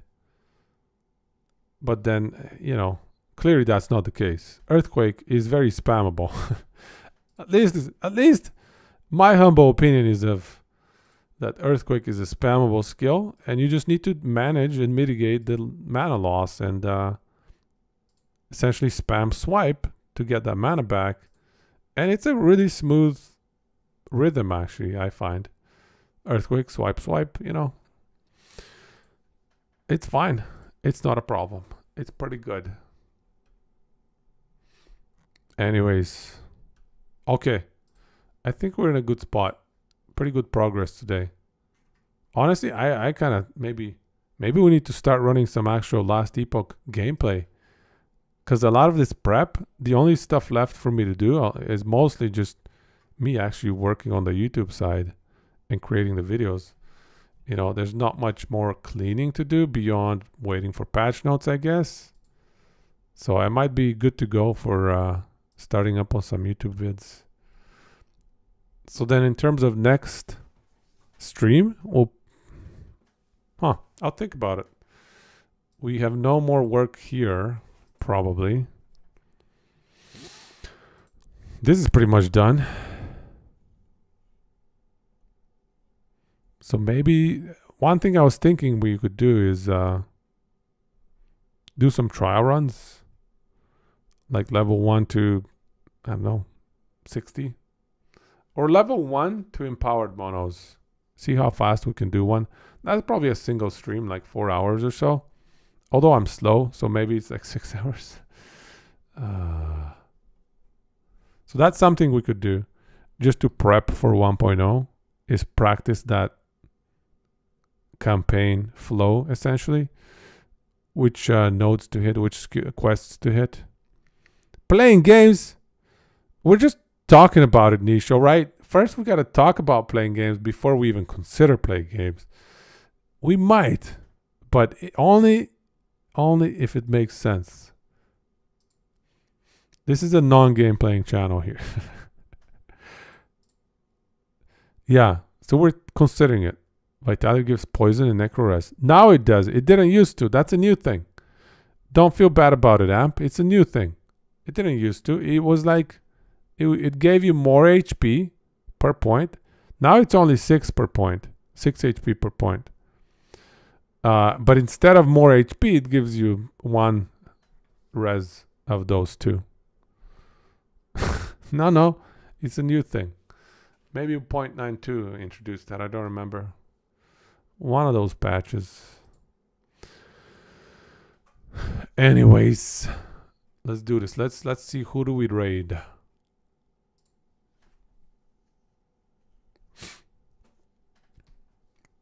Who do we raid?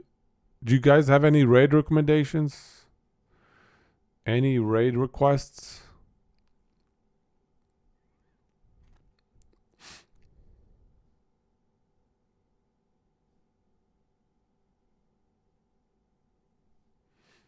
We can raid EMP. I haven't raided him in a while. And it looks like he's on episode 374. That's pretty sweet. He's surpassed 365 episodes. That's a big accomplishment right there. And that is very impressive. Lovely. We can congratulate him on that. Other than that, who do we have? Niche. Remember when we raided the marksman guy? Was it yesterday, I think? We went in and I was so disappointed to see Flurry. I was like, oh no, it's Flurry. I was excited to see a marksman enjoyer, but then it's like, it's all bugged. It's not his fault. He's just, he's doing his thing. It's not his fault, clearly. It looked like a new player, right? But reality is like, that skill is giga bugged. So it's not as much of an accomplishment to be a marksman enjoyer when you're unfortunately playing the most bugged skills. But again, not his fault. It's something that ESG should have fixed a long time ago, honestly. Those kinds of bugs, I would like them to I would like to see them address way earlier. I think they need to draw the line between major bugs and sure, like a little bit of OP builds or very OP builds. Even then, it's okay. Keep the OP builds. Don't patch those. Maybe it's okay, depending on the level of OP, I guess. But bugs, get rid of bugs. Come on. But there goes my rant. All right, let's go to EMP. Let's find EMP. EMP raid time.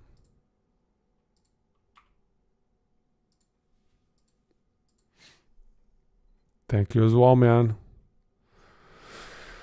Let's do this. We might actually play the game on Sunday, guys. But I'm not promising anything. If I come up with some other Word file or Google Docs or Google Sheets, we might just do that instead. Anyways, GG's. Take it easy. Have a good night and gucciso. Samadeshta. I'll come back with a report on how many crepes it takes to feel awful tomorrow. All right. Good night, guys.